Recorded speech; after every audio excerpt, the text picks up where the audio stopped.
All right, we're back. Little technical snafu there. Lost a few minutes. My mistake. That's okay. Thank you. It's the way she goes. How is stevia? I've heard Joe Rogan talk about stevia, the artificial. It's like a sugar replacement, and to hear Rogan talk about it, it's no sugar. Look, well, we can all admit sugar is the king of the sweeteners. Good. It tastes amazing. Everything else is just wishing it was sugar, but it's good for you. It's 0 calories. I don't think it's good for you. I think it's just not bad for you. But like, it's just not bad for you. It's been popular enough now that like, it's probably only 18 months, 2 years before they come out with the study saying this stuff's bad for you too. And then I was just watching Greg Doucette talk about, he was responding to one of those videos that's like 50 foods you should never eat. And if you watch Greg Doucette, of course, he's the parrot from Iago, essentially. 50 foods you should never eat.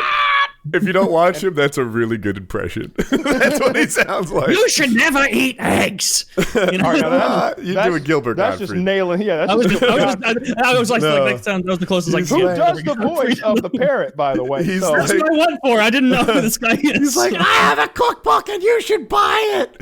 You should just buy my cookbook. I wanted his cookbook. It's like the anabolic diet cookbook or something. It's the like anabolic cookbook. Have you ever made any of his shit? It's amazing. It's $100 literally bodybuilder. cookbook.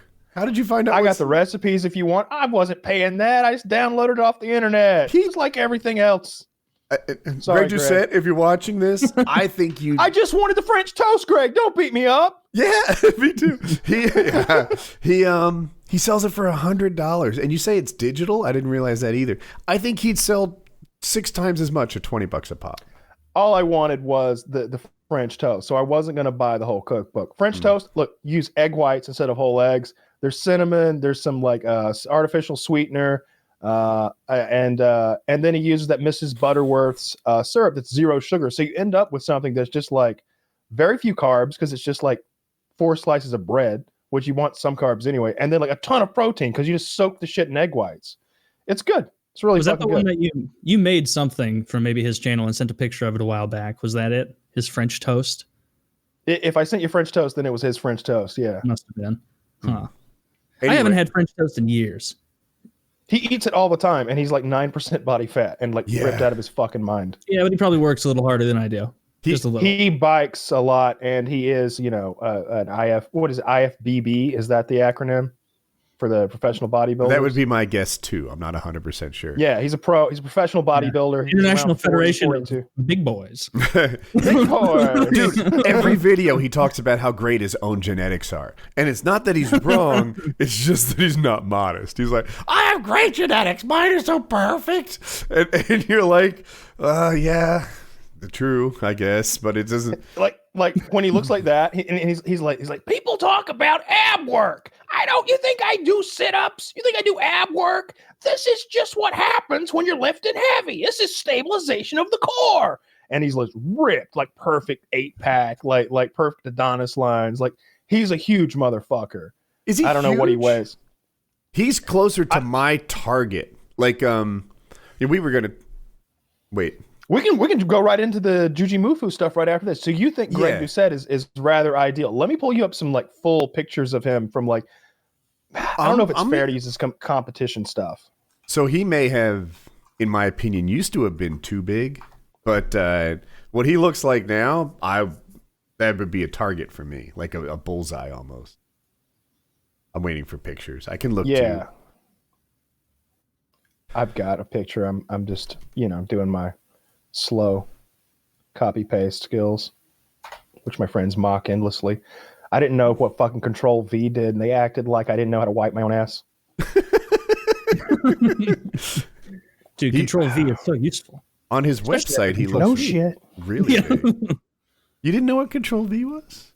It never came up. I had to right-clicked and click paste. Like it just never came up. I took all my computer classes.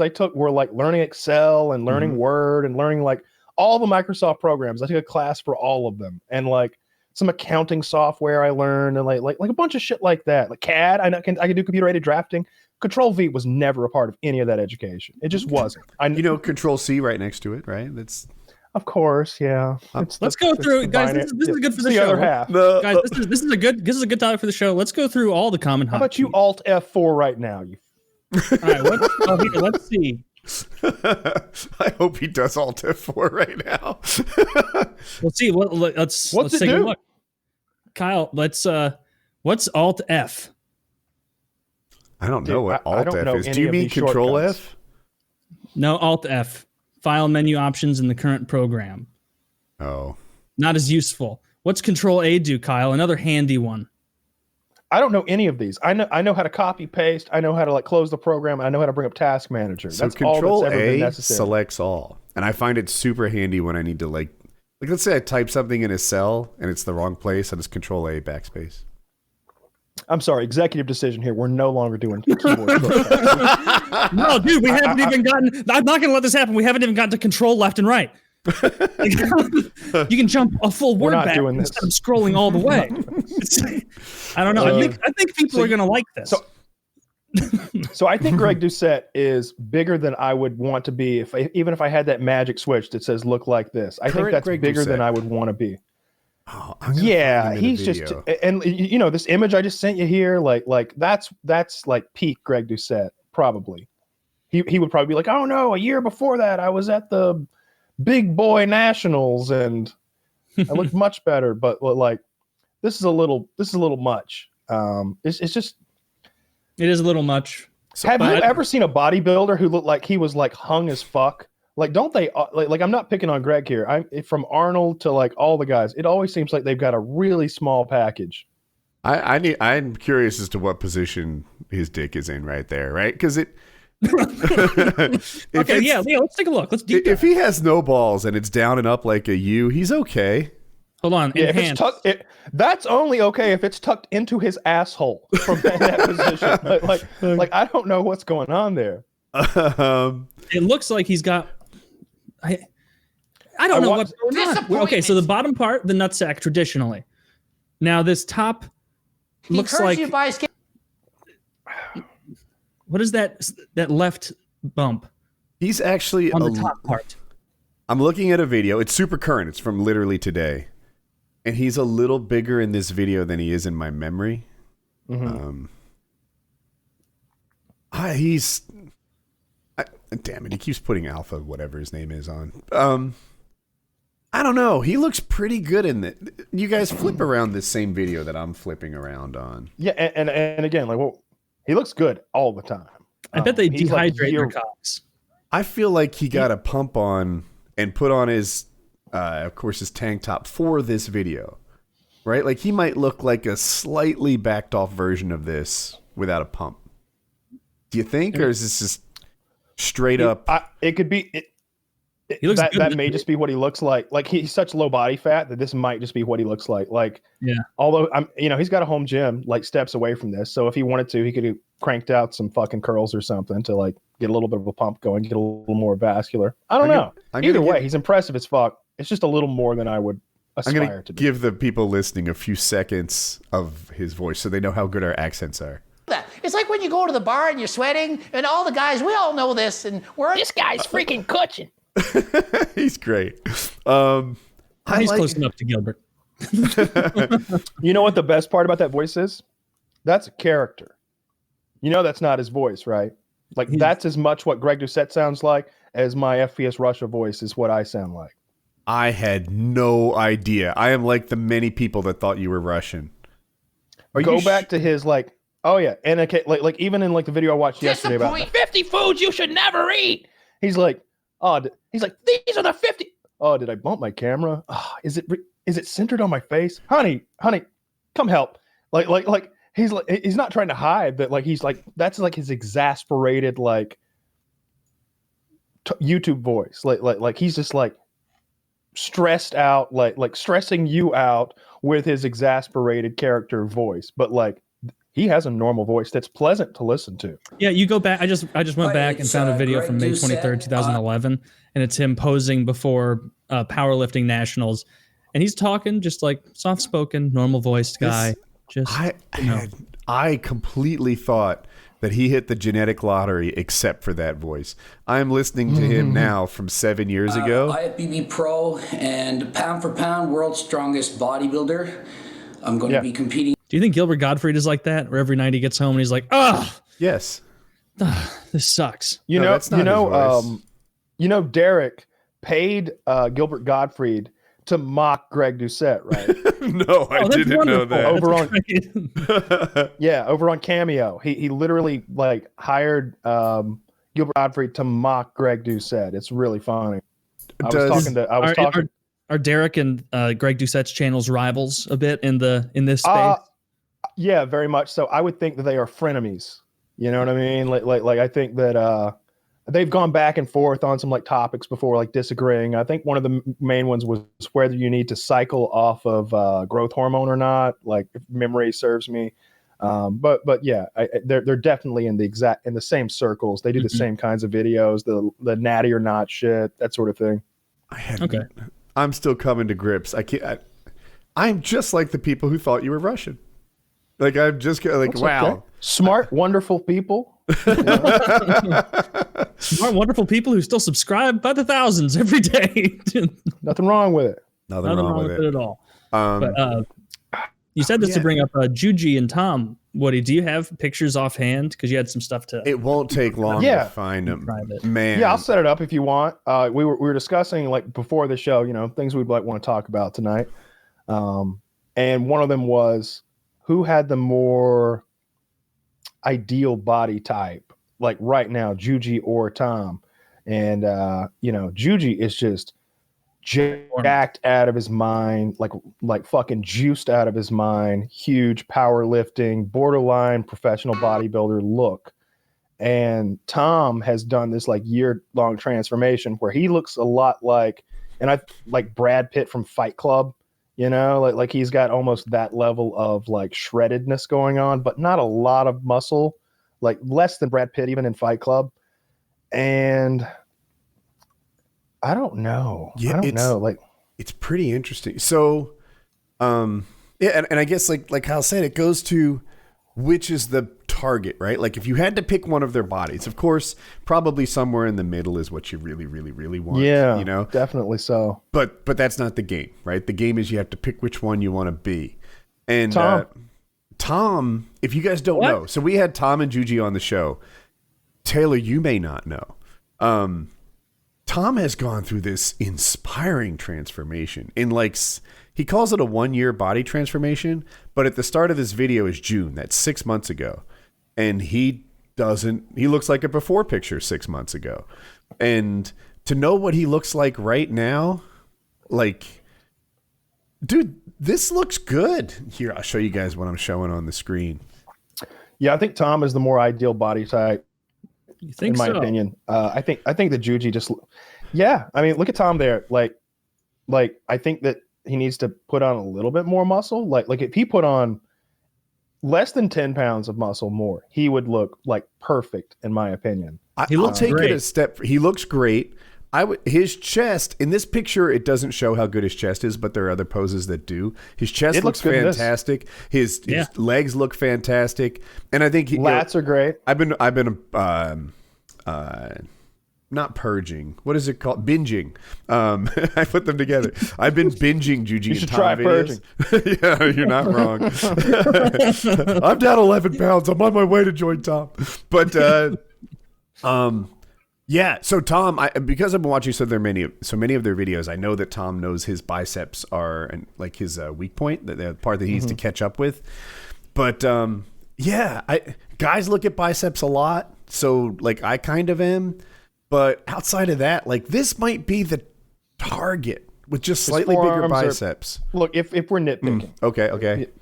If we're nitpicking, I think his lats are excellent, and they're the main reason, that I think that he's on TRT or steroids. Mm-hmm. I think that his delts are pretty good.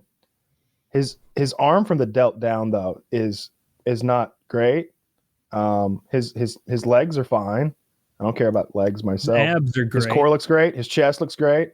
But yeah, it's his biceps, triceps, and forearms are a little. His traps look pretty good. That's what I meant to say. Not his traps are excellent, and that's the reason that I think that he's on the sauce. That, and he's close friends with Juji, who is 100% juicing it up. So you would rather have Tom's body than Juji's? Yeah, I'd rather be Juji, just beyond enormous. Of course you would. Yeah, it'd be more fun. It makes no. I don't understand it. Like Juji has trouble. You know why Tom's there to wipe Juji's ass, literally, because Juji can't anymore. Like that. I want plane seats to be even more uncomfortable. It's good content, but I have a hard time picking on. If I don't know how much Juji content you've watched, he is super nice. He is really nice. He's like, I don't know. They went gym equipment shopping. He's buying it for everyone. He's generous. This transformation that Tom went through had a lot to do with Juji's coaching and like care and guidance. And if you watch this video, it's called Fat and Sick to Shredded, my 1-year body transformation. There was a whole emotional component to this transformation too. You know, he was kind of in a dark place, a little depressed, didn't think his videos were good, and just fucking cleaned everything up, right? Like, you know, got himself straight. And a lot of that was Tom picking up a buddy, you know, out of a hole. I'm sorry, I said it backwards. I think Juji Tom's picking up a buddy. Yeah, Tom's body's preferable. Juji's, and look, I'm not picking on Juji. I bet Juji's very happy with his body. If he weren't, then he wouldn't keep lifting those fucking weights, right? He'd tone it the fuck down like a normal human being. So like me telling him that he looks like a ridiculous balloon animal isn't going to hurt his feelings at all. Like, that's what he wants to look like. Like that's his goal. He's like, yeah, I want to be a balloon animal, but I want to be enormous. I want to turn sideways through every door. Exactly. Like, that's his goal. His goal is that certain cars just aren't an option for him anymore. Yeah. But Tom, on the other hand, is what I think is more ideal, or at least much closer to an ideal, because Juji's just way too fucking big. Just way, way, way too fucking big. And I know, Kyle, you said you don't watch much of his content, right? Not at all. Dude, Juji is way more athletic than you might guess someone who looks like him is. Like, he was into tricking. Do you know what that is? No. So parkour is that extreme running, but they try to get from one place to the next very efficiently. Tricking, they add unnecessary flips and sideways flips and like insanity to the moves. And you watch Juju like just run and do one-handed front handspring. Like, I don't even know how to describe a flip with like a sideways jackknife in the middle of it that like twists sideways. It's insane. I can picture it. Yeah. I've seen him do a backflip in jeans. Yes. Off of grass and with that kind of upper body. And it's just like, all right, how's the physics going to work here? And then he does it and he gets so high. It's like, oh yeah, he can squat like 850 pounds. Like, those jeans were the ones who are in trouble here. If anything, man with much gusto. Yeah, so I don't often take like inspiration from transformations. It's usually like, I don't know, like somehow they're a different breed than me or something like it. But this guy did inspire me. And also I feel like their content has improved because, look, I'm afraid they're going to see this and I'm going to hurt feelings, but I felt like the channel used to be Juji and his friend, and now the channel is Juji and Tom. They are both contributors of this thing. They both are like physical specimens in their own right, just different kinds. Yeah. Mm-hmm. And which is kind of ideal. Yeah, I feel like before Tom didn't have much of a leg to stand on. If he told you anything, it was like, oh, okay, bud. Okay, yeah. Can we go back to the enormous man? Can we hear from him again? Yeah. Where's the big guy? Yeah. I mean, he's holding the camera. And now it's 2 contributors to this channel, and I think I don't know. I'm happy. I've been binging all their stuff lately. I like it. They're both. I'm sure you showed guys. the audience this photo of him with flexing his arm. It looks good there. Like there's some help from the lighting, obviously, but sure. Like, and his amazing diet. Still, even in that picture, his bicep, could be bigger in there. It's not big, but like look at how defined. And like the horseshoe and the like, he's dehydrated as fuck. I watched another. Tom was starting his own home gym. Tom works out at Juji's gym mostly, and so far he has like one thing, and it's a bicep machine. That's just all he bought. He knows what's up. Just a bicep machine, and they went to the used gym equipment store, tried everything, and the cheapest one was the best one, and he bought it. I watched a bunch of those gym equipment videos they did back when I was like picking out and building my home gym. Because I remember like back when I was at an apartment, it was probably like a couple years ago now that I was watching their channel the most. And he was in some garage at the time, like a 3-car garage, just decked to the rafters with all the highest quality stuff. Like it was just awesome. And it always, like, watching the videos, I was always like, damn, I wish I had a place like this. Like, it looks like they're having so much fun and stuff, and they can do it whenever they want. And so, like, yeah, obviously he's like, this is the Rogue X64 whatever this is system. Juji's gym you're talking about? Yeah. Oh, yeah. Like, he's changed since then. Now I think he might, or last time I saw his channel, he was in a barn, like a big barn, but this was before he was in a garage, and he had such nice equipment. And I obviously went like the cheaper Titan Fitness route, but like that was a big, I guess, impetus getting me to want to do that. It was like, man, that really would rock. Like, to have way more, because up until that point, like, my idea of a home gym was like, oh, I can buy a bench and then some dumbbells, I guess. And then looking at that was like, oh, no, I can just buy like the cheapest, crappiest versions of the things that he has. And because I'm not putting the amount, he needs a $4,000 lat pull down machine because he will tear apart like an ape with fruit.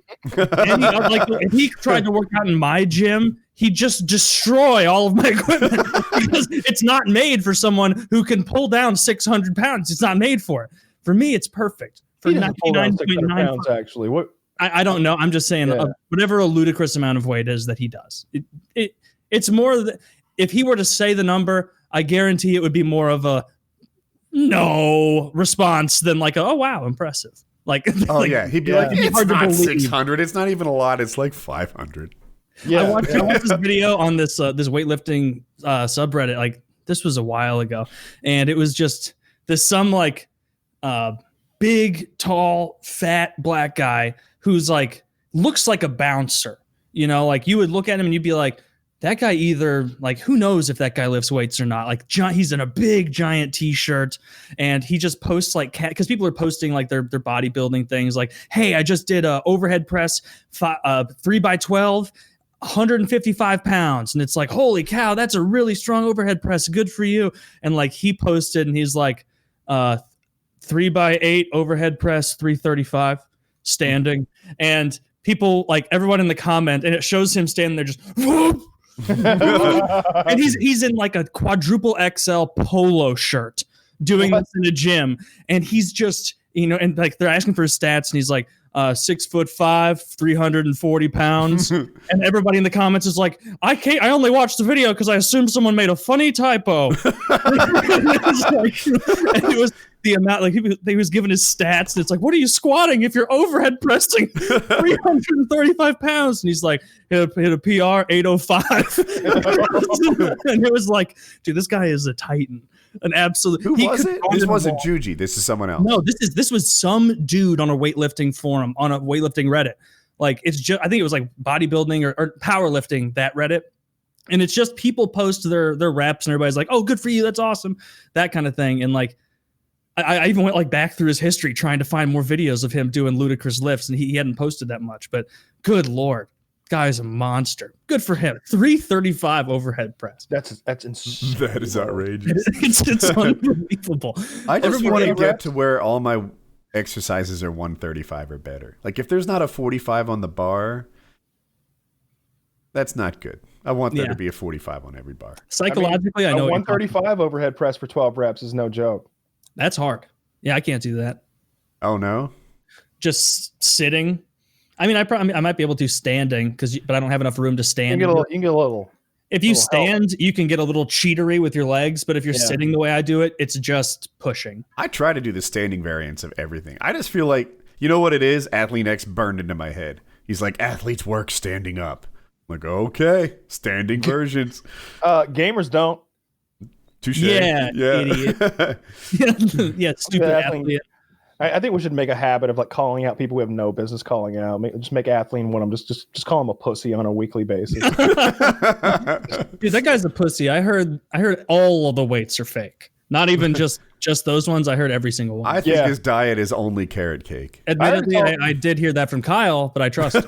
That's right. That's right. All of his weights are fake. He never lifts more than 12 pounds. Dude. Yeah, but he does it 1,000 times. Yeah. And he does steroids. He does look like he does with his. Oh wait, no, am I thinking of someone else's traps? Athlete X is the 40-something-year-old guy who was actually using fake weights, like legitimately. Yeah. And people have called him out. I don't know why. Because when he wants to show off his deadlift form with like 350 pounds or whatever the fuck he fakered onto that bar.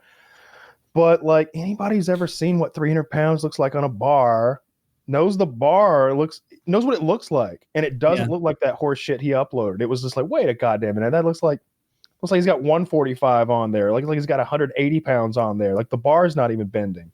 Like 300 pounds bends the bar a little. I watch a lot of these videos, and I see people who are in like Juji's class lifting weights, and they use little ones when they demonstrate form, and I don't judge them at all. Not like nothing. I hardly have words to describe how little I care how much is on the bar when they're trying to teach me form. Yeah. He didn't need to. Yeah, you're 100% right.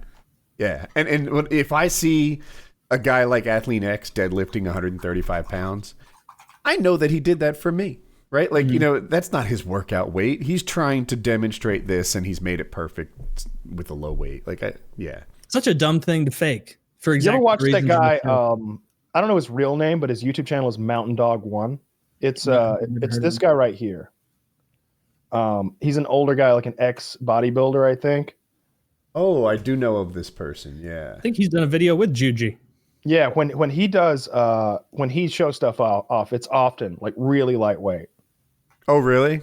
Yeah, he's like, yeah, I get it. I know. There's 10s on each side. Trust me, you're gonna be burnt the fuck out. You're not gonna like this. 10 is more than enough. And you look at him, you're like, really, dude? And by the end, he's just like, oh, oh. Athlete does that too. It seems like a gimmick sometimes on the Athlete side when he's like, yeah, I'm gonna burn you out with a broomstick and no weights. And I'm like, yeah.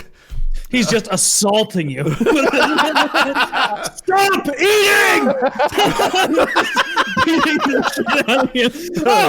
The Athlete diet. Well, the thing is, I have better cardio than you, and so I'm going to hit you with this broomstick until you can outrun me. It's like, this is like the beginning of Batman Begins. The Athlete cookbook is just a stone tablet. Imagine me as Leah. I'm Liam Neeson, and you're still a little chubby version of Christian Bale from the first movie before he gets ripped.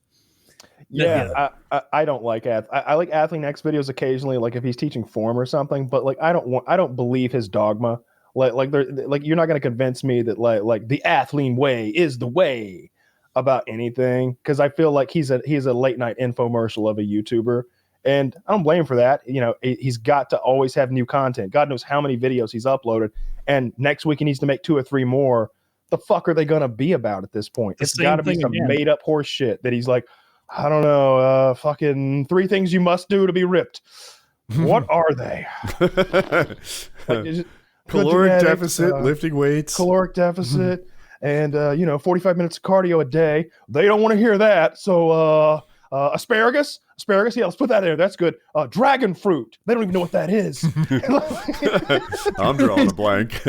Yeah, he's like buying stock in Sunkist and then recommending those things. Like these. Yeah. Yeah, at this point, he's just making. And look at like I just looked up his channel to see what he's been doing. Imagine a less useful video. This title is "The 8 Worst Ab Exercises." You know that's not helpful. I like it when he does that. Like he has these exercises that he puts in the graveyard, like the I don't know what it's called, but like an overhead press but behind your neck. Yeah, and it's like worthless. You think it's worthless? The video or worthless. The exercise? The exercise is worthless. The exercise is, but telling people not to do that's also worthless, because it's like when people are like, and you never want to do the lat pull down behind the head. It's like, yeah, I know, unless this is like day 1 for you, like, and you've probably said that in every other lat video you ever made. Yeah, like they all say that because that's how many times I've heard like not. And then also don't do a standing row, because it'll destroy your shoulders. It's like, what about everybody who for decades has done standing rows with fine shoulders? Nuh-uh. All right. Guess that's wrong then. I don't do those, but even so, I know he's against them. No. So yeah, the point is he's a fraud. I think "baby dick loser" are the words that Taylor used. That was in text. I think Woody said something about him being a bad father too, which I felt was too much. I felt that was too far. But you know, if he has a problem with any of what Woody or Taylor said about him, you can take it up with Kyle. You can take it up with me, you know, and I'll handle it for us, you know, because I'm 4 feet taller than him, and I'm not afraid of his fake weights. Is he short? Yeah, I didn't know that. I can't tell. He's the same height as Jesse-ish. I've never seen anybody else in his videos. Just him. You haven't seen Jesse? He's fun. Yeah, the difference between between Juji and Athlean X is Juji wanted his apprentice to get big and buff. It behooves Athlean to keep his apprentice like weak and not improve so much. Like it's been years he's been working on Tom, and Tom is just skinny fat. Whereas Juji takes 1 year with Tom and turns him into like a fucking Brad Pitt lookalike. Jesse. So is Jesse? My bad. A fat assistant? I'm assuming. No. He was Jesse. He was skinny fat, but he was especially skinny, chubbish. And Jesse's, you know, he's gotten a lot fitter. He's just not. He could be bigger. He's not genetically gifted to be put on muscle. That's the other reason. Like I'll go aside. Sorry, Athlean, if someone links you this video. We do a comedy thing here where we're just assholes. We're joking around. You seem like a real nice guy. This. You genuinely seem like somebody will link it to him. They'll like snip 30 seconds of like the worst. Like, yeah, you broke dick piece of shit. He's just like, God damn, who are you? He's laying on a waterbed full of $100 bills. He's not worried about. You'd be surprised. No matter how much money people have, he was clearly hurt when people went after him for the fake weights. Like it was a thing. Like his response was amazing. Greg Doucette was accusing him of being on steroids, and he was like, "I will fly you down here and take your test, and if I pass, you quit YouTube forever, and if I fail, I'll quit YouTube forever." Meanwhile, the guy's got like 10 million subscribers. Nobody's quitting YouTube. No, and the ending was, "I just have one last question for you. What's your favorite airline?" I was like, "Oh, I like that. What's your favorite airline? Delta. We're putting you on Frontier, and you'll like it." Yeah, that's the other reason that like clearly like Tom is on the sauce, because like Tom made more progress in a year than Athlean's apprentice has made in the last 5 years. Yeah. Well, Athlean isn't directly coaching him or anything, is he? Yeah. Oh, no, Athlean is very much coaching him. And he works out in Athlean's gym. He's pretty much Athlean's maybe number one client. Yeah, he's Athlean's ass wiper. And the guy's made great progress. He's added muscle. He looks pretty good. Is. He looks pretty good. But I think Tom might look better in 6 months. Oh, for sure. Yeah. I feel like I've got a little hair on my face that keeps moving around. It's like, that's why I keep picking at myself. Is it one of your mustache hairs flipping up into your nose? It might be. I don't know. But like it'll be over here and then it'll be over. I feel like it's raining hairs on me or something like that. It's itching the fuck out of me. Maybe you're losing your hair. Maybe it's falling down into your face. Maybe. I've been using that nose plucker like twice a week, just completely hairless in there. It's awesome. It looks wonderful. Looks like just a black hole. Looks like Vanta Black when you hold like a baby's asshole, like two of them side by side. Do babies have nostril hairs? Right, like they have barely any. They have these thin head hairs that fall out, and they're mostly hairless otherwise. Do babies have nostril hairs? I don't know. Probably. You need them to filter out dust, right? I don't believe that. I believe that's one of the many reverse engineered bio things that they try to convince us of. Why do we need a pinky toe still? Is that going out? Yeah, they're people being born without pinky toes. Point? No, I'm saying that, like, remember, like, we used to be, my understanding of evolution is we directly, in the last couple thousand years, came from monkeys, right? And we used to have yes, grappling 1,000 years ago. In the last, it's just a few decades ago, we were swinging through the trees with feet that were like some hands. of us haven't made that leap yet. Yeah, Some I of us believe have. that Taylor's great grandparents did not stand up. Yeah, I'm not sure Taylor has been standing up his whole life. I mean, this might be a new development for him. No, that's I spent my formative years walking on knuckles like that, moving myself around. But fuck, what are we talking about? Monkey the standing we up. were mocking YouTubers for some reason. Oh yeah, do we want to get back to that? Who else do you dislike in the fitness space? Oh shit. Do I dislike? There's no. Oh, I saw this woman on Reddit the other day who was like doing full steroid cycles, and she was just yoked out of her mind. I think she did tren, and like she did like legitimate like real man steroids, not the stuff that women usually do. And she had one of those big clits. And she was somebody like replied to her like AMA and like linked her porn, and she's like, yeah, that's a good one. At first I thought she'd be a little embarrassed. She's like, oh, you think that's good? Check out the stuff over on X Hamster. Pornhub doesn't let me do that stuff. And it's just like it's her strangling men with her thighs and like where is this? This sounds great. Oh, I couldn't find it if I wanted to. It was one of those like I was in the bath and I was just like scrolling through Reddit and I like went down the rabbit hole. Huh. Wow, so she had an enlarged clit from her steroids. Yeah, for sure. She had been like super overweight. She had been like 275, like fat, and she had turned that around, and now she was like 165, like fit as fuck, like yoked, like way more muscular than you would ever want a woman to be, like ideally. Cyborg maybe ish. Way more than cyborg, like body, like a teenage bodybuilding man, like yoked, like way big, like crazy time. Was it like this? This was just the first. You're probably gonna link her result on Google or in Google Images. Oh no, she's got big fake titties too. That's the other thing. Like she's got like, huge fake titties. Whoa.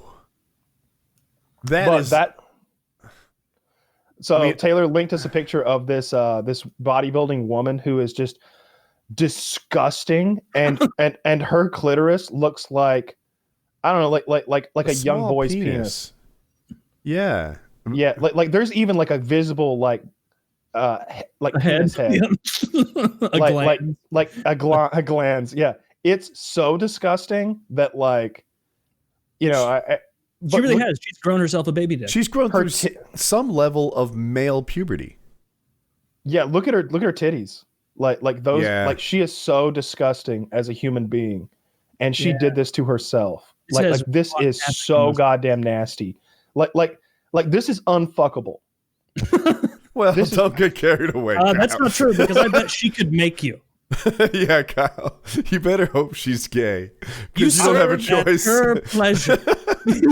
Honestly, her arms are bigger than mine. Like she is so yoked. Like I bet she benches fucking 275, 300 or something. That's what she looks like. Like maybe I'm overestimating. Maybe she's like way smaller than she looks. But because in my head I'm thinking like, all right, that's a 5'10" woman. She probably weighs 175 pounds, but maybe she's like 5'4". Don't you imagine? Can you imagine like if you're still looking at the photos, like if you were to extend it, and like, can't you picture like Mick Jagger's face? Yeah, absolutely. Yeah. Like she's so like she's like wrinkly and vascular at the same time. Dude, yeah, in the second one, she's like the tits. Something happened to the tits that made them flapjacky. Dude, keep scrolling down on this link that Taylor has sent us. It's so outrageous. You talking about the jogging women? This woman kind of looks more like the woman I was talking about. Like if you get way on down there, there's a woman like she's like doing that gorilla thing where you hit your chest, and she's got huge titties. That's what the woman that I'm talking about looks like. Like a female Hulk with enormous titties. I don't see her. You have to keep scrolling down. You got to scroll down almost to the bottom. I didn't know that it was mine has a previous and next. She's doing like multiple bodybuilder poses. She's doing like the Hulk thing where you like, "Arr!" and like she's doing like the chest bumping thing and arms above her head. She's got like gargantuan titties, like huge fake titties. Yeah, I had to hit next to see it, but I definitely have her now. She's doing that. I don't know what this pose is called, but anyway. Yeah, some of these ladies have a little bit from where you were going, Kyle, you'll see a lady in a black whatever workout outfit and the lingerie. Yeah. And the fat scroll down a little bit and you'll see the biggest like back. Oh, this one. The lats in the back. That's outrageous. Like some of these bigger women are fine. Look, it's not my ideal or anything, but they're still like feminine to me and attractive. But that first one with that dong of a clit, like that's so nasty. Like as I scroll down, like none of these women. Oh, that one's too fit. Okay, that one has pecs, not tits. Dude, it's only really fat women or bodybuilders on this link. Yeah. It actually, if you scroll, look, I'm scrolling a lot because some of these pictures are hot. I found one that's like super attractive in my opinion. What's she wearing? Let me see if this link works. You could actually share this picture, I think. Does that work? No, don't do that. Okay, I see where it takes you. Like I clicked the picture and it changed the URL, so I assumed it would take you to where I wanted you to go. Is it the one with the hat on though that you're looking at? No, she didn't have a hat on. Did you see the woman who looks like Carrot Top? Yes. Yeah. That's the one I was saying is like super gross. That is like is also unfuckable. But if you scroll all the way to the bottom, there's a woman who's on the acrobatic rings with her ass facing the. Oh sure. Yeah, like that's way more than I think is ideal, but that's still very fuckable and attractive to me. I'm gonna look slowly and see if there's anything I can't share. I think I can share this. Yeah, like that's again way too much, not ideal, but very much like she's got a pretty face and she's fuckable for sure.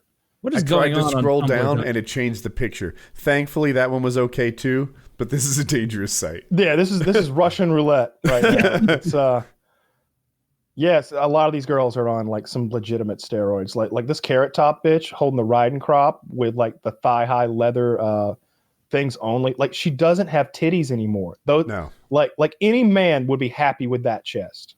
Mostly, right? Mostly. All right, it's not ideal. It's a little funky, but like still. God, see, like not have her. Not, when you look down, you like as I scan down her body, it's like I'm reading this as masculine. Like the monkey part of my brain is like, and then there's a pussy, and I'm just like, monkey brain confused. It just doesn't know what to do with that. It doesn't know if you want to fuck it or fight it. I don't know if this thing might come and take my women, or if I needed to add it to my herd of women as a monkey brain man. Like I don't know what to do with that. This link that you sent, terrifying. When you open that up, is there a woman there sitting on a green chair in the desert? No, but the woman in the green chair in the desert was okay as well. Like again, way too much, and she does have a big clit. You can tell. But do you see those two bumps on it? On her clit? Yeah, look, that oversized steroid clit. Oh, it's pierced. Is it? I can't zoom in. Yeah, that's it's a piercing. She's of course. I mean, why not? Why not adorn that fucking honker? Oh, Kyle was talking about. I thought that was too gross. You know. At what point is a clitoris too big, Taylor? There. Hers, the one with the piercing on it, that's too big. Yes. I'm okay with that. Well, I can't see the bottom part of it. It's like that Michael Scott bit. It's like, I didn't see where it started, but I saw where it ended.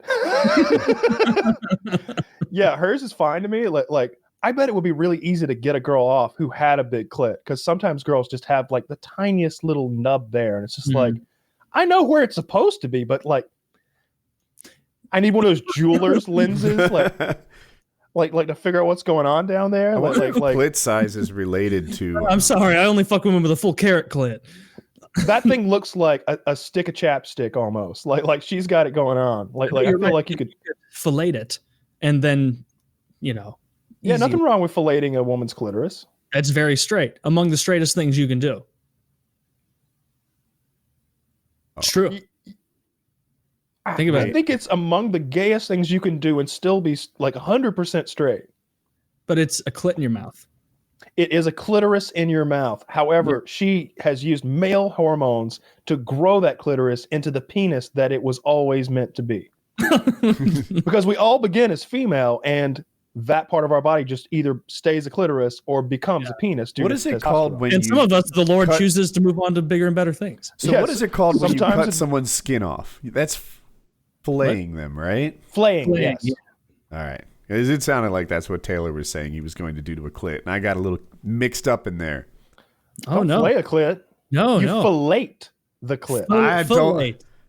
Yeah, It's like I think cooking your it. T was absent. Let's roll it back, play the tape. There is a huge difference between that's like that memo you send to someone, all right, and then I want you to fillet her clit, and you're like, whatever you say, boss. Sharpening your knife. All right. This night has taken a turn. You're not going to like it. I'm not going to like it either. but especially you. What about this woman I just sent? The picture of her. I think her face is very attractive to me. The chin's a little strong, if I'm honest. The chin's a little much. The jawline's better than mine, but the crimson chin. Yeah. but she's got a pretty face to me. There's something about the ball cap that like maybe it's hiding stuff I wouldn't like, or maybe she's got like a full like fucking horseshoe. But yeah, super hot to me. The arms are too big. Like if I had my magic pussy wand, then like I make her arms a little smaller, and you can't see her bicep vein anymore. Like come on. But still, like I would totally date that chick. That chick's super hot. And you know, it would be fun to like, I don't know, maybe work out with her, but right. It's like when you work out with Colin and you're like, oh, now I got to take all the weight off. And not with her. With her, she's just like, come on, throw the 45s on. Let's go. She has the same complaint. I have to take all the weight off. Chalk. She's got chalk doing the clap. There's like a cloud of chalk around her. You're working out with her. You've got just one of her handprints of chalk on your ass. Walking around the gym. Like, I need you to know that you're owned, bitch. Send you on your way. I'm going to be watching you at the tricep push down station. Keeping my eye on you over there. You get those reps in. I'm sorry. It's too much, but not so much that like it's a no-go for sure. Like super hot. She's so pretty. That's the thing that's really selling it. And like it's clear that she hasn't gone full nasty mode where like she's got like a manly core, because a lot of those chicks are on like nasty mode. She's got like an hourglass figure still. Whereas if you look at some of these other chicks, like they've got like that bodybuilder, like it's not really an hourglass anymore. It's because they've built so much muscle on like every part of their body that they're just a yoked core of a trunk. Mm-hmm. Yeah, super hot. I'm looking at her hands to see, like, you know, is this was she always a woman? or are you being bamboozled? I don't see any urinals in the bathroom, so that part checks out. Looks like she's got big titties too. Like she's got a sports bra on her there, but like clearly you can see like she's like the sports bra is like reducing titty size by like 2/3. So like if she's still got. She's so hourglass. Sorry to cut you off. I question Photoshop on this. I don't know. The walls aren't bending behind her. That's the first thing I look for. People are the better doors than are all that straight, now, though, right? I agree. You're right about that. But she has applied either it's the quality of the photo or she's applied the sharpening, the blur filter slightly, because if you look at the edges, they're a little fuzzy, and that's intentional. That makes everything look better. Mm-hmm. Oh. And but yeah, super hot chick, not too much. But that other chick with that dong of a clit, that's nasty as fuck. It's bigger than the chapstick that I was using as a comparison. Chapstick clit, that's about as big as you want a clit to be, in my opinion. But she's got like a fucking like a Sharpie. Bigger than a Sharpie. It was like maybe the fat boy Sharpie that you only break out for yard sales. The one with the yellow rings on the bottom part, and it's it's the big one. Yeah. Yeah, that's rough stuff.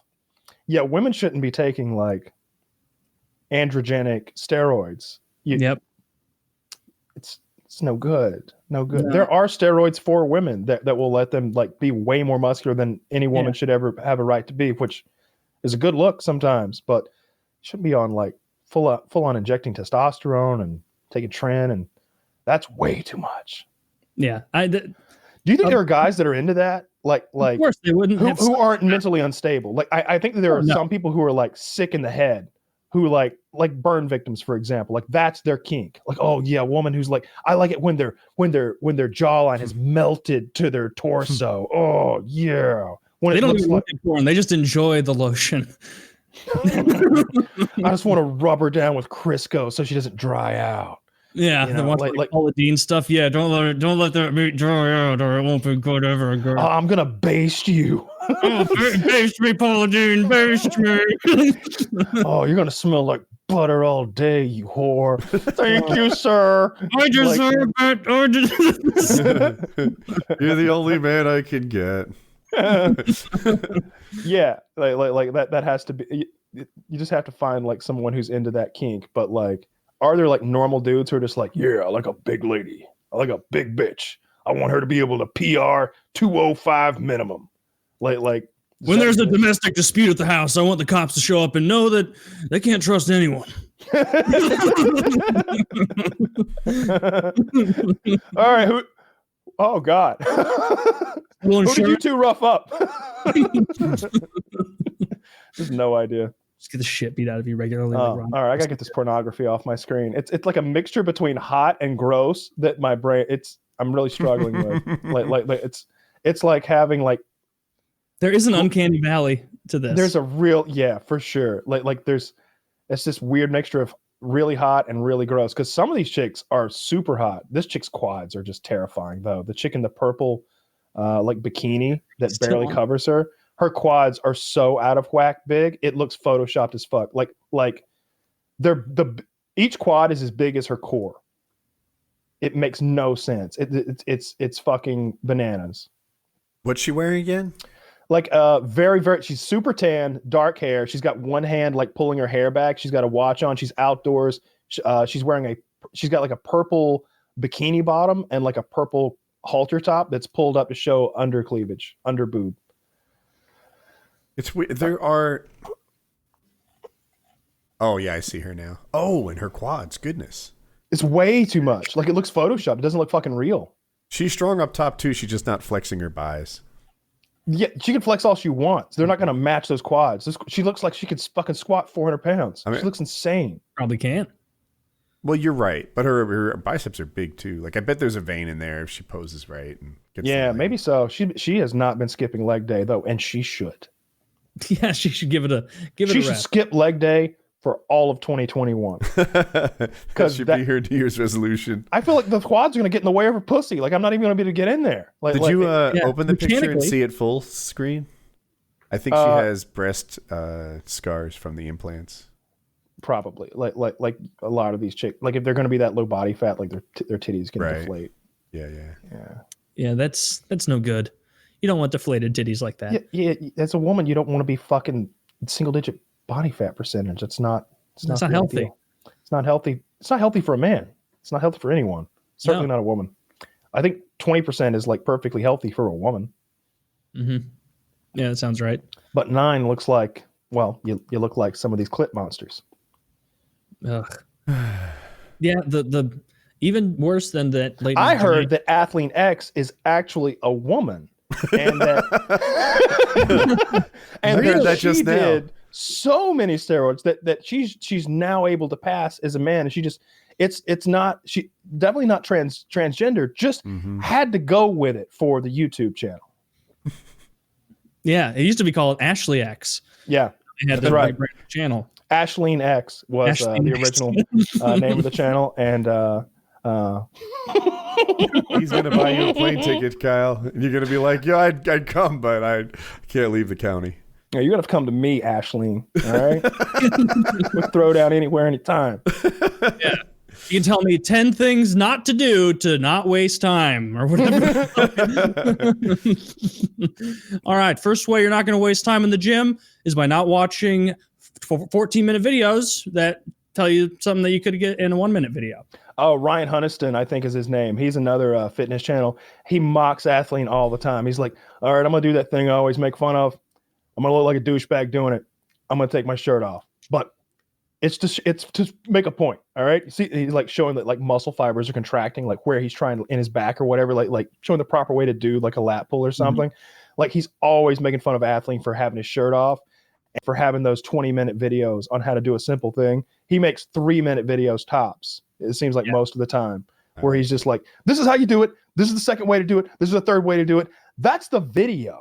That's it. That's what I want. Like when I look up like form stuff now, I scroll past all. If it's over 2-3 minutes, I don't watch it because it's like they're, and often the ones that some of the best ones you'll find on there is like some local gym in like Seattle that posts stuff with like one of their personal trainers, and it'll just be like, here's Scott. He's going to show you how to do the seated row. Hi, I'm Scott. Here's how you do the seated row. Even that's too much. And then that's it. It's just get to it, Scott. Yeah. No, like I literally had to do this the other day. Like I wanted to like, am I really getting the right kind of activation with this side grip lat pull down thing? And so I watched a little video on it, and like I think it was 52 seconds long. And I like had, because he only demonstrated 2 reps. And I was like, and that's enough. Goodbye. And so I like went back and was like, okay, no, I'm doing it. I'm doing it right. All right, perfect. Perfect. Yeah. The app I use to track my exercise, like if you click on it, there's like 14 to 30 second videos on form. So, whatever you're doing, bent over dumbbell rows or something. And then there's some guy or girl just doing it, 15 seconds. Chainsaw. Look at whatever you want to. Well, I said dumbbell. I had barbell in my head. In any case, 14, 30 seconds. Perfect. Yeah, bodybuilding.com has a bunch of those little clips too. But I haven't been there in a long time. I'm so sad that we lost that 15 or 20 minutes of show. We had this whole Nazi bit that was just, I know. I didn't. Well, maybe I'm biased against it. Maybe you didn't like the Nazi stuff. I just thought it was an extension of the Confederate stuff. That the same joke for 30 minutes. Oh no, I thought it was hilarious. I was having a good time. I thought it was really for like 20 minutes. Yeah, you guys missed out on quality content. You guys missed out on some funny. You know what? We'll give it another week, and then it'll be like it's fresh. I'm always ready to talk Nazis. We'll do the Nazi bit next week, if we remember, which we probably won't. Can we dress up as Nazis for Halloween next year? Yes. Can we do that? As long as you hold a sign that says it's an arrow pointing at you and it says bad. You're in. Can we be like full Nazi like Hitler, Goering, and Goebbels? Can we make that happen? That'd be a lot of fun. Yeah, I think we're gonna have to for Goebbels. We'll have to post that show on Vimeo or something. Just shit. Keep it safe. What if we have a Jew on as our guest and we get him to wear like those striped pajamas? Oh no, one of those like burlap sacks with the Star of David like stuck on it all like yellow. Like we have a whole theme. Yeah. That makes it fine. I don't think we have a very deep bench. Yeah, we do. Fucking forehead. Harley and Steve. Harley and Steve Hofstadter. Yeah, that's right. We got those two. Which one will earn the coveted star? The coveted Star of David Award. Star of David Award. That's how the Nazis initially got people to take it. All of you are winners. Come as a local. Well, if it comes with a cash prize. Where on the ticket does it say cash prize? Nowhere. The 7th time this happened today, Hans. Everyone wants a cash prize.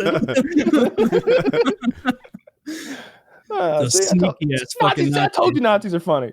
So it's just full circle. We didn't have to go into the whole hat. Because we won. It wouldn't be funny if we had lost.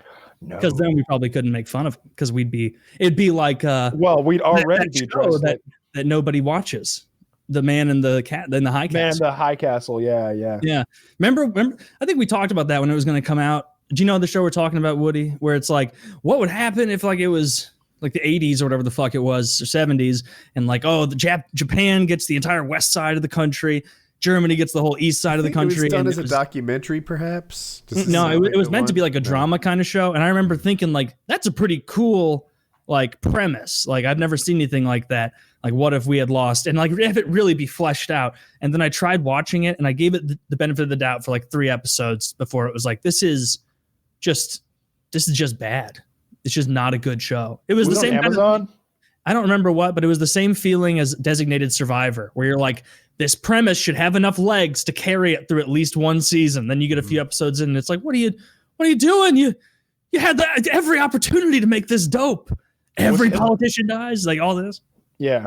This is after Hitler. I only watched the first few episodes, but if I recall, it was like a couple decades after World War II, and so it was like there was some new German guy in charge, I guess, because Hitler must have new chancellor. I don't know. And then I think the episodes I was on were more Japan focused. Okay. Yeah, I always saw it advertised. I think maybe Amazon made it, but I don't remember. Oh, I wanted to talk about Wonder Woman. So, HBO got that deal with Warner Brothers where they released all those films like one after another on the HBO Max service, and it's really driven up subscriptions from where they were, like lots of subscriptions, especially like recently to get Wonder Woman 1984. I haven't watched it yet, mostly because I've moved everything into my fucking bedroom. I haven't moved everything back. I need to move my desk and everything back to the other room. I need to move my like Amazon Fire to the living room to my big nice TV. I'm doing everything in here, and I've just been lazy not wanting to move it. But I wasn't going to watch it because the TV I have in here is my old 1080p TV, and I've got the big 4K one in the living room, and I immediately saw Ultra HD 4K, and I was like, yeah, I need to see a superhero movie in like the best possible format. So, but then like everybody I know was like talking about how shitty it was, and I guess there's some bad reviews too. Bombing in China. Okay. I don't really put much stock into Chinese opinions of films. Like they like some weird ass shit sometimes. Like films that'll completely bomb here will like actually make money there, and vice versa. Okay. Like I don't know, but yeah, I'm hearing it's pretty shitty. And this time around, it seems like for some reason it's okay to hate on a project that's like a female lead. Like I remember when Black Panther came out, you were not allowed to think that it was a shit tier movie when it was not good. It was just okay. And there was a lot of really racist shit in there that was just nonsense. I mean, I don't know why the black people were all barking for one thing, like hooping, like they were literally hooping like monkeys. And somehow Black America was like, yeah, that's our king. And like they're hooping like monkeys. Like if Are you sure that's that really happened? I've still never seen that movie. Yeah, they literally come up like, ooh, ooh, ooh, ooh. And I'm like, whoa, over the top, too far. Do I have this right, Kyle? The white guy's trying to talk, and the black guy shut him down by hooping like monkeys. Pretty much, I think that happened. And then, it's the guy who played Bilbo Baggins in the Hobbit remake. It's Mr. Nygaard. And Mr. Nygaard goes. They call him a colonizer at one point. Like, Jesus Christ! Like it was just so over the top racist. I don't know. I don't know if that's entirely true. I am, live in Fargo selling cars. Oh, geez, I murdered my wife, and I'm just trying to take refuge here in Wakanda. I'd rather watch that version. Dude, that's a way better version. But it was like, you couldn't dislike that movie or you were racist somehow. When in reality, like I had no problem with a black lead and a black character and a black superhero, even if they're in a make-believe country in Africa that isn't impoverished and behind, like it's like the antithesis of a traditional African nation, right? Like no war, it was a blend, right? Advanced technology, but advanced technology and spear-based warfare. They have vibranium, right? Or something. They have vibranium. That's unobtainium, adamantium. One of those. All of those are things, but theirs is vibranium. Okay. Yeah, I liked Black Panther. It's just that they were pitching it as this cultural phenomenon. This it's going to be part of Western culture for the next 30 years, like the first Star Wars was. Like that, they were acting like it was that kind of impact on a film. When instead, it was a good film, like the current Star Wars are. Just good. I thought it was like a 5 out of 10. I thought it was just really middle of the road as far as Marvel films go. I think that like Iron Man 3 is shit tier. Like it's much better than Iron Man 3. Don't get me wrong. Mm-hmm. I thought that what are the other bad ones? Ant-Man 2 kind of lost me. I thought that Black Panther was better than that. But it's nowhere near as good as like any of the Captain America movies. Like Iron Man 1 blows it away. Like the Thor Dark Universe or whatever the fuck. Thor also so shit good. tier. Yeah, that one. Of course, I saw it on an airplane. Maybe I've got a bad vibe for it. But yeah, it was just an okay Marvel film. It was very middle of the road as far as Marvel films go, and yet it was this cultural phenomenon. And everybody's doing the Black Panther thing with their arms crossed, and it's a shame that guy died of cancer. I think it was cancer. Oh, I forgot about that. Yeah. He was a really young guy too. Chet Bosman? How close am I? I think he just looked young. I think maybe he was like closer to 50, but looked like he was 25. It's still not that's still young What's his name? to be dying of cancer like that. It can take you anytime. Yeah, it really can. So you would say that Wonder Look at me. Woman is Chadwick better? Boseman. Is it better or worse than Wonder Woman? I see. That's the thing. I haven't seen it. I've just read the reviews. Oh. All my friends say it's shit tier. Like Mitty was trying to. He was like, the premise is so pants on head retarded. And I was like, don't spoil it. I'll watch it and laugh sometime. Like don't spoil it. I can't think of that female blonde comedian, but she's like the bad guy. Amy So Schumer? like God, that would be over the top ridiculous. It says Kristen Wiig plays Kristen Wiig. Cheetah. Is Cheetah a bad guy? Yeah, I guess so. I guess Cheetah's a bad guy. Bad gal. I thought the first Wonder Woman was a bit overrated too. The First two premise- acts are good. Third act is bad. The third act, like, it doesn't fit on. And also the first two acts have a lot of insanity, right? Like, she is supposed to be this genius who was schooled, right? And she speaks all these languages, but she had no concept of what sex is. Am I target on this? And Yeah, it seemed like she was a little ignorant as far as that went. Yeah. the whole... Wait, Wonder Woman doesn't know how to fuck? I Yeah, think she's terrible lay. Didn't she get laid in the film? Maybe? Didn't he fuck I her? don't remember, man. I watched Nah. that shit once. I only watched it because I like the guy from Star Trek, I like him too. Chris Pine. Didn't he date Olivia Munn? I think I he hope did. so. I think she sent him like Instagram photos saying you can fuck me in the ass when you get home. Nice. Good for him. Yeah. Yeah. Nothing. That's the trashiest thing you've ever heard. If it's not Olivia Munn saying it, right? Like if I told you, if you found out that like, trying to not make this personal. We need to anonymize this somehow. Yes, if you found out that like my niece said that, I'll put it on me. If you heard that my niece said that on Instagram, like told her boyfriend he could fuck her in the ass when she got home on like open Instagram, and she's got 50,000 followers, you'd be like, trashy. Yeah. Woo. Oh, this was just public?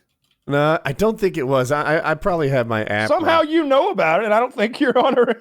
It was in the fappening, and okay. the way All that right. she wrote it and the take font, it back. everyone else knew like what it was instantly. It's like a fucking like it's like the penis emoji, the peach emoji, and then like a pile of poop emoji, and like like what did she send it? But yeah, now that I remember now, it was from like the leaks or whatever. It wasn't supposed to be public, so like that completely changes my opinion and makes my joke not work anymore. No, I'm it's still begging you to works. slap my ass so hard I cry. Fuck my pussy, you know it's yours. There's some good shit here. Whew. Oh, She's asking to be choked. I don't know where I got anal from. Do I have that detail wrong? Lick my tight asshole. All right. and choke me. Lick my tight asshole and choke me so hard I can't breathe. Pull my hair, push my head down, shove your big long dick in my mouth so that you tear up and choke. Slap my pussy till I fuck me in come. the ass, slow and good. It hurts, but I know you won't stop because you know how bad I want it. I had it right, and how good it feels to force your dick inside my tight ass. Yeah. Come so deep inside me. ... Well, there's no need for the ... You really laid it on the line.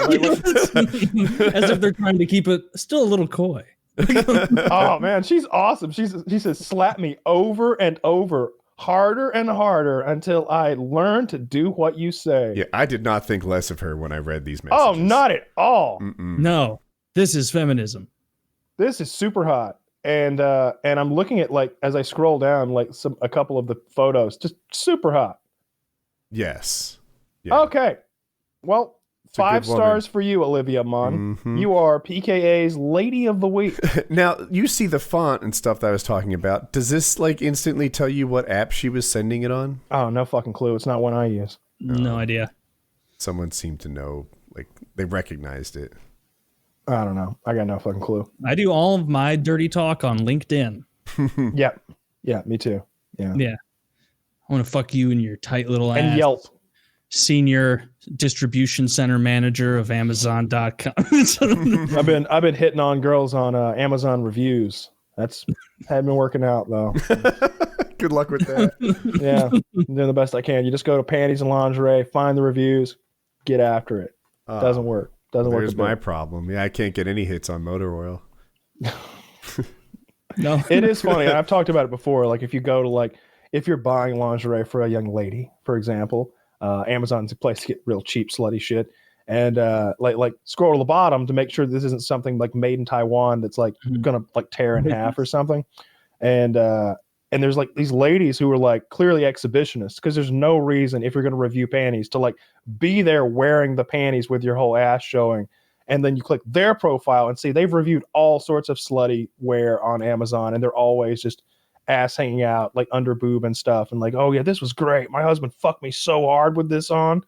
Just all sorts of stuff like that. Oh, speaking of crappy products, so I had to go pick up some meds for Kitty today at the pharmacy. And her pharmacy's in a hospital because of her healthcare provider. And so you have to wear a mask, obviously, to go in there. It's mandatory, and I wear one anyway. But I got in my car and I couldn't find my mask. It's always in the passenger seat. It's not in there. I have a nice mask. So I'm like, shit, I don't know what this fuck. So I stop at the gas station and buy a mask, get out of the car, pull it out of the bag just to make sure it's all good. And it's missing one of the elastic straps. So I go back in. I'm like, hey, no elastic strap. She quickly replaces it. It's like a cloth mask with the the 2-ear straps, standard mask. I get to the pharmacy, and as I'm walking to the sliding door, it slides open, and I pull both elastic straps to like put them behind my ears simultaneously on my face. Yeah, they both tear off at the same time, and it shoots out of my hand like a rubber band into a mud puddle. And I just look up at the lady who's there to like, check your temperature, and she just goes, "Oh, honey, today's not your day, is it?" And I'm like, "No, ma'am. Do you have a mask I could use?" She's like, "Yes, absolutely." And she hooked me up with a mask, but it was just so funny. I went, boom, and it just right into the mud puddle, like completely ruined, like ridiculous luck. But yeah, she should have been like, "You got to wear your mask to come inside." Pick it up. You pick it up. Yeah, that's my dirty boy. Get in here. Who's the mud boy now? How did you know she was black? Because she called you honey. She called you honey. Context clues. Yeah, and you're in Atlanta.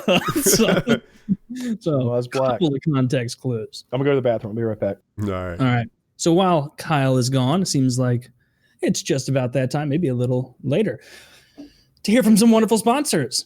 If you're looking to buy sneakers online, there's a good chance that the shoe you're looking at is a fake. How can you be sure it's real? Well, GOAT.com is the safest way to buy and sell authentic sneakers online. They're the largest marketplace in the world for authentic Yeezys, Jordans, and over 600,000 sneaker listings. They've made the whole process frictionless and trustworthy. They do this by only accepting sellers with the best reputation and by verifying all sneakers to ensure their authenticity for buyers. Every detail is inspected, from the stitching and color to the size and weight. GOAT certifies that every pair of sneakers on their site matches exact factory specifications. With over 500,000 sneakers on the platform and 10 million users, you will not find better prices for verified 100% authentic sneakers anywhere else. Find the perfect 100% authentic sneaker at goat.com/PKA. That's goat.com/PKA. Plus, you'll be supporting our show, but you've got to go right now before the sneakers you want are gone. So when you go to goat.com/PKA, spelled GOAT.com/PKA.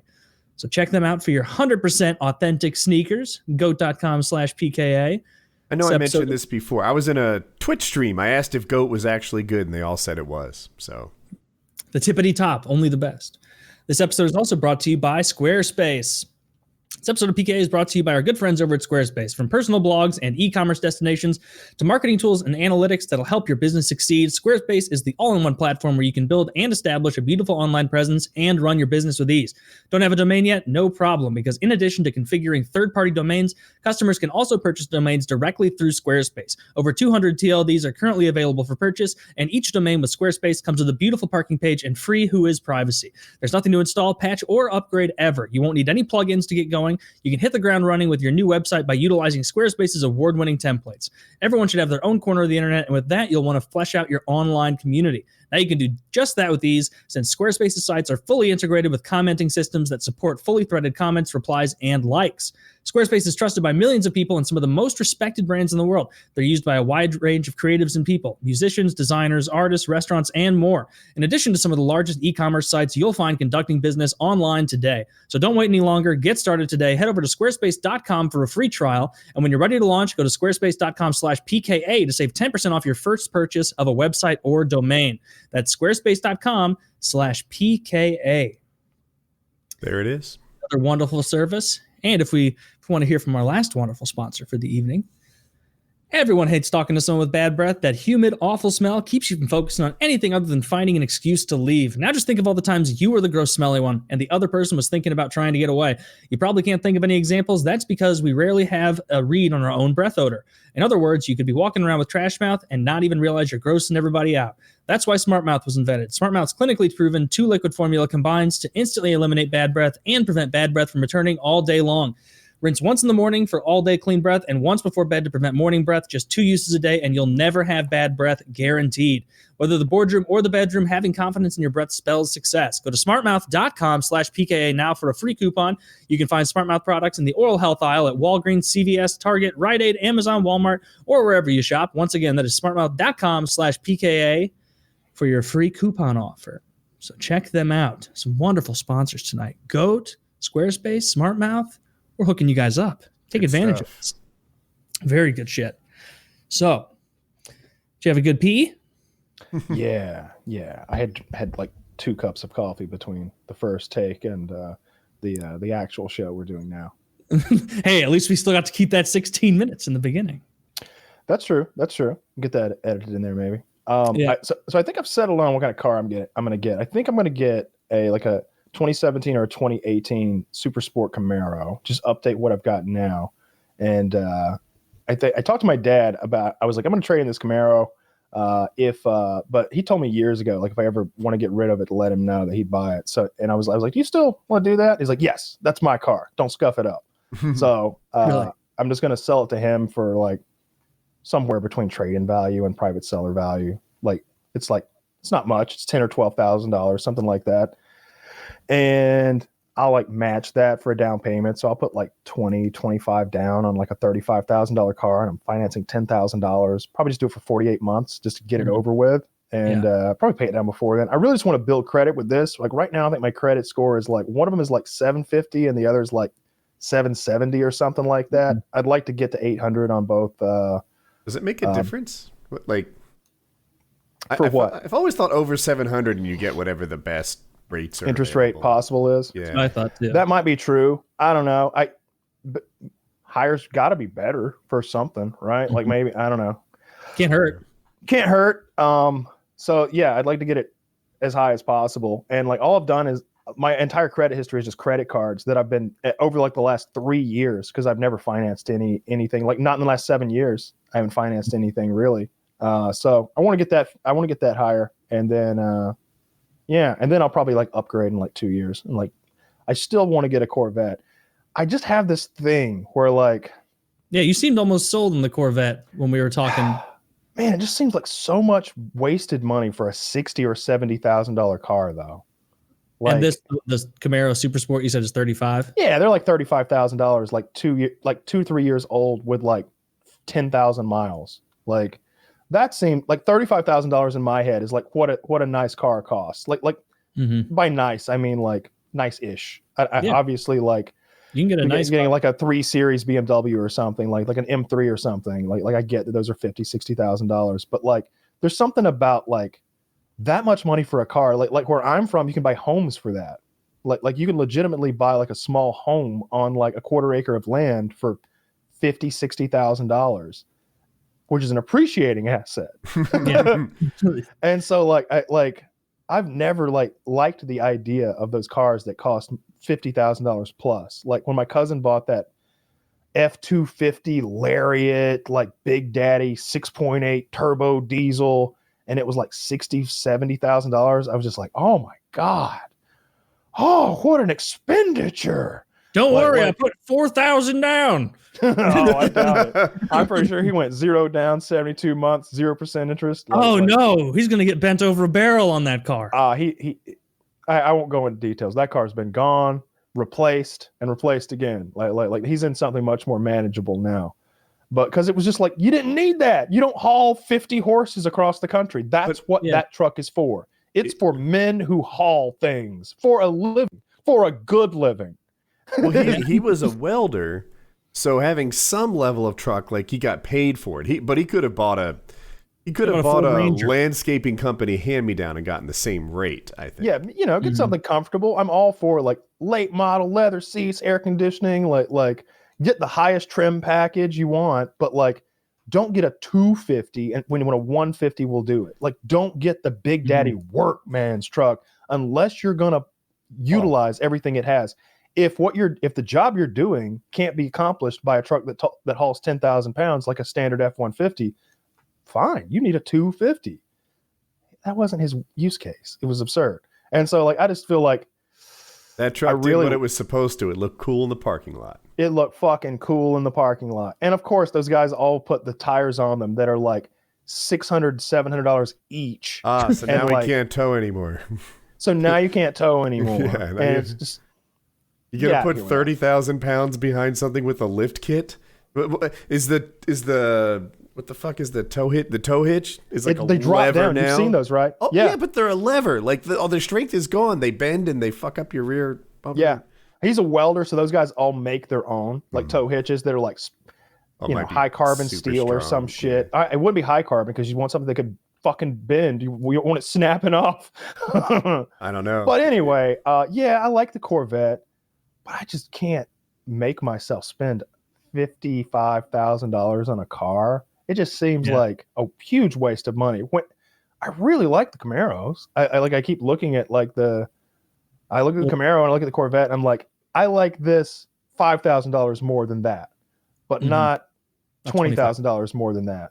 So is this one better than your current Camaro? I assume. Yeah, mine's a 2011 or a 2012. I don't know off the top of my head. So like it's another body style newer, and they changed a lot. It's 55 more horsepower, I think, roughly something like that. And I don't know. They look better. They're faster. Want more power? No. Yeah, I'm sure my truck, the power to weight ratio is nowhere near the same, but the power is insane. Like it never needs more power. Yeah, I think the manual of my year model had 425 horsepower and the automatic is like 405. So I've got 405, and God, it just goes as fast as I want it to go all the time. Like if I stomp on it, it's just, oh, okay, here we go. 0 to 60 it's probably nothing impressive, but for me it is. It's all I ever want. Like I've never had an issue in traffic. I wish I had more power so I could have passed that car going 120 instead of just 100. Like that never comes up. Yeah, horsepower in cars has gotten so much better over the last 20 years. Like I was surprised. My truck has it's either 400 or 405 horsepower, something like that. And like I said, it's heavier, but I'm unaccustomed to that power. Yeah. So I think I'm gonna do that this week. Probably I'm gonna take my car to like get it checked out and take it to the dealership, see what they would give me as a trade-in, and then literally just call my dad and be like, "Here's how much you need to send me. You can come pick up your car," and just go from there. So not so much motorcycle anymore, or maybe. I'm still interested in the motorcycle. Like I feel like I need the car needs to come first because like my ABS light came on, which is the first light that's ever come on in that car. So I'm like, all right, it's time. Plus I'm at like 92,000 miles, getting close to 6 digits. It's time. But I still am going to get a motorcycle. I still want a motorcycle, but I definitely don't want a car and a motorcycle if I'm going to be moving soon-ish. Yeah. Like I've been saying for all along, I might get off probation tomorrow or October 8th of next year. It's one or the other. It's or somewhere in between. October 8th is the absolute latest. I think it is like roughly October 8th. I think that's when I got released. And so that's when my probation began. So like I'm picturing like that moving process, like me, I guess, in a big ass U-Haul with all of my stuff and like my car behind it, maybe. Like where's a motorcycle fit in this equation? Like it does. It's a hindrance. It's a nuisance. Do you have a lot of stuff to move? I bought a nice living room suit last year, and I kind of hate to just throw it away. Like I've got what's the resale value on a fucking couch? Well, I mean, you're going to take a bath on it, but it's it literally might be a fucking couch, I would assume. The difference might be, the cost of moving that all the way to Colorado. Well, I mean, how much of my stuff do I bring? Do I leave my television too? Do I leave my bed? Do I leave my like nice gaming desk and my chair? Do I leave my PC? Like what do I take? Like, Well, I'd rather take all my things. Much space. Huh? Well, I don't know how much. So it's like the only furniture you'd want to bring is the living room setup and then all your gaming stuff in bed. That won't be that bad. Just get a moderately sized U-Haul. I got like a chest of drawers here and like 2 end tables and like I've got a second bed in one of my guest bedrooms. And if there's anything you don't like at all, just take the opportunity to purge it out. Get something nicer when you get there. Yeah, maybe so. I was just thinking out loud what it would cost to have somebody move it for you. Like, is $1 a pound about right? Does that sound right? I honestly don't know. I could get Jeremy maybe to drive it out there. I bet Jeremy would drive a U-Haul, and then I could just drive my car. I wouldn't let him drag my car. I would drive my car rather than have Jeremy drag a not brand new, but a new car to me in my world that's financed across the country. We'll have him drive all your things that are all paid for. Yes, and inside a U-Haul truck, right? Like insurance would cover my belongings, I guess, if he destroyed them. Actually, like, fingers crossed, he like destroys everything I own getting there, and homeowners insurance somehow covers that. I don't know, but yeah, I could probably pay him to do that. Someone was asking me like recently what Jeremy's up to, and then the answer is I don't know. But I was sharing them a little story. I don't know if I've told it here. Like, right around the time I got sentenced, Jeremy called me, and he's just making small talk. He'd gotten my number from my dad because I'd changed phones since the last time we had spoken, and just random nonsense. I'm working here. I'm doing that. The wife is doing this and that, and then he goes, "You know where I could get some green?" Like he's asking me if I know where he could get some weed, and I'm just like, "Are you out of your fucking mind? Are you out of your fucking mind? Prank caller! Prank caller! Prank caller! Don't call me again! Are you calling me on a mobile telephone?" It's like that scene from Pulp Fiction. Like I'm on trial for my life here, you idiot! You fucking idiot! Like, hang up on him. He sends me a text message back later. He's like, "I meant collard greens."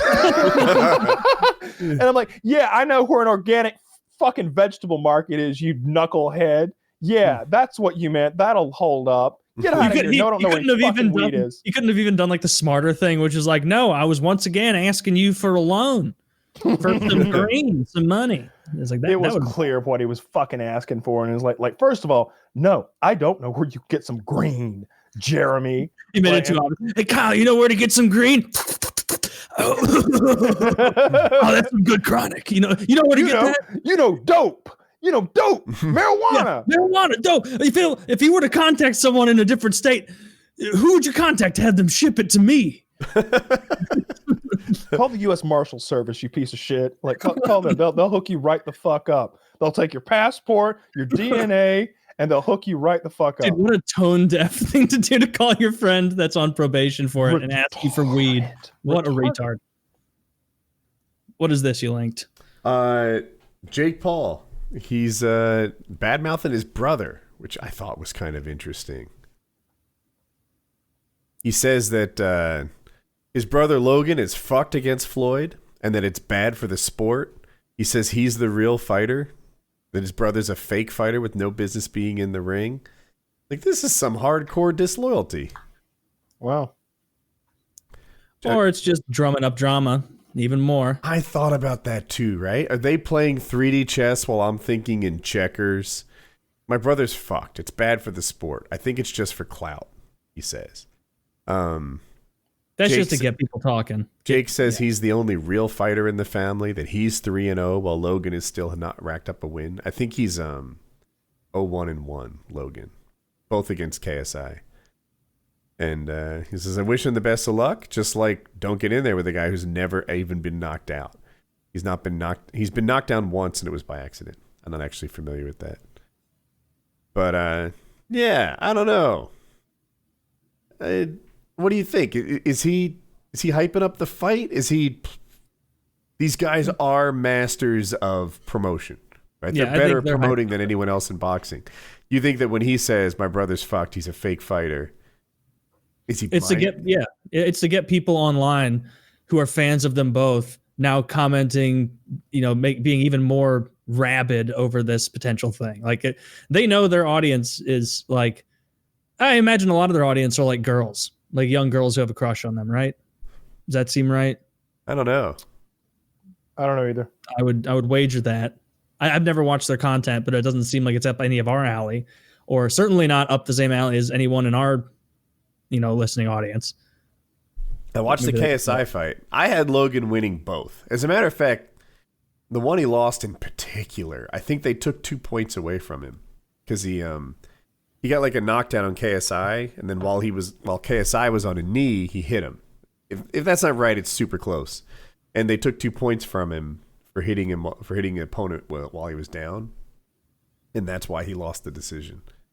But any schoolyard rules, and he clearly was like, he was just bullying the KSI. I thought and he got the knockdown, but maybe they're just getting desperate, like seeing that it's likely not to happen. Like a lot of these pro fighters aren't going to engage with them, so they're just throwing everything at the wall and seeing what might stick or what might generate enough buzz or an offer from a sponsor or anything to get one of them interested. If they were to see the amount of activity it's drumming up, would be my guess. I doubt that he's actually sitting there like making comments like, that fucking brother of mine, he's going to embarrass the family name. Like they're probably like back home or whatever on the cell phone right after that being like, yeah, I think it went pretty well. I think they mostly bought it. They probably saw through it a bit, but no, people are, it'll get a lot of traction. Maybe we'll trend again on Twitter or Facebook. Could be. I wonder how much money these guys make. Not as much as Belle Delphine, apparently. No. Not even close. $50 million a month? $50 million a month? Like her last video is pretty hot. Things. I would retire after 4 days. Like, that's so true. I would do that for half a week and be like, time to buy a little island. Oh, I hear Little St. James is for sale. We're proudly taking back this child rape island and we're making it a paintball course for all to enjoy. That would be good. Not a very accessible paintball course for all to enjoy, though, in the middle of there. Yeah. I don't know if I wouldn't want to. Have you guys ever thought about that, living on an island?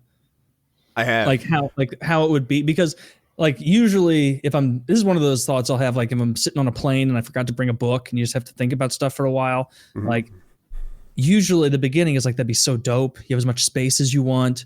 And then within a couple of minutes, you're like, I probably wouldn't have internet, or if I did, it would be terrible. I would be so fucking lonely. I would need to go to like Costco, I guess like once every 2 months and buy thousands of dollars of supplies and wares to go survive on this island. What if a storm comes? I'm not that good a swimmer. The drone of the generator nonstop because it's not just a public utility over quiet power lines. Yeah, and I'm not even like, I blow all of my money on the island itself, and it's just me in a tent. Oh, Taylor, I've been down this road. Like, all right, what kind of island could I afford? Right? Yeah. Oh, a shitty one. Yeah, not a good island. There's no. They call this Angry Bear Island. I'm like, all right, let's keep working. We put the tractor on a barge. I do a lot of self-improvement. Like we work the land, and it still sucks. There's still no internet. There's still no power. You generate your own power, like the Costco trips. You're better off sailing around the world. Yeah. Than buying somewhere cheap at Rattlesnake Cove, right? And battling the bugs and the seagulls or whatever actual island life is like. Ah, there she is, Mosquito Isle, her new home. The Malaria Archipelago. Let me just fix the population sign back to 0 when I drop it. Yeah, we looked at those like islands for sale, and the stuff that's like $250,000, $500,000 islands. Trash. It is trash. Mm-hmm. It's just like a patch of trees out in the middle of a lake. It's shit like that. Or it is so far north in Canada, it's like where even Canadians would look at a map and be like, we own that too. My God. Really? Like it's so far up there. It's so small. You wonder if like the river water rises, how big the island is after that. You have to have your house on stilts. Yeah, they took that picture on a dry season. Yeah. 3 acres. Well, it was a few years ago anyway. Now it's 500 square feet. Mm-hmm. No, that's because of the water. That's why we call it Timeshare Island. You've got 2 weeks a year to enjoy. But get out of there quick. Don't dilly-dally on that. No, I'm not interested in an island at all. I think it would like there's a lot of like living conditions that I find attractive and appealing. Like out in the middle of nowhere is kind of nice. But I'd rather so is purchase like a peninsula. a peninsula. Yeah. You can drive in and out. Okay. And they can wire internet in there. Or maybe you've got like an island with a bridge to the mainland. Like it's close enough that you've got your own fucking bridge. That'd be tight. That'd be really cool. You can. It's probably illegal, but like, could you add your own fortifications? Yeah, a drawbridge, a moat. You know what? This is what you do. You don't even need an island. You just buy a big plot of land in one of the Dakota. Well, not the Dakotas, because it needs to be warm enough that it won't freeze, because then your moat becomes useless. So in Texas, you buy a big bunch of land and you dig a giant moat. And because you also can own any animals in Texas, you can fill it with whatever strikes your fancy. Hippos. Have a drawbridge over it. Hippos. That's a little too scary, honestly. I wouldn't want to live that close. Crocodilians. Crocodilians. Piranha. No, you know what? Piranha. Super villain style. And then it's like real life piranhas. So a guy falls in and is like, ow, ow, I'm getting out of here. Fuck. It's like, no, my fiends swarm him. Like, damn it. He lost the tip of his pinky. Oh, no, I guess it's just a nasty cut. Yeah, I've always thought it'd be kind of cool to have one in a fish tank, like feed it hot dogs. Yeah, they don't. I had a piranha when I was little. It just stands still the whole time, right? Kind of sucks. It didn't really do much. But my dad, like, it was just a fish tank that we had a piranha in it, and then one time, Jesus. Oh wait, is that okay? 200,000. Okay, for a second I saw 200 million. $200,000 for 0.7 acres. Are we looking at the whole island? That's the whole island. I can't imagine there's a part we're not seeing. And again, I bet that's low tide. Maybe not. I bet you could like haul in sand and do what the fucking what are those people in Abu Dhabi do? That's a clever idea. And just connect it to that reef out there. Maybe, yeah. Just make it bigger. Just haul in a metric shit ton of sand and give yourself like 5 acres. They don't even price this one out. This island of Patroklos in Greece, 650 acres. That's going to be expensive. Oh, the Pumpkin Key, Florida, 26 acres, a cool $95 million. If you sort it by price low to high, you have to skip a bunch of like where there's no price. But then you start getting to actual islands that you could buy. Woody, I just found the right angle on the island you linked. The mainland is like a literal stone's throw away. Like you can absolutely throw a rock to the mainland. Yeah. Do you see? It's so shallow. I'm not sure you could drive that boat around it. Or I think you could wade across, no problem. Do you drive a boat? Do you pilot it? Navigate you sail a boat. Right. Even a motorboat. I think you're Cockroach right. Bay, 150,000. Can I rename it? I hope so. That is the question. Yeah. The renaming fee costs more than the fucking island. Yeah. Well, it's a great deal, but it's called Child Porn Island. Fuck. Don't look up where I live. No, it was that's actually an Indian tribe. Imagine putting that on your fucking like you're on Tinder like all right, yeah, come on over. I'm in Baby Fucker Lane. The baby fuckers lived here long before the white man came and stole our island. I gotta like pay off one American Indian guy to come in and give some bullshit history. I gotta find my John Redcorn to come out and lie for me. It's at the corner of itchy vagina and explosive diarrhea. Yeah, come on over. Wait. Yeah, that's a terrible one. Cockroach Island. Cockroach Island. I bet it's Spider Cave. Just the name Spider Cave scares me. I'm not spending $300,000 to buy Spider Cave. You approach it and you literally hear spiders hissing at you. I'd pay $1,000 to not have to go to Spider Cave. I would absolutely pay $1,000 to avoid Spider Cave. Like someone's like, yes, you're not talking because you Americans have your rules. We'll see how tough you are after Spider Cave. It's like, no, I'll tell you whatever you want. I'll tell you whatever you want. Don't take me to Spider Cave. Remember those cave spiders? It's actually not bad. It's pretty nice. Remember those cave spiders from Fear Factor? How hideous they were. Yeah, they hiss at you and clack. Like usually I'd watch that show and be like, I'd eat those bull testicles. Let's go. 50 grand. All right, I'll eat a bull testicle. Mm-hmm. But then they show those cave spiders. and like I remember the girl like trying to eat it, and it like somehow it cut her lips. Like I don't know if it pinched her or if like she was biting so like she's trying to munch it up fast, right? You don't want to like slow chew this. Like you don't want to savor your cave spider. You want it dead. Yeah. But her mouth is bleeding. Like her lips are bleeding from like it's such a spiny, pokey creature. And I'm just like, nah, that's where I fucking bow out right there. I'll drink the horse cum. I'll eat the bull testicles. I think I could eat those cockroaches because they're so soft and crunchy. I feel like if you give me a glass of water, I can eat some cockroaches. I'm going to hate it. I'm creeped out by those things, but I'm not afraid of them necessarily. Like, I think I can do it. Give me the water to like chase it, and I think I can do this. But when I saw those cave spiders, that's where I nope out. Yeah, I wouldn't want to do that. I would rather eat live mice. Spiders. I'm kind of impressed, though. And it like, you're like, she's eating them. The spider's all horny and pokey, and her lips are bleeding, and she's persevering. I'm like, chick's cool. Yeah. I don't want to kiss her right after, but I'm guessing she's super hot because she's on that Fear show. Factor. Fear Factor. They don't pick any uglies. Did you ever watch Gullah Gullah Island? No. Too young? You're too old for that? Well, there you can buy Gullah Island. Some people in our audience are going to remember Gullah Gullah Island, that show where all the kids were on an island and there was an anthropomorphic frog, big yellow frog that was a guy in a mascot suit that would hang out. Dude, and that's where I learned. Of course, we're too old for this. There's a cartoon frog here with a bunch of mixed race children. What is this from? 94 to 98. So that's I was watching children's television from 94 to 98. Well, I was a child in 1994.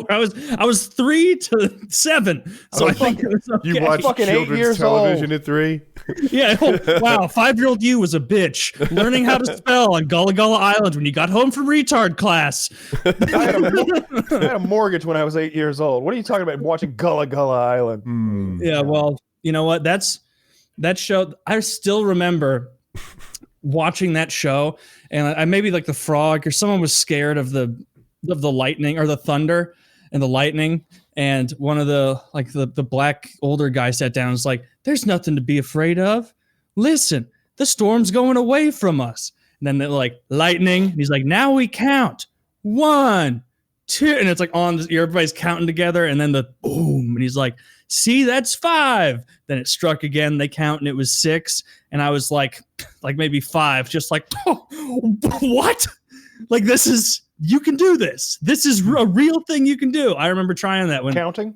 No, like knowing if a storm was coming towards you or away from you, and it blew my mind. I still remember that scene. You're one of those kids that really liked that old magic trick where you like pull your thumb off too, huh? Yeah, I mean, it's a classic. Did you fall for the got your nose thing? I was showing somebody Norseman the other day. Lashing out. I was showing somebody Norseman the other day. They'd never seen it before.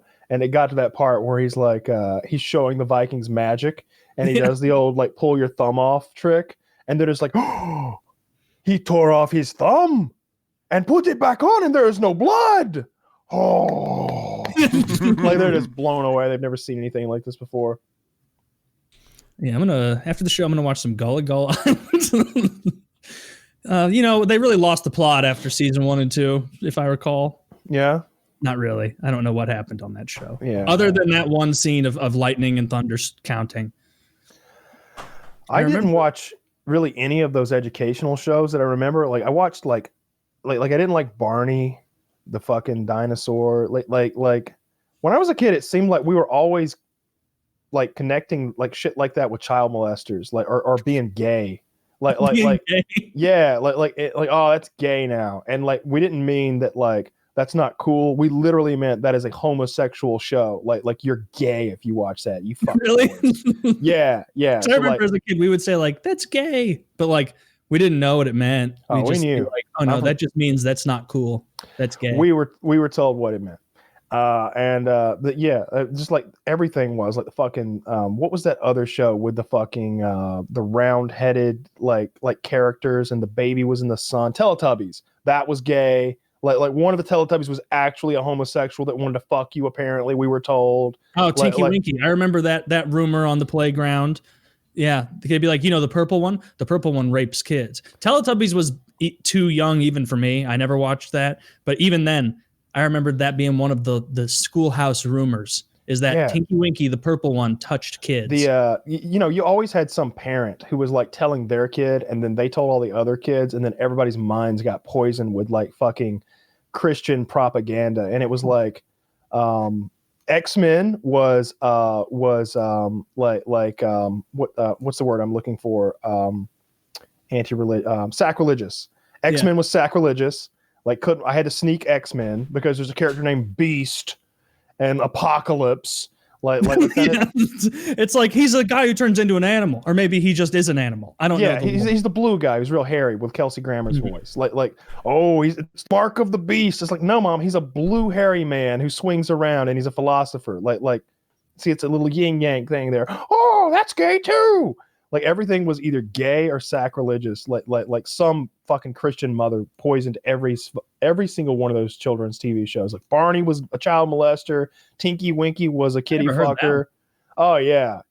Like Barney was gay. Tinky Winky or whatever on Teletubbies was gay. Purse, right? Tinky Winky or whatever his name was.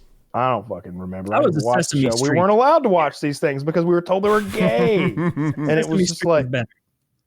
Sesame Street is the only one that like no one said was gay, and it literally has two gay guys in it. Like that shows you like the mentality of Southern moms. Like that one went completely over their head, but the purple dinosaur, who's like in no way has a cock, is fucking kids somehow. Like I think they said the guy in the costume was fucking kids. That's what I assumed, not the suit itself.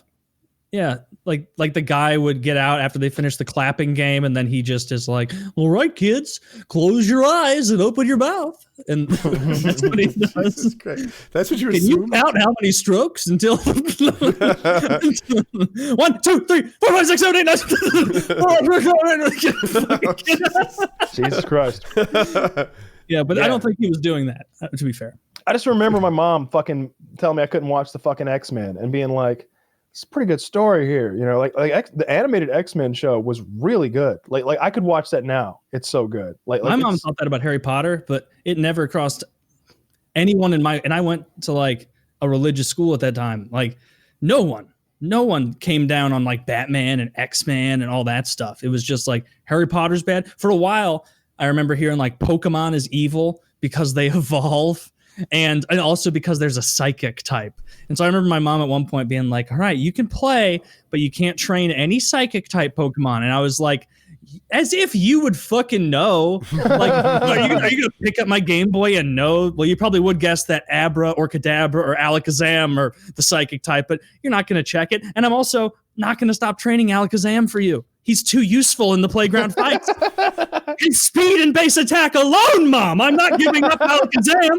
I'm trying to keep my record strong on the playground. Oh, that was great before they stopped. It's fucking nonsense. Nobody ever had an issue with Harry Potter. That's funny. That's always the one you think of. Yeah, I don't know. Nobody had an issue where I'm from with Harry Potter. Like I started reading it when I was maybe 13, something like that. I think we got the first book from like a yard sale or something like that, and I fucking loved it and read through it in like 2 days. And then I was like, I need them all. Let's keep them coming. And then I went to the midnight release for like one of the later books. Like I really like those books. I still like them. I read them in prison. Yeah. It was so funny explaining Harry Potter to Snow. Like looking back on that, God, that was just like last year or something. Ugh. Like, I don't know. It's this little kid. He's a wizard. His parents are real mean to him. And there's this other guy, Voldemort. Yeah, he's like the bad guy, huh? Yeah, Kyle, just a little word of advice. Don't tell anybody else you're reading that gay shit in here. They find out you're reading about wizard kids and fucking little princesses or whatever the fuck, they're going to rape the shit out of you. On principle. You're making the rest of us look like bitches, man. The fucking local news came in here and they saw you reading the Sorcerer of Azkaban or whatever the fuck. Nobody's got a problem with that, surprisingly, in prison. Like, there's nothing like too soft. He's like, hey, put this on the outside of your book, and it's just like it's like raping for dummies. Like, so it's like, oh, okay, all right. I'm studying crime. I'm studying crimes. Everybody's kind of on the same page that, like, dude, we are fucking in here, and there is no fun to be had. There's no women. Like we got basic cable when they let us watch. This library kind of sucks. Like Lots of drugs. Read whatever you want to fucking read. Like nobody's got an issue. Like they're in there like staring at the weather girl all day. So like they're certainly not going to give you any shit for like reading some Harry Potter. Like this is before I wrote it down as you were talking, when this is when Woody was in the bathroom, but you were talking about like rumors and nonsense that starts at schools, like little things like that. And this didn't happen at school, but it reminded me of this really funny story. My youngest brother, you know, he was probably kindergarten, like 5. How old are you? 5, right?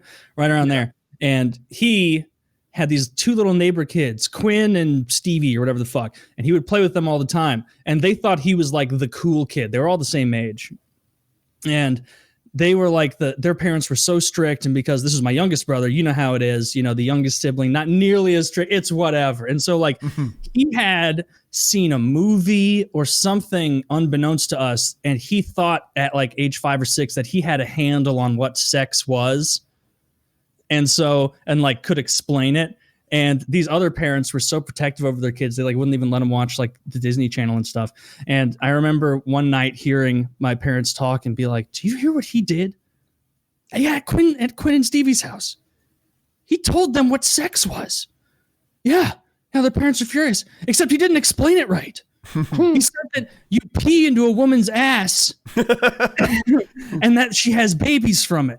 And apparently this like really upset those 2 young boys that were neighbors. Like they were like really like, wait, what? Like you put your penis in a woman? Like they which I mean, that part, fairness to my brother, true. But yeah, they were devastated by that. They weren't allowed to hang out with them anymore.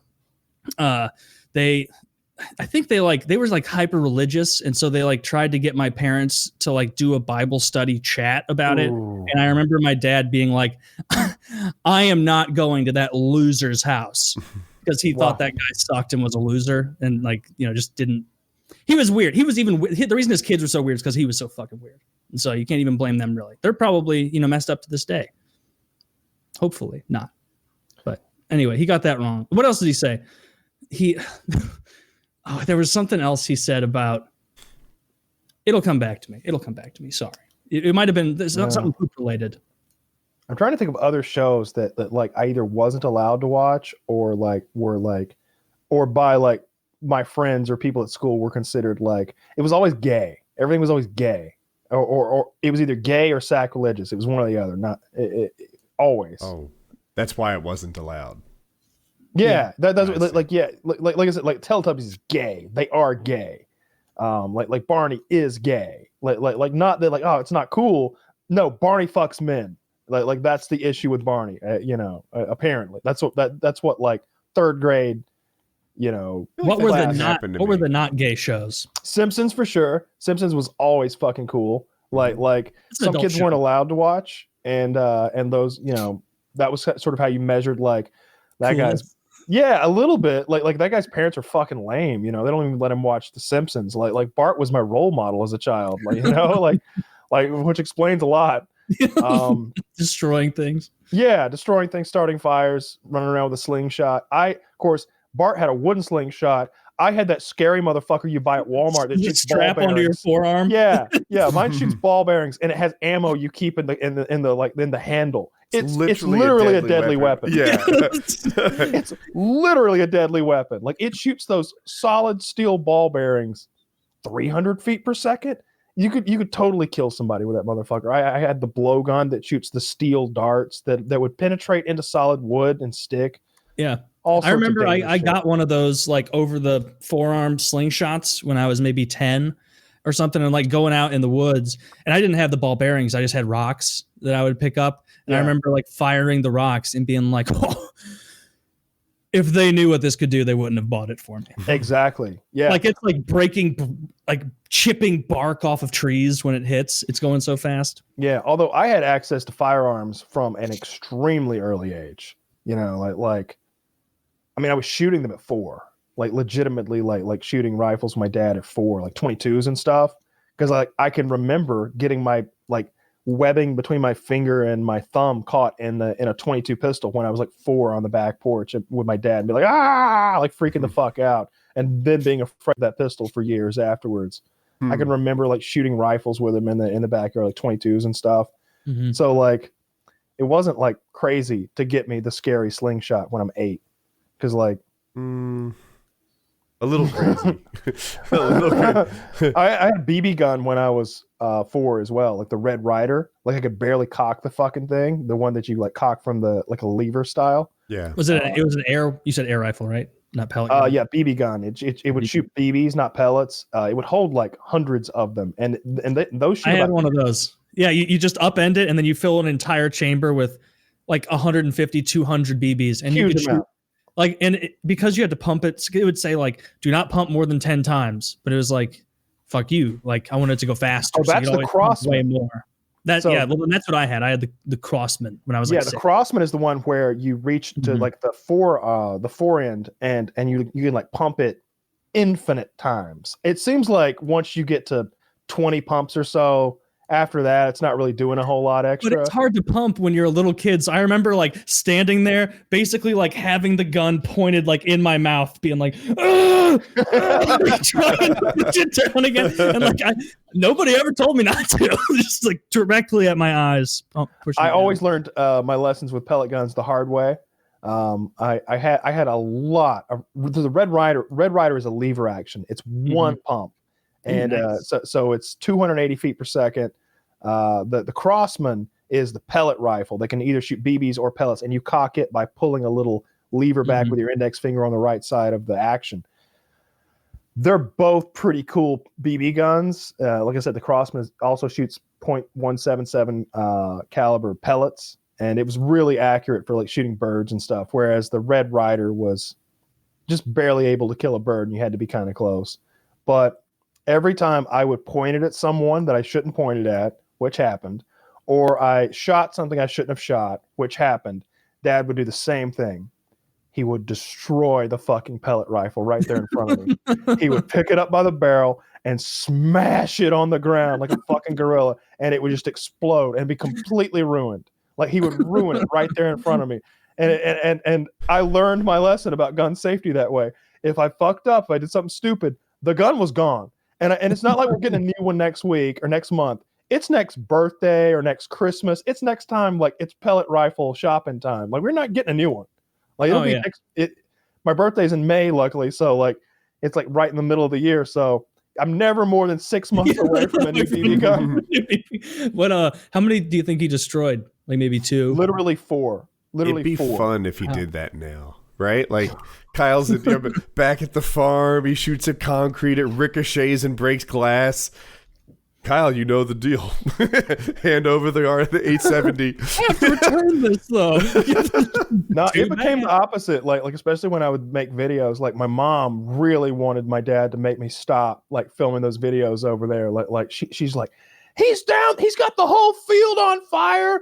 What even is that they have? It's mounted on a car, Lamar. He's got a belt-fed machine gun. That's something you see in war movies. And my dad's just like, what am I supposed to do? He's a grown man. He's making money. What am I supposed to do? You want to stop him? You want to stop him? Go stop him. Go stop him. He's got a machine gun. He'll turn the gun on you if you try and ruin his Well, technically it's a minigun, but either way, you're fucked. He's pretty good with that machine gun. I don't think there's anything we can do. You know, like basically told her that, like, I'm not gonna stop him. It looks fun. You know, I get asked a lot, like, what did this person or that person think when you started doing YouTube full time? And the answer is usually like, well, they thought of it as a business. You know, the viewers thought of it as playing video games for a living. My dad thought I had started my own little YouTube business. You know, my wife thought I was earning income for the family. Like they never were, they didn't look down on it or anything. No, as soon as you can like show like I'm making this much money, everybody is like, you have business, and nobody's like, oh, so you play in the backyard with guns. Nobody says that when you show them that you're making $100,000 a month or whatever. They're like, oh, so you have a firearms company. Exactly. like some viewer might be like, oh yeah, he's that guy that shoots pumpkins. That's kind of silly, huh? Nobody else thinks that. That's like on the other side of the camera.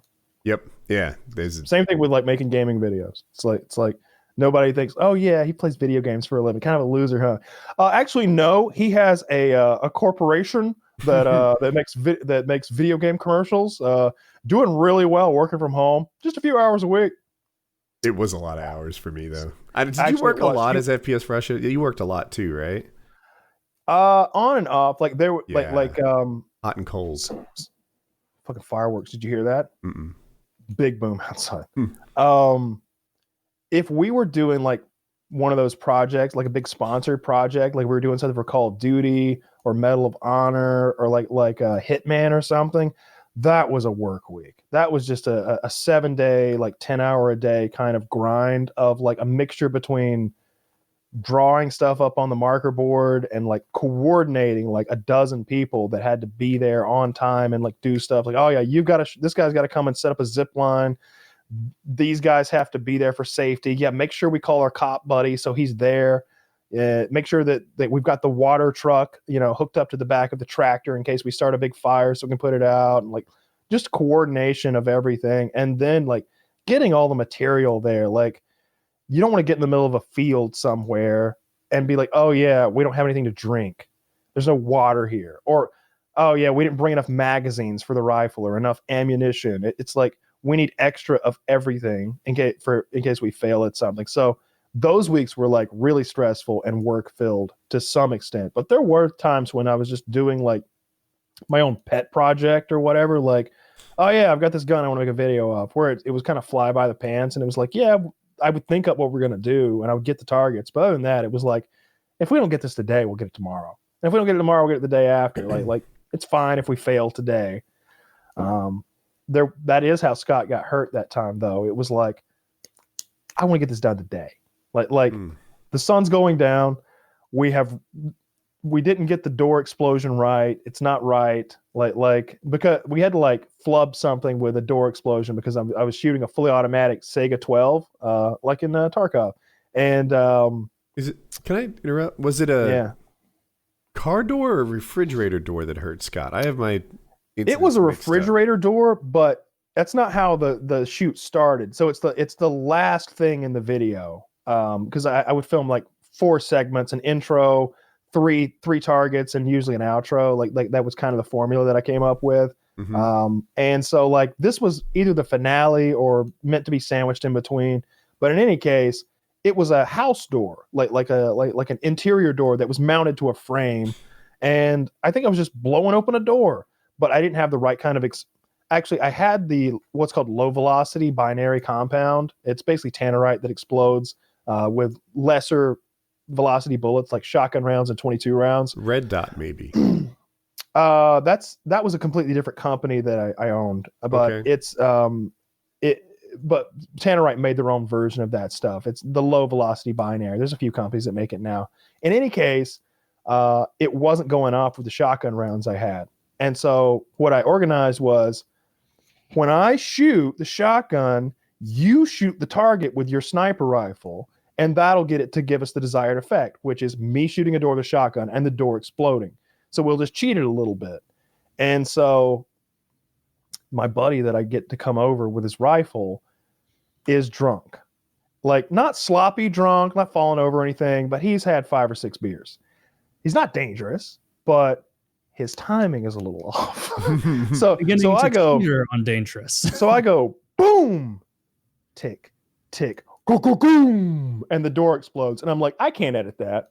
Like if it'd been a little bit of a delay, I could have like cut to the second camera and cut back or something. Like I could have done so. I can't do anything with this. And I kind of told him, I wasn't mad at him. I was like, man, there's too much delay there. I don't think that's going to work. And I only had the one door, and you just exploded it. And he's like, my buddy's like, I got a refrigerator back at the house that we were going to get rid of anyway. And I'm like, perfect. We'll get the refrigerator. And so we loaded the refrigerator up and did the exact same thing again. Put the explosives in there. He got in the back of a bed of a truck on a bipod with his sniper rifle. I got the shotgun, and you can just watch the video and see what happens next. I shoot. He shoots at the exact same time, perfectly timed. You can't even tell it in the video. And that refrigerator comes all to fucking pieces, and a piece of it hits Scott right in the shin. And How big was the piece? Could you do it with your hands? Like, it was this long bendy piece. Like it looked like framing, like you ever take the screen out of a window, you know, that frame it has around. Sure. Very similar to that. Like it was like a thin sheet metal that was kind of like an L all the way down, and like, but that was like contorted and bent into this like weird triangle type thing that was tumbling across the ground. And that hit him right in the shin. And it was like 4 stitches, you know, about a 1-inch long cut that was very deep, not to the bone exactly, but you could stick your pinky into it for sure. Like, you know, maybe. How much was it? The medical costs? Like $1,200, $1,300. Yeah, something like that. $1,200 or $1,300. And you know, that was the deal. I was like, hey, Scott, here's the deal.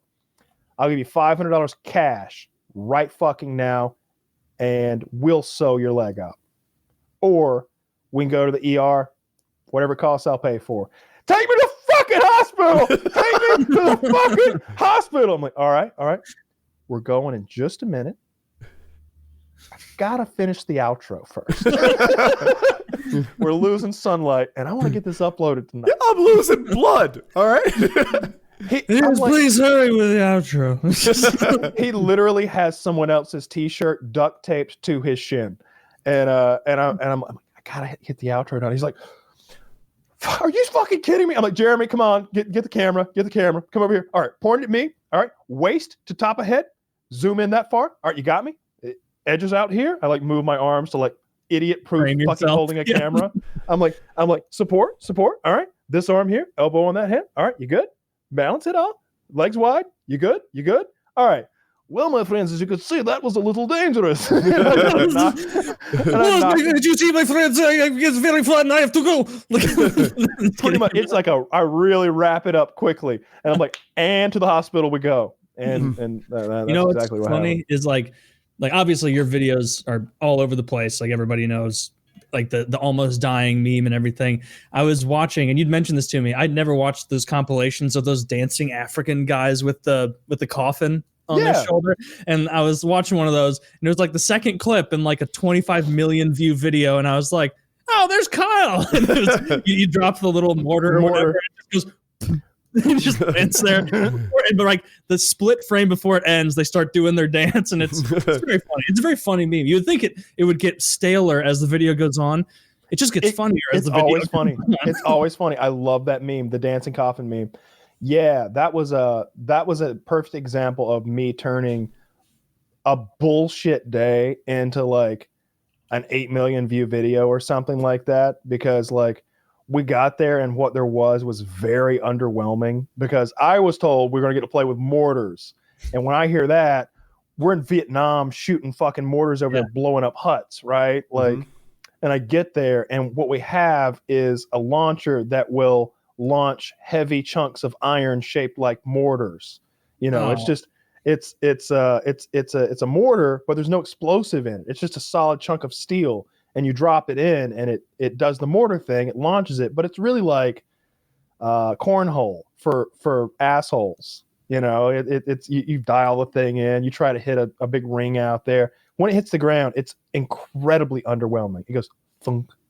It's just a heavy piece of metal hitting dirt out in the field somewhere. And I was like, how do we make this interesting? And it failed, and I was like, done. That's 10 million views right there. You know, $20,000 for like what should have been just a throwaway of a day. Yeah, that was a good one, because I was so glad it failed. When it failed, I walked away and I was like, we're done.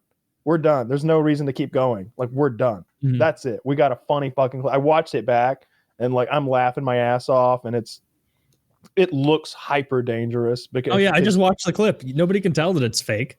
It's not fake. You just can't tell that it's not going to explode. Not explode. Yeah, it's a real mortar launcher. It's a real mortar. It just doesn't have any explosive in it. Yeah, there was a couple days like that where it's like, well, we have gotten here, and what was promised is not here. We are going to have to make some shit up and bullshit and like make this entertaining our own way, because anybody else who tries to like touch this, it's going to be the blandest bullshit 10,000 view video they've ever made. But like we're going to make a thing out of this one way or another. And then sometimes I got there, filmed it, and then got home, and I'm like, we're not using that. We're not using that. There's a lot of stuff that I was just like, and like some people get mad sometimes. And they're like, hey, what happened? You were supposed to make the video of our blah, blah, blah. And I'm like, it looks like shit. I'm not uploading that. It looks like shit. Like you were supposed to have this, that, and the other there. None of that was there. Nobody wants to see me shoot steel and a pumpkin with your slightly different version of an AR-15. Right. Yet another 223. Yeah, put me in a helicopter, dude. Like put me in a helicopter or give me something to work with. But nobody wants to see like some bland ass shit all over again. It's got to be interesting, or nobody cares. It had to keep escalating, and you kept escalating for years, which was pretty cool. Like I remember one time you made one of your favorite early videos from me. You blew up an Xbox. I think you shot it, and then you maybe shot it with like a Kimbo and then a shotgun, and then you blew it up, and eventually maybe lit it on fire with whatever was left. I forget. Yep, but that's accurate. Compared to the productions you put on later, that was actually kind of just a backyard, not a big deal. People thought you used fake guns a lot. So you went and you shot into water. And I hadn't even seen the effect where you shoot into water and it makes all the splashes. And I was jelly because it was like, that is a popular video. And yeah, like 1.8 million views shooting into a pond with a $300 Wasser 10 AK. Yeah. Yeah. It's like it's like a $300 rifle and $30 worth of ammo, like $3,500 profit. It's pretty solid. Yes. Yeah.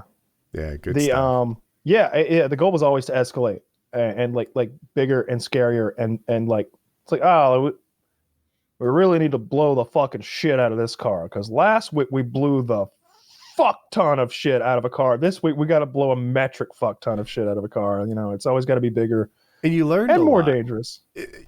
Also, it could just be better on camera. You're like, you know what?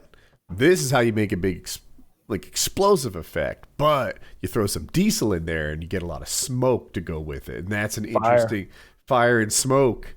Which, you know, like if it's just tannerite, things explode and fly around, which is cool. But the next video, things explode, fly around, along with fire and smoke, like a black, thick smoke, and you got just more talented at the cinematic effect. Yeah, the pyrotechnic part of it. I remember Freddie W like PM'd me this video one time. He's like, yeah, this is what we're working on. And he had like this, they had made this pyrotechnic where they had like a small charge, like blowing up a small amount of gasoline and making this fireball.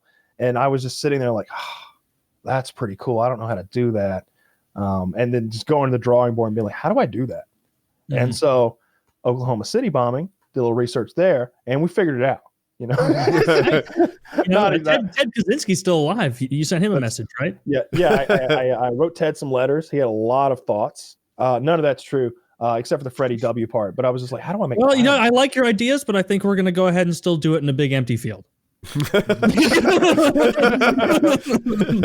That's great. Love it. You know, and that could be next week.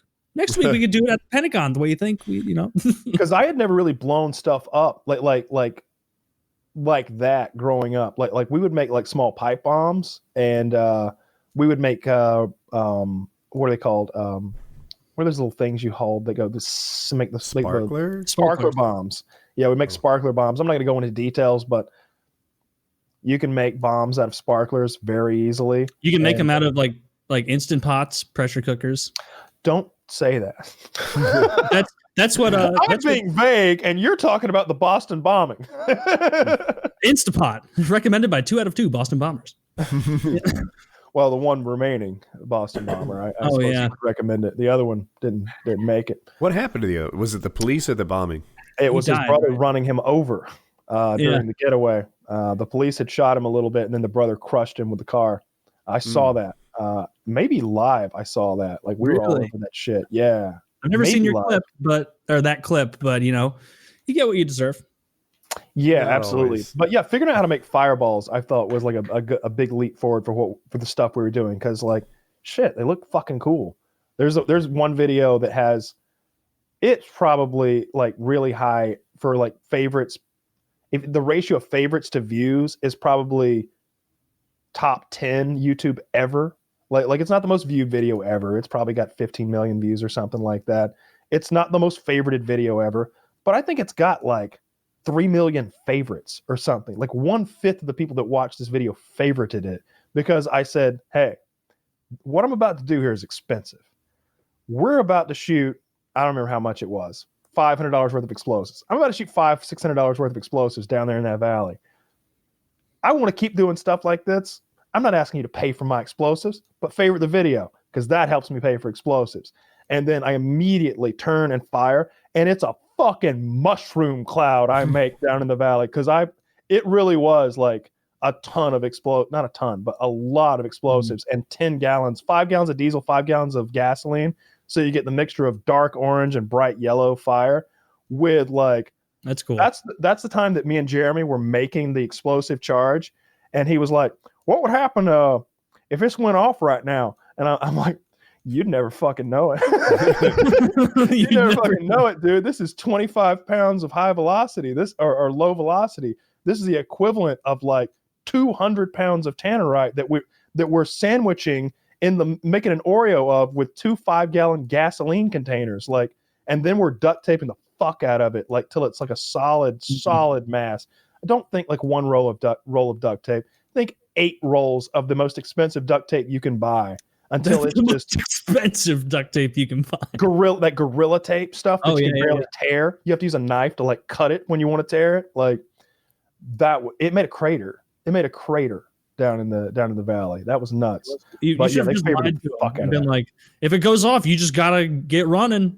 You just gotta. Have you ever seen a movie? You gotta keep the flames behind you, and then you will be safe. Yeah, like I always knew like exactly what the danger factor was, and it was just like I was like, look, we're making money here. Like this is what we're doing for a living. If I die, I die, but we're gonna do it. It's gonna get done. All right, I'm not gonna pussy out. There's no way I go home without doing this today. So might as well just push all that out of your head. Like, don't be afraid of it. And that's just what I do. I just put myself in a mindset where like this is happening. It's like if you're getting a shot at the doctor. There's no reason to be like fucking scared. Like it's happening. There's no way you're leaving here without this shot. It's happening. So why like even bother worrying about it or like giving a shit about it? It's like being afraid of your ultimate death that we're all going to face sometime. There's no reason to be thinking about that. Just fucking live your life. And that's how we do on a shoot. But it came quickly apparent to me that like Jeremy had no clue ever how much danger he was actually in. Like I would know. And I do some calculation. We do those. Sometimes we're like, hey, for $100,000, would you do this or that? And like, we'd all do some ridiculous shit, right? For $100,000. Sometimes that's what I was getting paid to make a video. So it's like, yeah, of course, I have no issue standing in front of this fucking car that's about to explode. I'm getting paid $85,000 today. Yeah. Jeremy's getting paid minimum wage. And he's right there, beside me, like, with no clue how dangerous this is. When he's holding that target in his hand, that explosive target that I shoot out of his hands. I was showing that to Dad the other day. He's like, what if it had driven the stake through his body? I'm like, yeah, I know, right? Well, that was a distinct possibility, but I was willing to take that risk on behalf of Jeremy. I remember literally thinking that, like, I know what explosives do to some extent. Like, I have a good mind for like, okay, if we put the explosive here, that door is going to blow off. Or if we put it right here, it's going to blow a chunk out of this tree. But I had no idea what happens when a man holds a stake with an explosive charge at the end of it and I shoot it out of his hands. I had no fucking clue. But I just told him to do it, and he went out there and did it. And like, I was paying him in like Red Bull and cigarettes at the time. So it was a great deal for you. An amazing. For this video, I am running low on Red Bull and cigarette for my slave. I saved so much money over the years by like, employing people like Scott and Jeremy. I paid Scott well, but Jeremy got minimum wage most of the time, and cigarettes and Red Bull. That was the deal. Like, he would go on a cross country trip broke. He would show up to go to Texas and have $20 in his pocket, and we're gone for a week. Like, he knows going in, Kyle's paying for everything. Kyle's got my food, Kyle's got my cigarettes, my Red Bull, anything I need, Kyle's got. And I had no problem with that because he's the guy that holds explosives while you shoot him out of his hands. Like, no one else is going to do that for any amount of money because they're not retarded. He should have really asked for more. I'd have found somebody else. There's plenty of dummies in that neck of the woods that would have done that shit for like there was a bunch of dudes that like thought that shit was cool and were watching on YouTube, and they would have like not just like random people, like people that were in like my sort of circle of like friends and associates. Like there was a lot of people who were always like, hey, I could come with you on one of those trips, man. You don't have to pay me anything. I just want to go. And be like, yeah, man, there's really not enough room in the truck, but if Jeremy or Scott can't come, you're in. If one of them dies, you're on the bench. That's what I was thinking in my head. Like I always thought that there was like a 10% chance that one of these days Jeremy doesn't make it. That's such a high percent to die. And like wage. like this isn't like that time where we asked Wings what he thought his odds of surviving our survival trip was, and he was like 50-50. He's like 50-50 I'd die on the survival trip. And I'm like, do you know what 50-50 means? That's a coin flip. That's a paper, rock, scissors. 1 in 100 times maybe you die. Maybe probably 1 in 10,000. Right. You know? Like even for someone with his health conditions, like we're just going off in the woods a little, but there was a 10% chance that Jeremy wouldn't survive all that. There's the tank destroyer video where we just mocked up a cube of plywood and 2x4s and suspended 25 pounds of explosives in the middle of it, basically making a bomb. And when you shoot it, it sends plywood and 2x4s out in a bubble, in a sphere of influence, if you will. And I shot it not with a gun, but with a tank destroyer. The bullet is as big. It's like a log that you would put in your fireplace. It's bigger than that. Wow. You would if that bullet were a log, you'd be like, it's a little long. I don't know. We need to cut it in half before we throw it on the fire. We shot it with that, and I remember I'm in the tank, of course. He's sitting on top of the tank with his legs down by my shoulders so that he can pan to me and then pan to the target. And I remember looking up at him to like make sure he didn't shake or anything, and just seeing shit flying over his head like a cloud of shrapnel. There was a bunch of shit like that. Jeremy didn't give a fuck though, or he didn't know any better. Either way, it worked out. He's a very brave, a very stupid. That's why I tolerated him like stealing stuff from me over the years and like being like lazy and stuff. Yeah, it's like, oh, he stole my $200 glasses that I didn't want to, that were goofy looking anyway, that some company gave me for free. Enjoy. You're the guy who sits on top of tanks. You mentioned Wings in the survival trip. Wonder how, like an alternative universe where Wings went on that, how things work out, right? Is he still in the show? Is Taylor He's not on dead. The show? Is there still a show? Like, I wonder what would have happened if Wings, I don't know, went through with it.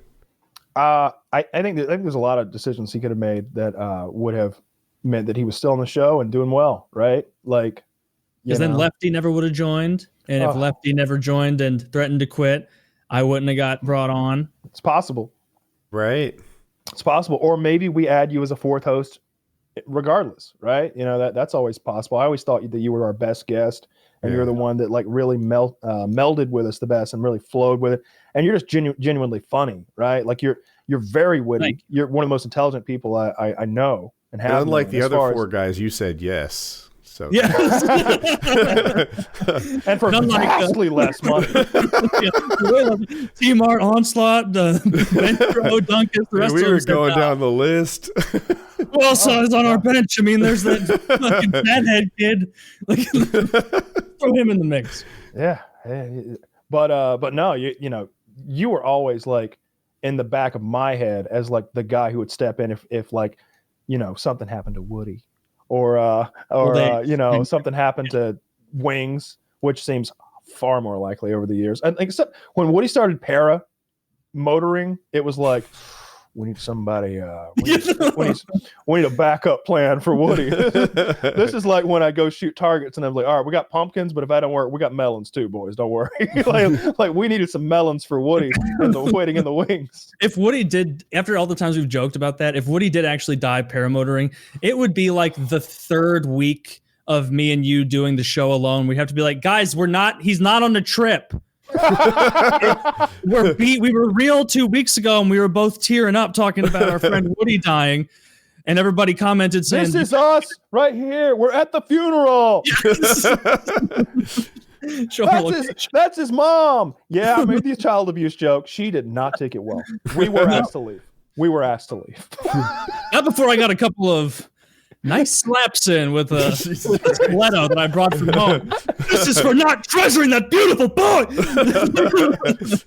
I pull out dual eye scrapers. Throwing him like bullseye from Daredevil, just off the dome. That seems like it'd be pretty painful. Woody would know. My mom FaceTimed me just a few days ago. She's 70, I think. Hardly any gray hair. Good for her. Does she? Do you think she's dyeing it under wraps? No, she has some gray hair.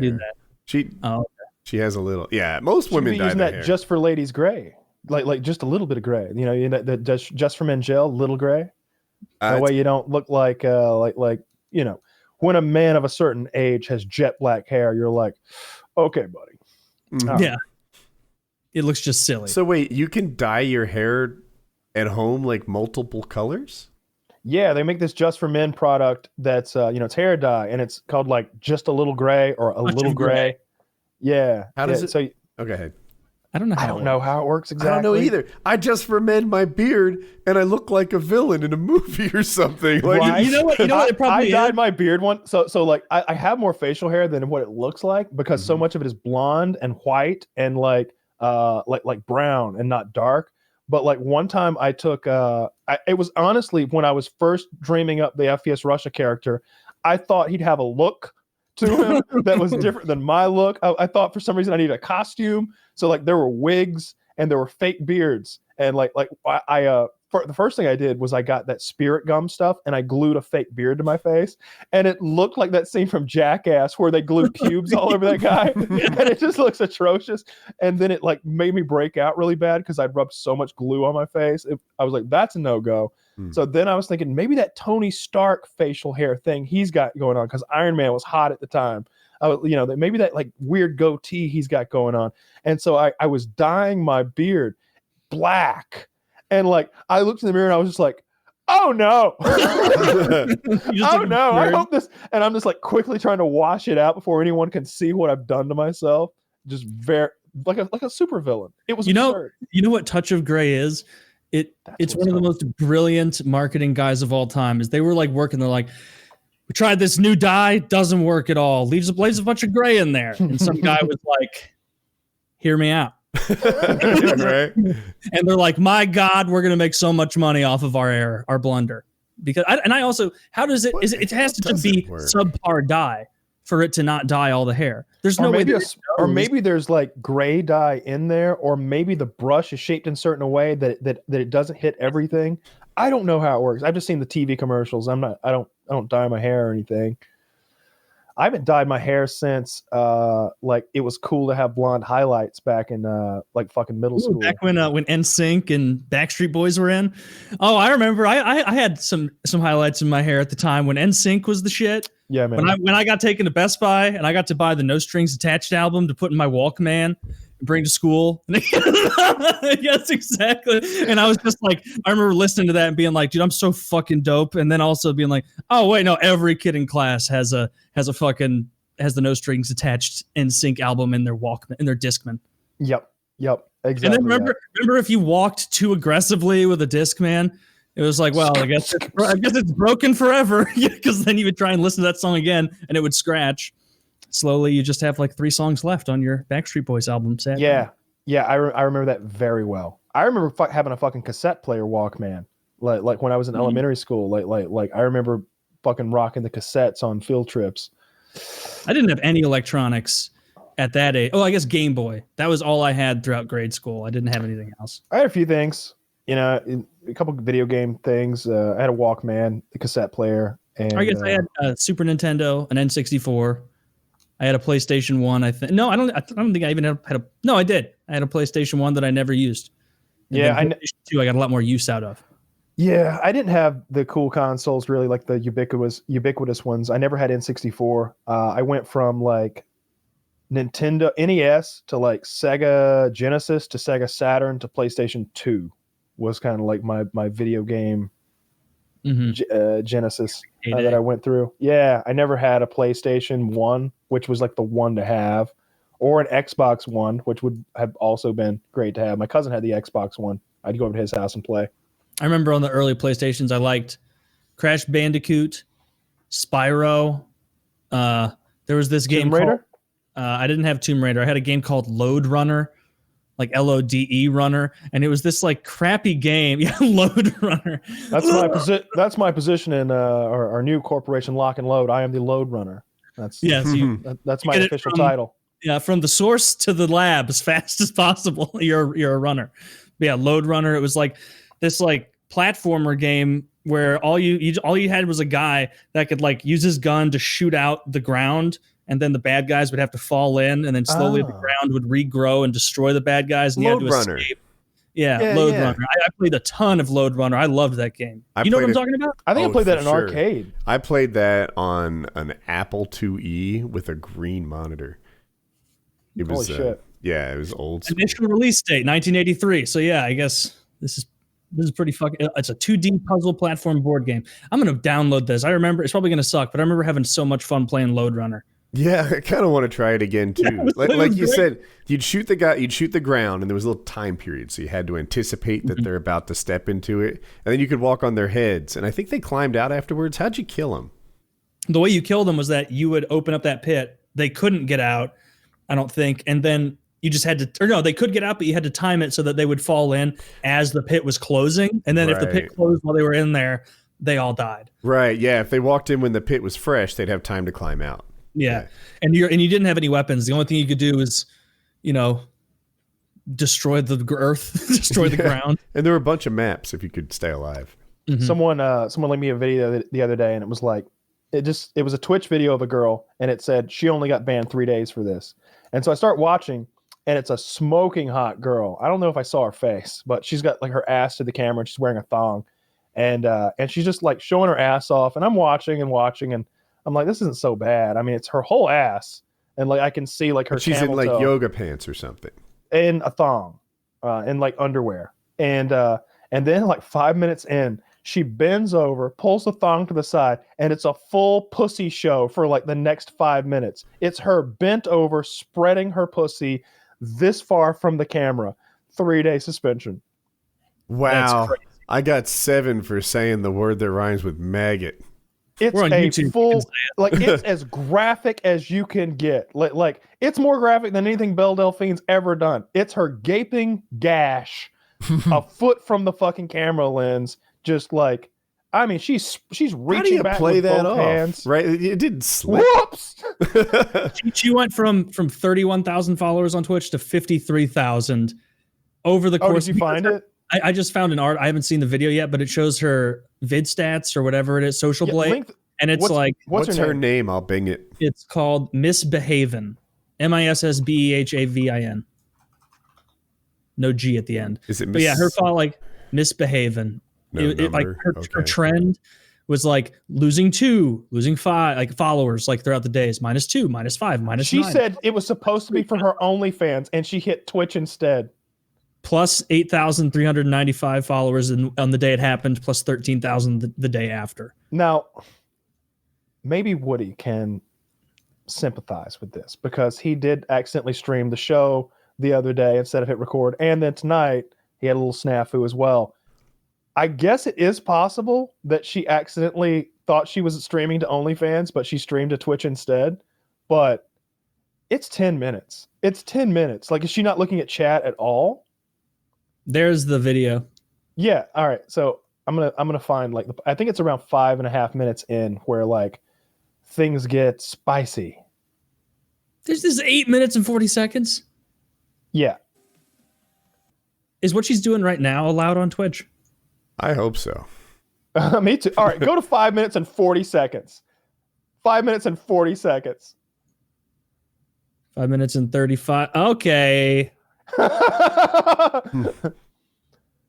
Like, and this was a 3-day ban.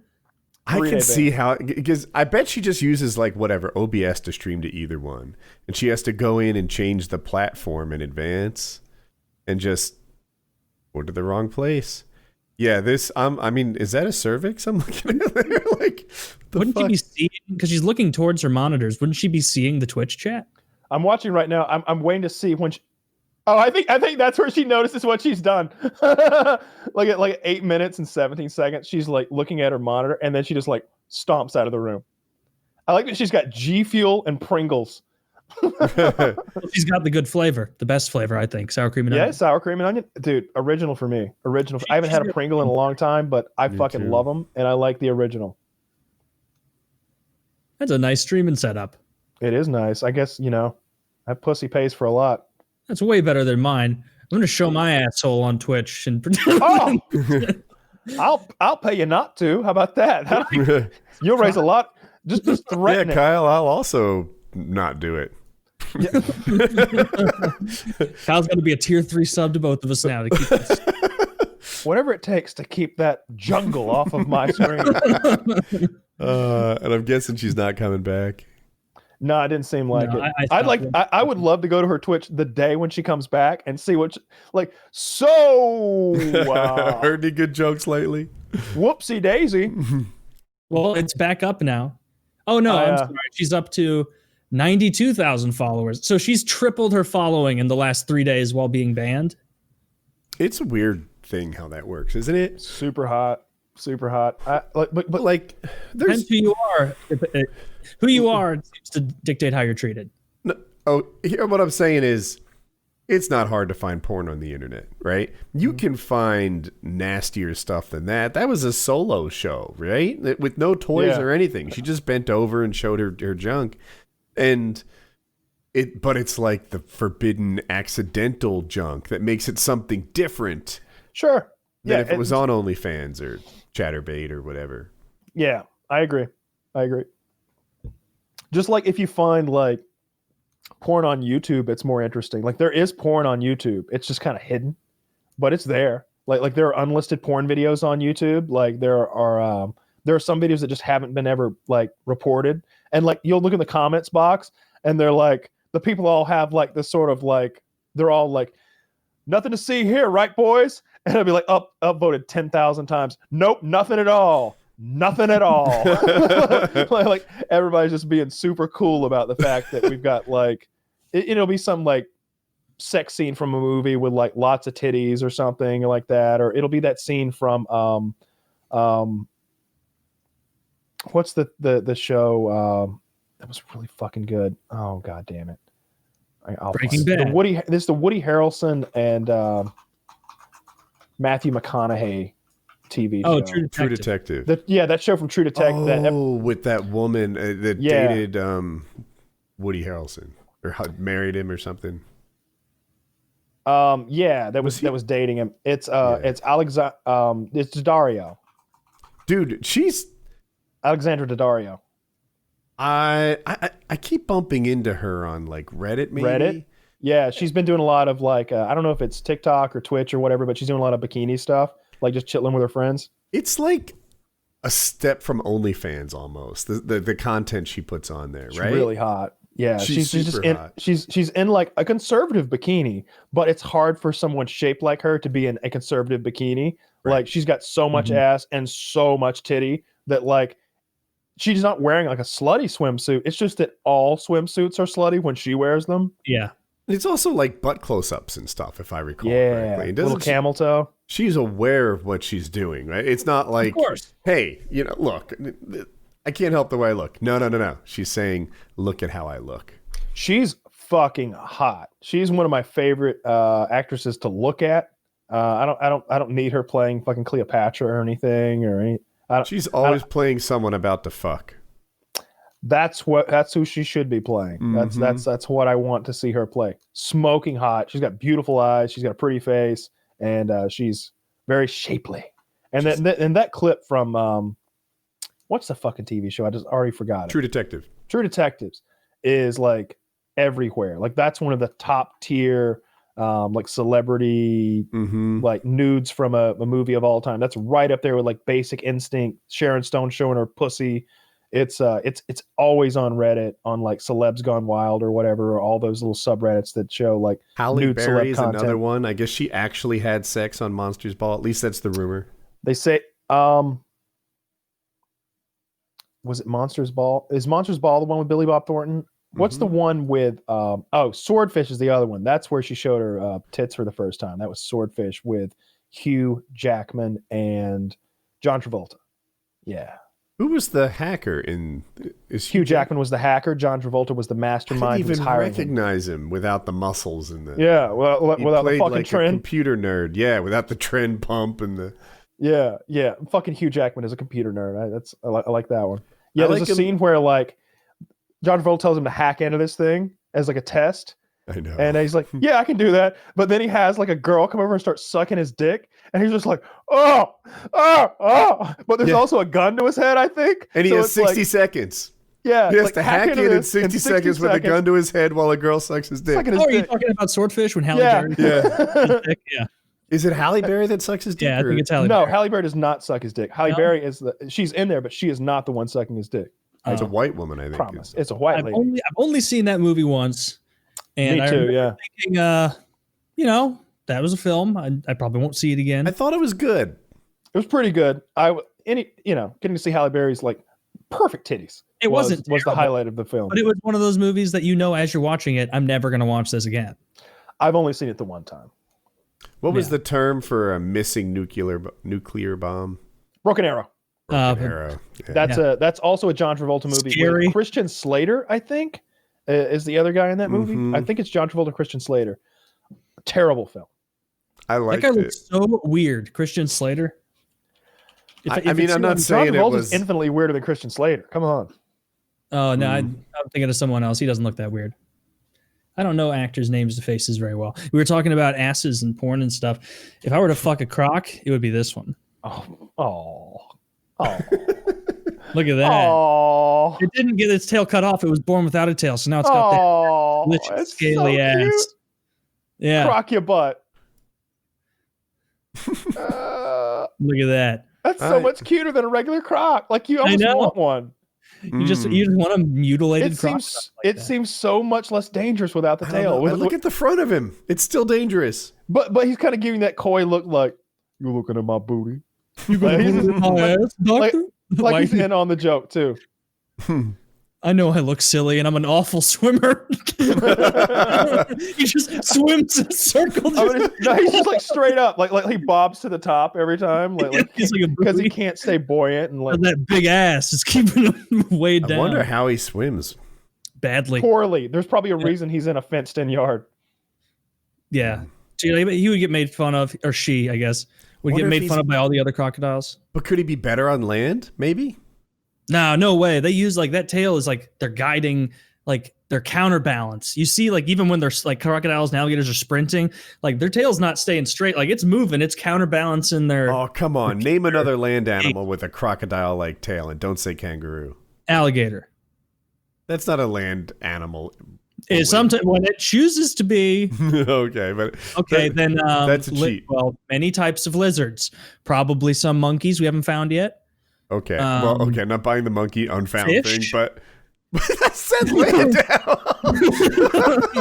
How about a land eel? I don't know, but that's a good point about there's a lot of land lizards that I don't know.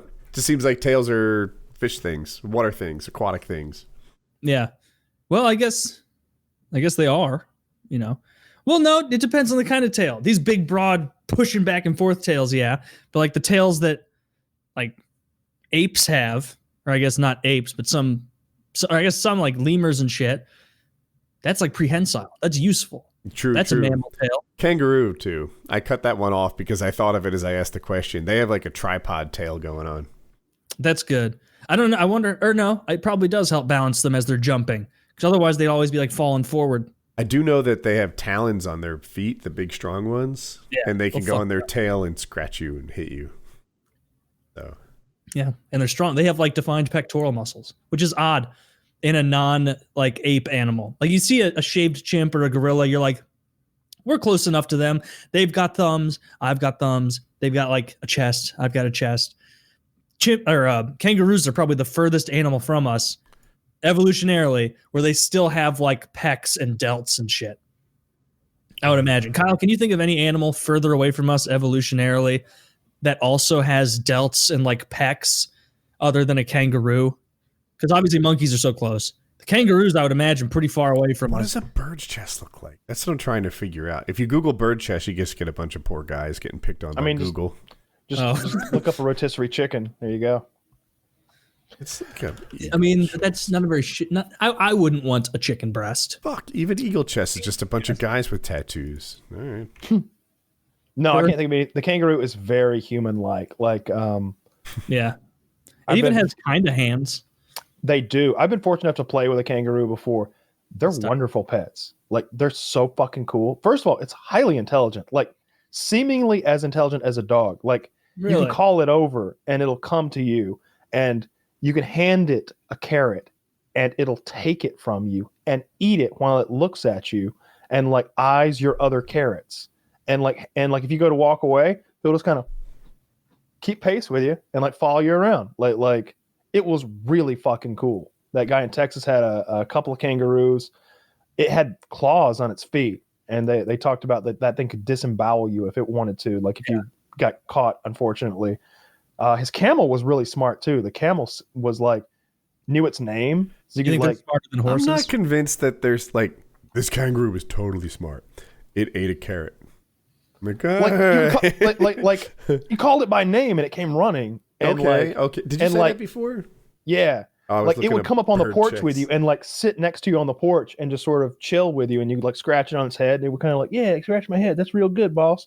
And like, I don't know, it was a tame kangaroo. Like it didn't do any tricks. It didn't roll over and fetch or anything, but like something about anything with like hands and opposable. I don't know if it has opposable thumbs, but it has workable hands. Like it took the carrot from me. That was crazy to me because I'd never seen an animal take something from me with its hand. Was it one-handing the carrot, or was it like doing like the animal like it would take it with one and then bring them together and do the double-handed like gnaw on the carrot thing, and it loved carrots. Yeah, carrots are good. One of my favorite vegetables. I wouldn't be that eager to have one, but you know, I'm also. We were talking about the Georgia runoff for Senate, and I know this might sound like a boring topic, but like it's been super interesting to me because I am bombarded by the ads for this thing. Would one of you, as though I have no idea what's going on? All right, so they're having a runoff. January 5th, I believe, is the final day of voting. As I'm told every day, voting is open now, though. And it's David Perdue, the incumbent Republican, versus John Ossoff, the dangerous radical John Ossoff, who took money from Chinese communists and tried to hide it. He wants to defund the police. You got like a challenging Democrat. Yeah, he's a white guy, clean cut, skinny guy, looks pretty young, looks like he's 35, 40 maybe. And David Perdue is worth like, I think $5 million, like rich old white guy. The other Republican who's also running for her seat is Kelly Loeffler. She is this cross-eyed blonde chick who is the richest member of Congress. I don't remember exactly what she's worth, but it's in the order of 200 million, something like that.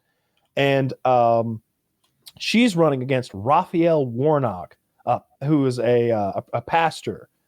He's Pastor Raphael Warnock, this black guy who is cut from the same cloth, seemingly as that Reverend Wright guy. Like they literally have clips of him saying "God damn America" and saying, "Yeah, I remember when that was." They have Raphael Warnock saying it as well. Oh, okay. Like these guys don't know when to shut the fuck up. Like you don't. You're in church.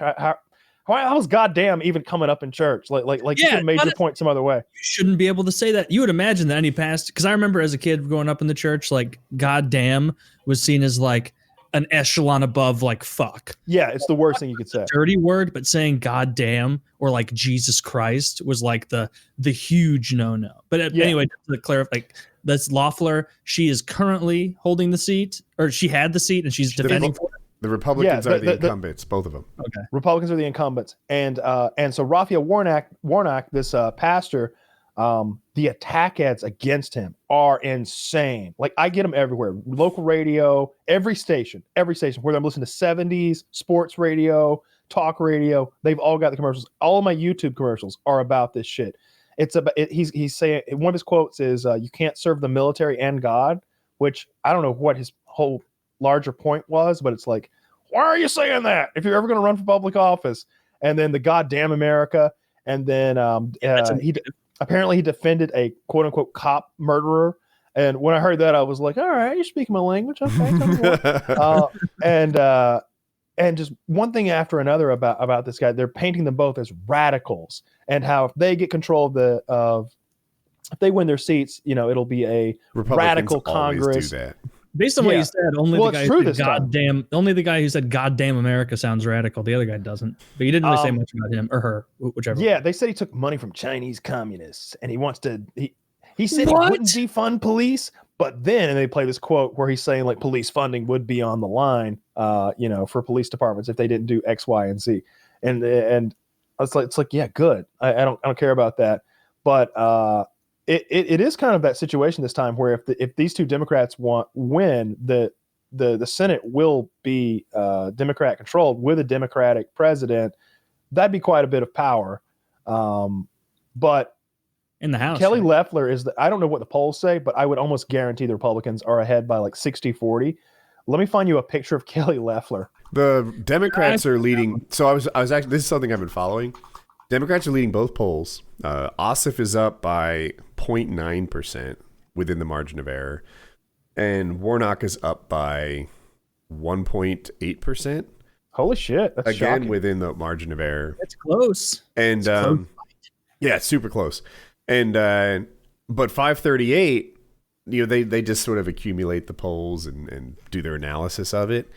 They're like, all the polling people are sitting this one out. The polls we have are C- and like B rated polling agencies. The ones that they have more faith and trust in, they're not really doing it. They're not conducting polls. So these polls that the Democrats are winning, less reliable than normal. Wow, do you think I never noticed her being cross-eyed. Like I was saying the other day, like if I were Raphael Warnock or John Ossoff, I would have an attack ad for Kelly Loeffler. I'd show a picture like this, and I'd be like, "Crooked Kelly Loeffler has a distorted view for Georgia's future." She can't see the forest for the trees when it comes to getting low-income workers dependable jobs. And just like not. She's always got one eye on her own interests and her donors. Yeah, so I guess you haven't seen bad for people with lazy eyes genuinely, because like you can't control that. I guess you haven't seen the counter like attack ads, but Perdue and Loeffler are both getting a lot of negative attention because when COVID was sort of like when our leaders knew about COVID and we didn't, they sold their stocks. Perdue she's the one who made a bunch of money. She and Perdue both made a bunch of money and prevented a bunch of losses. So they profited off the COVID thing while telling the rest of the country that this thing is no big deal. Don't you worry your pretty little head about it. But meanwhile, we're not going to shut down. Yeah. Everything's fine. Don't worry about Corona. Meanwhile, they're adjusting their stock portfolios to make money, implying that they do know it's a big deal, right? If they actually thought it wasn't a big deal, they wouldn't have adjusted their stock portfolios. Yeah, so they're being tricky. So what is she rich from? Did she marry into a wealthy family? Is she like an oil baroness? Like she's a woman, she did. Oh, or did she invent trifocals? I don't know. I guess Ben Franklin did that. Where did Loeffler get her money? From Chinese communists. She's worth $800 million. Damn. Why even run for office? Who fucking cares? Go buy one of the good islands. You don't even need to go to Spider Cove. You can buy one of the really good ones that probably has good. You could just buy Madagascar. Is that even a country or just kind of where we keep goofy animals? Is there a president of Madagascar? Is it a lemur? Is it a lemur? There's it seems like the kind of place that would have a premier. Damn, they do have a president. 26 million people live there. Wouldn't you know it? Oh, I'm bored of this. Yeah. It looks like her husband made the money. I think she had 200 and he's got 600. Oh, so she's just barely keeping it together with that. Yeah. I'm just like combined, scanning. they're at 800. The story behind the Loeffler's fortune begins with her husband, Jeff Sprecher. Sprecher was a successful power plant developer living in Beverly Hills. He negotiated to buy a struggling power plant, yada, yada, yada. So that's as far as I got when I said that. Yeah. Well, maybe you could get some legal marijuana if both of these cats get elected. That's all I care about, obviously. That would be great if it happened. Oh, but I'm keeping expectations very, very low for that. As am I. and then her husband hired her at the power plant that he runs. Nice. This Oh, the doesn't. power plant. It is. I don't know. I mean, maybe I'm being sexist. I'm just like, half the time women are super rich, they didn't get there on their own. Whoa, well, noticing patterns and applying them to reality, Woody, that's not very PC of you. You gotta watch for that, my friend. So we'll see. It seems like she sucks if she was doing all that. I think the Republicans are going to win. Money. I'm just basing on this one thing. Republicans always win the low turnout elections, and this is an off cycle January election. You know, if it was in the midst of a presidential election, the Democrats would have a better shot. But whenever Obama's campaigning for him. I hear you. I don't know. I'm just based on that little thing. I think the Republicans are going to win. They always win the low turnout elections. The commercials have there's no white people in the commercials. It's just lots of black people talking about racial issues and civil rights. Good diversity. I think the Democrats lean into that too hard, like as a marketing thing. Like, we are the race for people. Or I'm sorry, we are the party for the people of color.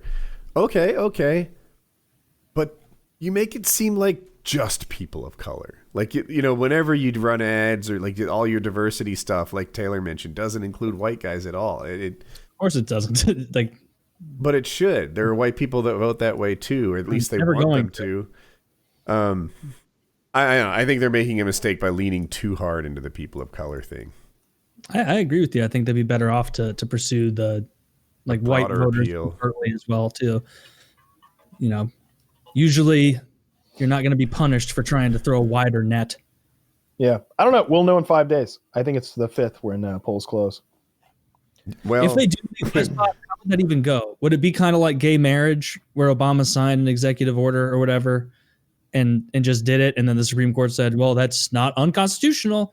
Would I missed Biden, the beginning. What was the question again? Like, how would they even roll out the pot thing? Would it just be one executive order or signing where it's like it's now federally legal, or would it be like a whole rigmarole of like, I think you can do it both ways.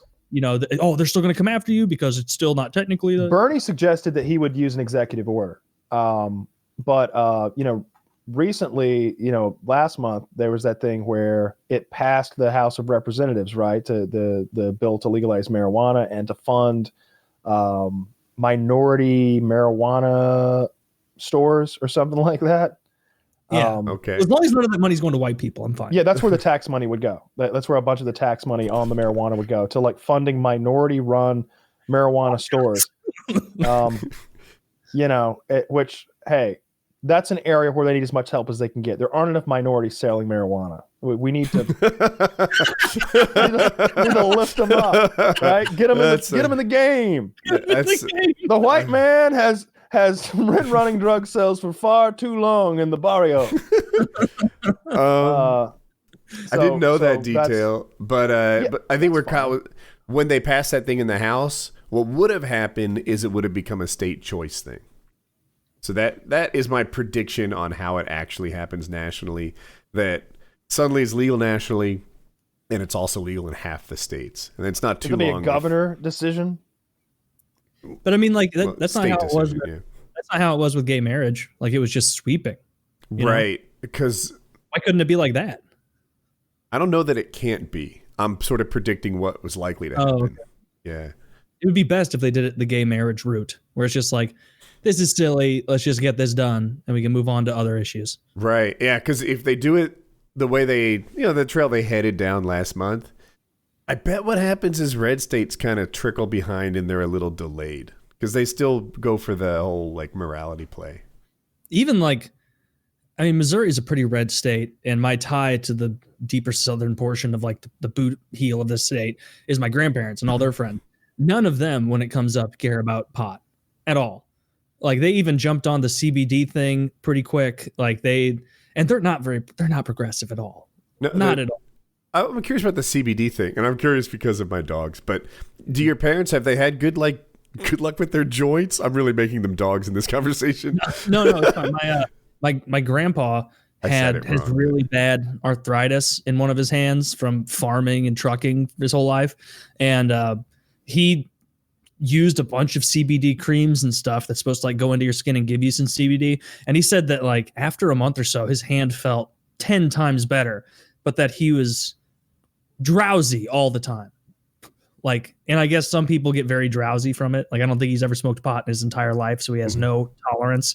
And so he stopped using it because he was like, I can't get work done. I can't do anything. Like, I'll be up for 30 minutes and my hand feels great, but then I'll be like, God, I need a nap. I'm so out of energy. And so who knows if part of that was like psychosomatic on his part, being like, this is a pot cream, even though, you know, he knows internally there's no active ingredients in this that have THC. So it seemed to help them. My grandma liked it for her hand. She still uses it. It didn't make her tired, but yeah, they like it a lot. Like if your hands are killing you, I bet you're willing to try just about anything. My wife's hands are prematurely aged, like they're arthritis and trouble. And yeah, she went to a, I forget the name for a hand surgeon, but whatever. She went to one and he was like, yeah. So your concerns are valid and you're just kind of fucked. And that's how it went down. So it's more like there's no intervention surgically. It's more like mitigating pain and just, well, then maybe has she tried CBD cream? Because my grandparents, I would wager that my grandpa's arthritis was a lot worse than Jackie's, and it did help him a lot. So maybe get her some of that, have her rub that on her hands every morning, see if it helps. At least do that and get some for the dog while I'm there. That CBD shit is so expensive. Like, you're going to be like, for this little tin of lotion, $55. I believe your hand you. That bad? I have an alternative idea. Suck it up, Buttercup. All right. Hear me out. Canola oil. You know, try something psychosomatic first. You're going to be so busy cleaning everything you touch that you won't have time to be in pain. You're going to smell like a fish fry. Yeah.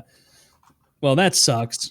I do not want arthritis. The closest I've had come to that is I was like really exacerbating my forearms a couple years ago lifting, and I got tendonitis for a while. And that was where was it? Point to it. My right forearm here. I can't see. My right. Okay. On the back section, and then a little on this side.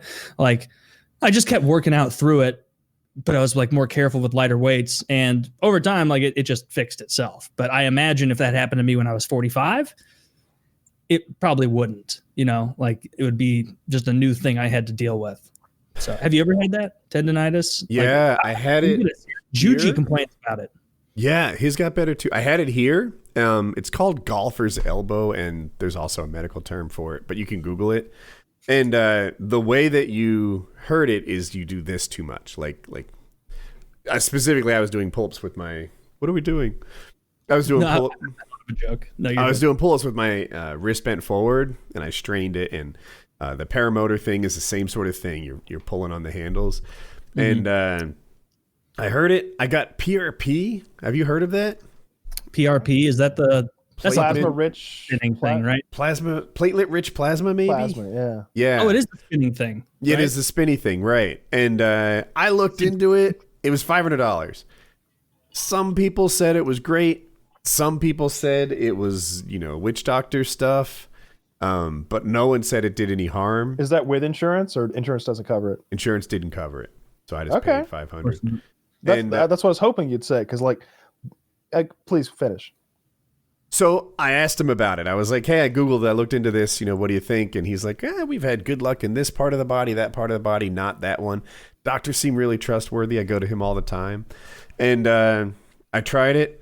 Basically, 3-4 months later, like the website said, I got better. But it almost was like, well, what would have happened had I not had treatment? 3 to 4 months is enough time to heal. So what were you saying, Kyle? I'm having pain in my wrist right now. Like right there, boom.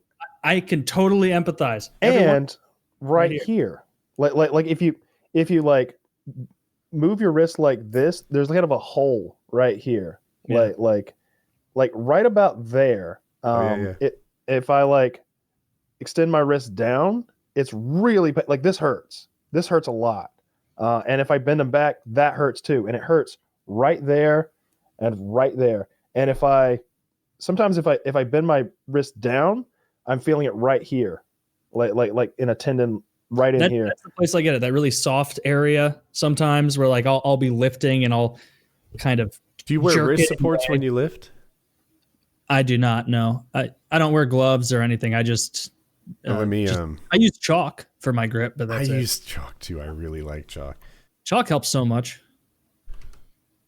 I wouldn't want to mess my hands up. They're so soft. And well, you know what I bought to keep my hands soft? Literally, I bought. Have you ever seen those paraffin wax tubs? Yeah, I've used those. You heat up, and I bought one like from my grandma for Christmas. And as I was looking at it, I was like, I need this for myself. And so I decided to give her the nice one. I bought myself a cheap one. And so in the bathroom in my bedroom now, I've got a big paraffin wax thing. I think I might have it on right now because I might do a couple hand dips after the show before I tuck in. And it's great. Do you know what I'm talking about, Woody? We have one, but Jackie uses it because it's for girls. It's great. Well, I like it. It is a little. I didn't get a very big one, and so like. It's like it's for hands and feet, and I'm like, it's barely for hands. I'm not fitting my 13s in there. It's not gonna, unless I want to do it one half at a time, like you flipping back and forth. But like, it is so much fun because you'll just sit there with your hand like this in a cast of thick wax, and you're supposed to just sit there for like 20 minutes because it's pretty fucking hot initially because you do like a dip. Wait 3 seconds, let it harden a bit, dip again, wait 3 seconds, dip again, 3 seconds, dip again, and then final dip, you do it 5 times. And it's like your fingers look like even like girthy because of how much wax is on there. And then like after it's cooled down entirely, you just start wiggling and like you can like work the entire glove off and your hand is so silky smooth. Even like I can still tell like my calluses, but even my calluses feel smooth. So you put your hand directly in the wax? Yeah. Correct.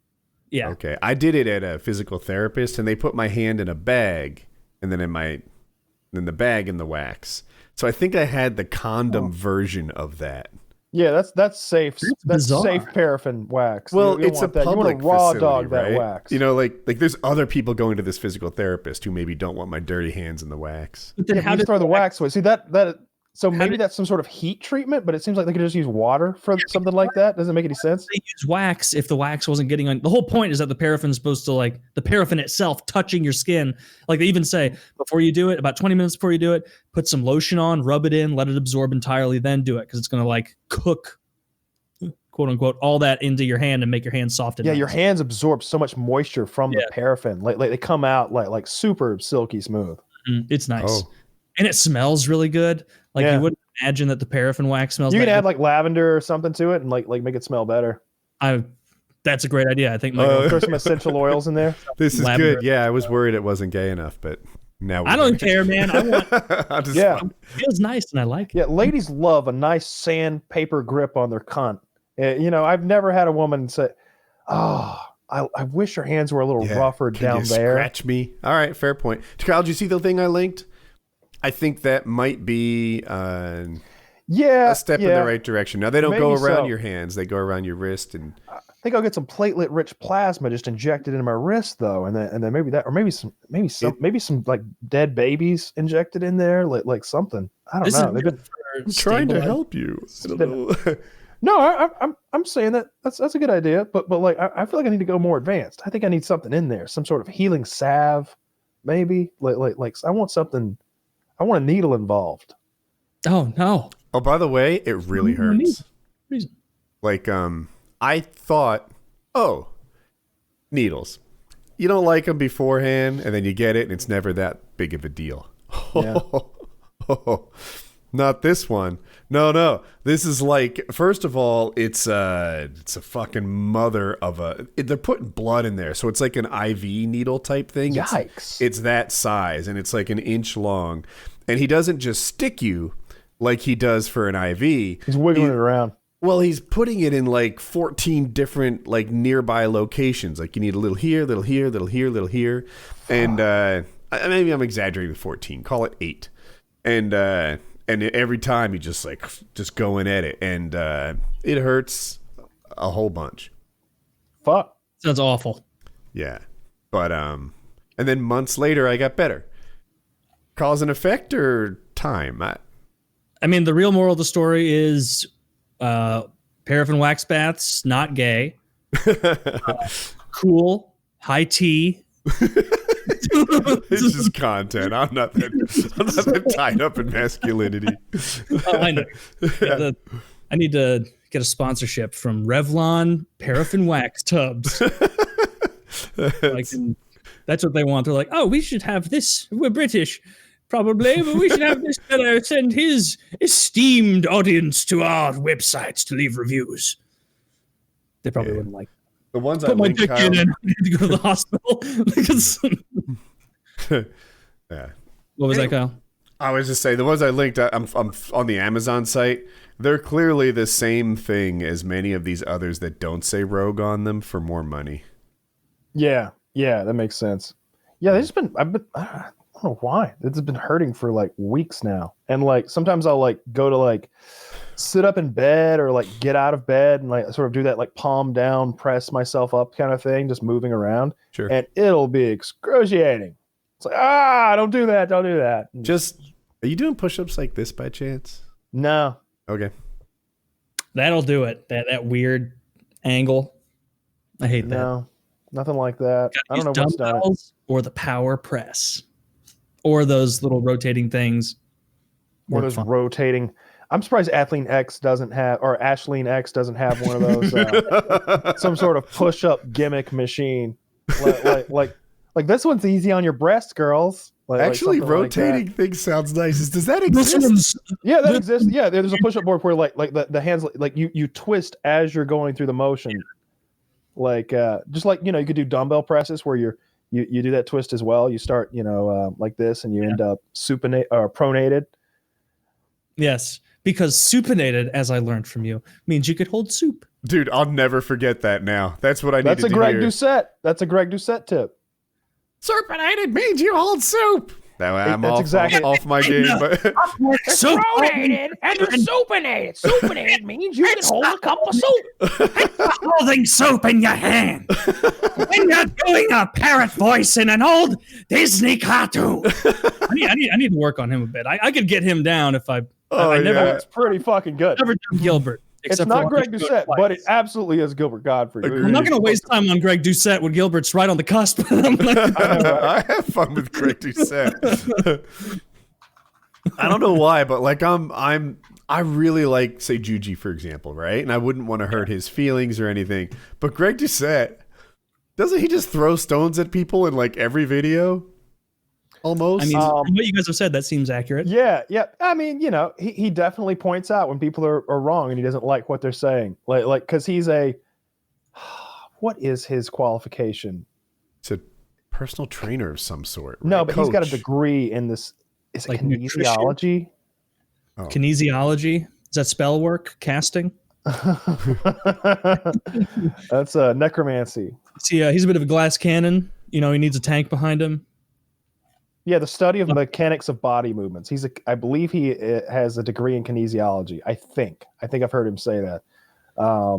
So he's a bit of an authority on like PEDs and rehab and diet and that sort of thing. But yeah, anytime that he doesn't agree with someone's opinion, he will absolutely go after them and like let you know that he doesn't agree with what they're saying. Like the video I watched the other day, like the 50 foods you should never eat. And he's just like, what? A minute ago, you said apples and peanut butter were a good snack. Now peanut butter is something we should completely avoid. Make your mind up. Bestie, the name of the YouTube channel he's mocking is called Bestie. Bestie, you're worsty. He's just going crazy, like ripping these choices apart. He's talking about thermodynamics and calories in, calories out, and just making a mockery of their whole video. I watched a Greg Doucette video talking about Juji. And he loves Juji. He was like a natural or not or something like that. Mm-hmm. And he's like, this guy is great. He's great. If you want to lift weights underwater, why not? And there's Juji like literally in the pool just doing bicep curls and shit. If you want to lift weights with a horse head on or maybe do flips and tricks, yeah. If you think he's natural, well, you don't know anything about fitness. Homer, you're going to hurt your voice talking. But I don't know. It was fun. He's fun. I've been watching these guys lately. Yeah. Well, I like Juji a lot too. And I like how a lot of his workouts like, all right, we're going to do underwater curls. And it's like, is this the best way to build muscle? He's like, not even close. It might be one of the worst, but we upload 4 times a week. So here we are. They were doing that. They were like, all right, we're going to start our home gym off with a bicep machine for Tom. And they're like, that's what you want to do. And then advice flip. That's not actually what you want to do. We're giving you bad advice. Don't start off with a dedicated. It had a stack and everything. Like it was a dedicated machine. I like his grip stuff. I literally, I bought one of those like little metal things that you can grip when you hold the loading pin to. And it was after I bought it and received it that I saw online some guy like, you can just make one of these with like a block of a 2x4 and just put a screw in it. And I was like, God, I'm a fucking idiot. I don't agree. I paid $20 for this when I could have bought a section of wood, sawed it, and then just screwed this into the bottom. I paid more than that for wedges to do calf raises on. And I was like, I don't know. Like, I wanted them. And you could get good ones. I'm like, I could go to the shop and slap something together with wood and then maybe order some grip tape. And the grip tape would stick to the wood pretty well. And yeah, that's what you need is calf raises. They're on my list. So I loved when Blame Truth thought he was going to be able to out calf you. I was just like, all right, here we go. And you know what's funny? Blame Truth's calves were like very good. They had great calves, and I see why he was confident in them. Like compared to his body type, his calves are like better than mine. But I guess that's genetic mostly. Today was my leg core day. I did 10 by 10 calf raises with 235 like on my hex bar, just doing calf raises, and it was hard, but like as I was finishing, I'm like, this probably didn't do a goddamn thing. You ever afraid you're gonna blow your Achilles out? Yes. No. Oh, I'm always afraid. So I watch a lot of basketball, or at least keep up with it. I watch a little and keep up with it a lot. And those guys are always blowing their Achilles out. So they're very long-legged and they have these long, vulnerable Achilles. But still, I exist in this universe, kind of, where people are damaging their Achilles, and it scares me. Yeah, actually, I'd rather have undersized calves than a fucking blown out Achilles. I can't imagine how painful that is. One of the worst things I see in movies is when someone slices an Achilles tendon to make the person fall, like in Pet Sematary. Yes. Oh, that's the scariest part of Pet Sematary. Yeah, you're right. And also the recovery for it is terrible. I mean, like you could blow out your ACL, 6 months later you're back in the game. There are a lot of injuries that you were 6 months late for an Achilles. You come back in a year. Also, the next year, you suck. The year after that, hopefully you regain your old form. It's like, what? You're telling me in 2023 we're hoping I'm okay? Yeah. Jesus. Well, I don't feel any strain in my Achilles when I'm doing any of my workouts, so hopefully it's fine. But also, I was just thinking, I take back regretting not doing the wood thing, because I was just imagining, because the thing I bought was like slick. It's like treated metal to be slick. I'm not going to put grip tape on it because that defeats the purpose of the grip. It's way easier to grip a piece of wood than a piece of slick treated metal. And so I guess if it's about grip stuff, you do want it slick. But for calf raises, probably not slick. Well, calf raises, I use my hex bar, and I have grip tape on the handles on my hex bar. And what so do I you just stand on? I stand on the ground. I don't have. Oh, you don't have little wedges or anything? Oh, it's nice to be able to do the negatives, though. I know, but I don't have anything for that, so that makes me a little anxious. Maybe I could just go to one of the. No, that would be. So some people would on my Achilles. Some people stand on a 45. I used to stand on my bench, which has legs that I could stand on, but none of them seem quite as good as the wedge. And I was like, I'll just get it. So maybe I'll buy a wedge or a piece of wood to do this on. Yeah, you could literally just buy like a 2x6 and cut it in half and like screw it together and have your thing done. Yeah, maybe I'll do that then, because I've like thought about doing it, like just kind of putting my foot on the kind of the brackets area that holds down my my back hyperextension thing. So I would stand behind the back hyperextension thing, put my feet under where usually your Achilles area would be when you're doing it forward, and try that. But it's too aggressive of an incline. It's not a wedge. It's a just rounded thing. So your foot's, I can see how that wouldn't work well. Maybe I'll try. Maybe I'll just fucking give up calf raises. Everybody says who's into weightlifting, your calves are what your parents destined you to have. That is what it is. You know, like it is seemingly one of the most impossible things to grow as far as mass. So I don't know. I want to Google that. Like, has anyone successfully grown calves? You can get calf implants that look just perfect. Oh no, I don't want no. Don't be a big baby. It's not Yeah, that you're right. Calf implants. Take your medicine. No, that's all it took. You're right. You're bullying me. I'll do it. How much is it? How much is What if it was $800? Oh no. If they were offering it for free, I wouldn't get it. What? If there was calf implants for $800, I'd be like, what's the recovery time like? 6 to 8 days. So sign me up. Let's go. I don't even care about my calves, but I'd take them. Like, why not? Yeah. Well, I mean, if anything, like I feel like lower cost. I'm guessing they're like $3,000. I bet it's thousands, but lower body wise, it seems like the calves are actually aesthetically one of the most important ones. Because if you're wearing shorts and swim trunks all the time, $3,700. Good guess. But like, think about it. The only time your lower body's visible to the general public, it's not your quads, it's not your hammies for the most part, unless you're wearing like little short shorts. It's your calves. That's what the world's seeing. They're seeing your upper body when you're at the beach, and then your swim trunks cover your quads, cover your hammies, cover your ass, and then and then your calves have to be the lower body resume there. You see what I mean? That's a strong point. Nobody's I wear gonna be shorts all the time. Like I'm wearing shorts right now. This is the middle of winter. Check out this before and after. I never wear shorts. Ooh, you know what? What's wrong with his left?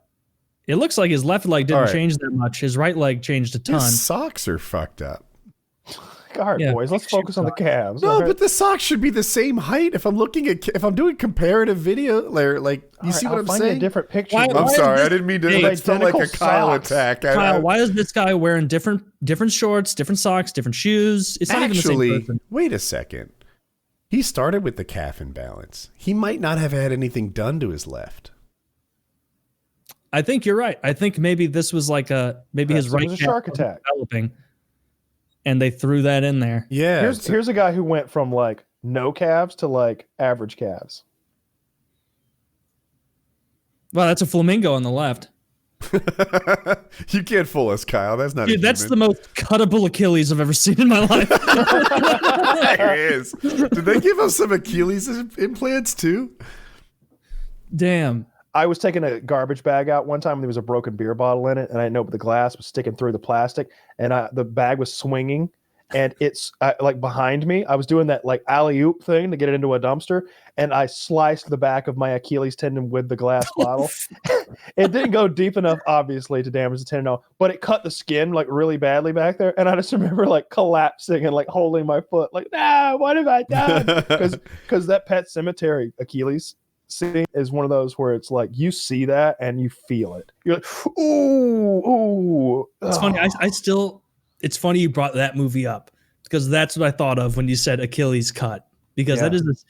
I bet if I rewatched it, it wouldn't scare me. But when I watched that when I was 12, it scared the shit out of me. Have you seen the remake, the recent one? No. Is it good? Not bad. Worth watching. I'm not going to spoil anything, but it's a little different. It's a little different. What happens? It'd be a fun bit if I went to the plastic surgeon looking for calf implants, like faking a body dysmorphia. like 2 bowling balls under your skin. I've been doing nothing but calf raises for the last 40 years, and look at this, nothing. I calf raise 850 pounds, sir. That's why you wear shorts, because your jeans look ridiculous. You know, it's nice and loose up on the top part, and then they're the bottom not comfortable. Do everybody's legs go bald by their calves because of their pants rubbing? I mean, not bald, but it has less hair. Yeah, definitely. Yeah. I had no hair on the back of my my legs when I was playing hockey a lot, wearing the goalie pads and everything, and the chafing from the socks. Like, it just any hair on the back of my legs was gone. Yeah, my father. And I can tell, like, when I'm in a truly fat phase, because it's like, oh, starting to get less hair on the inner thigh area. It's like, oh man, I'm in deep. Remember that episode of Seinfeld where George had the pants? They went like his thighs were rubbing. What's that sound? I've been watching more Seinfeld recently, but more than anything, I've been tearing through The Simpsons just as my like background, whatever, as I'm working or doing working out show. And I'm at I started at 1, I think, and I'm at 16 now. And it's like at the area, this is over the past couple months. Yeah. It's at the area now where like it's clearly a objectively worse show than it was even 6 seasons ago. Like that video you turned me on to where they like go through and say, this is about the time that Homer became like this. He was no longer kind of stupid. He's functionally retarded. He doesn't understand how light bulbs work and things. He can't read. He can't read. He's at that point now. And it's just not as endearing as it was. And so I'm going to keep going because at this point, I think I've only ever fully watched The Simpsons like seasons 1 through 13. And I stopped entirely. And so all this is new to me. And it's just not that good. It's better than the alternative shows. I've been rewatching The Office this week because it leaves Netflix tonight. Shit, we got to get moving. I got time for maybe one more episode after this. It's a fucking shame. I love The Office. I love it so much. There's so many good jokes. There's so much funny shit going on, like little pranks that go on. Like there's a part where I just watched an episode where they get a package in the office. It's this big box.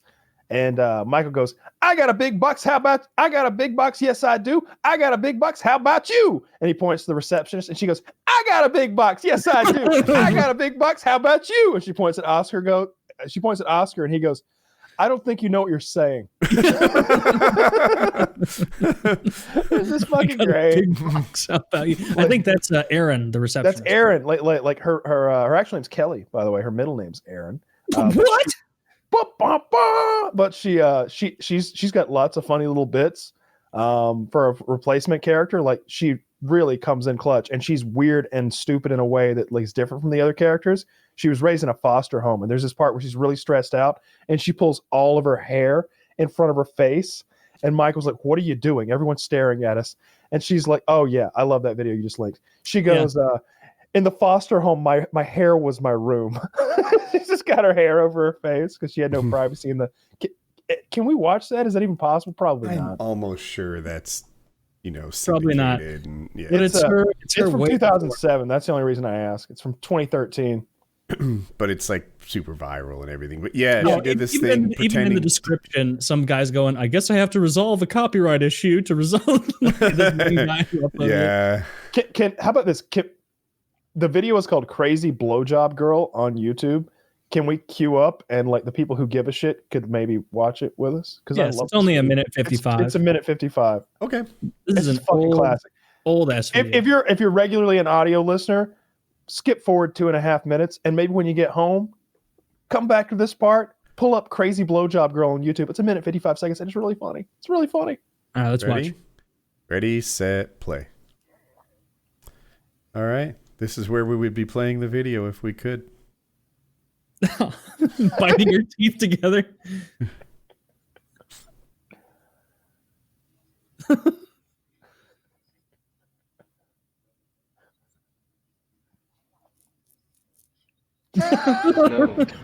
No chance.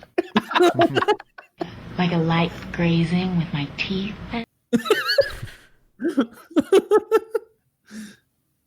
You are so kinky.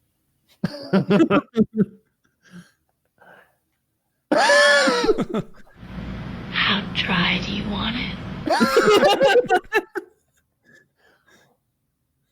So dry for you. Taking a napkin to her tongue. No, that sounds really bad, actually. It's gonna be like a mouthful of sand.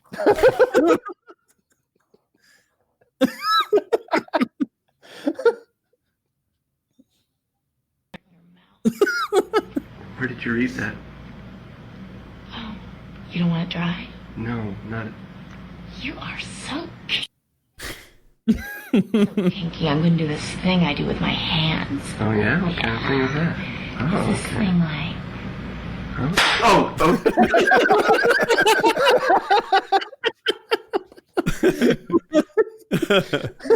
Just clapping loudly. Finds what out? Jesus.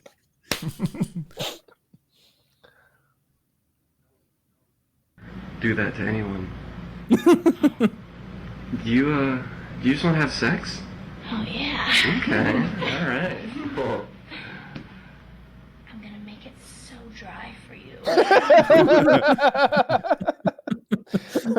It's so dry for you. Fucking great. That was a College Humor video. I saw that so long before I saw before I saw her on The Office, I guess. Yeah, I mean I don't think she was on The Office by the time that came out. That video is dated 2007. I don't even know when she like made it, but she doesn't come on The Office until like season 5 or something, right? season 5. I don't remember when The Office started though, so I could be wrong. Like 2005, I think. Yeah, I don't know. Obama was president during the run. I don't know when it started or when it stopped, like the years. But yeah, 2005 to 2014. Yeah, so she wasn't on when that was even uploaded. It's my favorite sitcom. I think I like it more than Seinfeld. What? I know. Here's the question. So they're coming off Netflix, right? Peacock. Do you think they can get Seinfeld money for wherever they land next? They're not landing anywhere. NBC owns them, so they're just taking them to their own streaming service called Peacock. Oh, I didn't. All right, I didn't know that. There's a new streaming service called Peacock for NBC shows. Yeah, it's all of NBC's. Yeah, where can I not sign up? Yeah, I think the first 2 seasons of The Office will be free there, but then everything else is behind a paywall. I don't think it's too much. Like it might have been $6 or $7. Might have been even a little bit less. But it's like, fuck you. I'll buy the DVDs. I'll buy the Blu-rays. Like I'm not signing up for a whole service for one show, and that's what it would be. I only want to see The Office. Like I just want like the Blu-ray copies of the full Office, and it would be worth it to have. Where are you sitting at now? You got Netflix, Hulu, I've got Disney Plus, Amazon. What else is there? HBO, Max or Plus or whatever it is. What do you have, Taylor? I got Netflix, Hulu, Amazon, Disney Plus, and HBO. Those are the 5 I have. I have that, but instead of HBO, ESPN Plus. Okay, so I have all of that, including the ESPN Plus, but I also have AMC, and I have what that shit that Kitty signed up for that I was just like, I can't believe you're paying for this. Fuck. Is it that anime thing? Stars. No, it's not Crunchyroll because they don't pay us anymore. Yeah. It's shit. She's got some kind of fucking thing that's got like all the BBC content and the news. It's CBS. It's I think she's got BBC from somewhere else, but she's got the CBS Unlimited thing. So you get like all the CBS content. I don't know why she has it. I know that the new Twilight Zone shit is on there. So like I was interested in that until I found out that it sucks and it's fucking woke. And then go ahead. ESPN Plus. I'm trying to think what I have in addition to YouTube. It's not a lot. I think I've got Stars. I think I actually have Stars because it was like super cheap to add to like everything else I had. Like maybe $3 a month to get Stars, and it came with a bunch of movies. You get nothing on That's Stars. why I got Hulu. It was free. Yeah, when you get the ESPN Plus and the Disney. maybe Disney. I'm about to. I think for real cancel Netflix soon because I've found that it seems like 80 to 90% of the time I'm like looking for something to watch, and I'll be like, let's try Netflix. Almost invariably, I end up backing out and going to Hulu or Disney Plus or Amazon or one of those, and they have better shit at this point. Yeah, I think I'm with you, and it's $25 a month now. I think. Yeah, it's an outrageous amount, and it's like the content just isn't that good. They haven't made any. Like the last thing I remember them making, as far as an original that I cared about, was when they made The Punisher, and that's been years now. And they fucking canceled that, and Marvel gobbled it all up, and it's all gone now. So like, I think I'm with you on that. I watch more YouTube than anything recently. I've been watching a lot of Rust content, a lot of. I always watch fucking Total War content. Shout out to Turin running his own fucking tournament over there on his channel. If you like Total War Warhammer 2, go watch Turin, Turin. He's the best in the business. Real fun guy, really interesting guy. You know, he's overcome his hand situation. I don't remember exactly what it was called, but it was some form of advanced tendonitis where he was almost crippled in his hands. From gaming? Not from gaming, but like it made it so he couldn't game. And he's a guy who plays RTS at a high level, so it's like lots of actions per minute.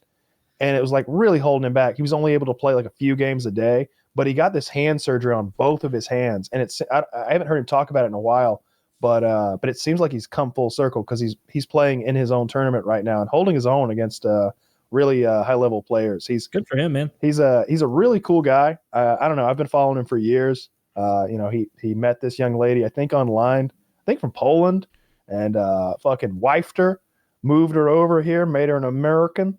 I'm an American. Very lovely young lady. And I don't know. I've just been following him this whole time just because I love Total War Warhammer 2 so much, and he makes the best content out there for it. He's the best. He might not be he's not the best competitive player in the world, but he's the best at like teaching the game. I was thinking about your Netflix cancellation.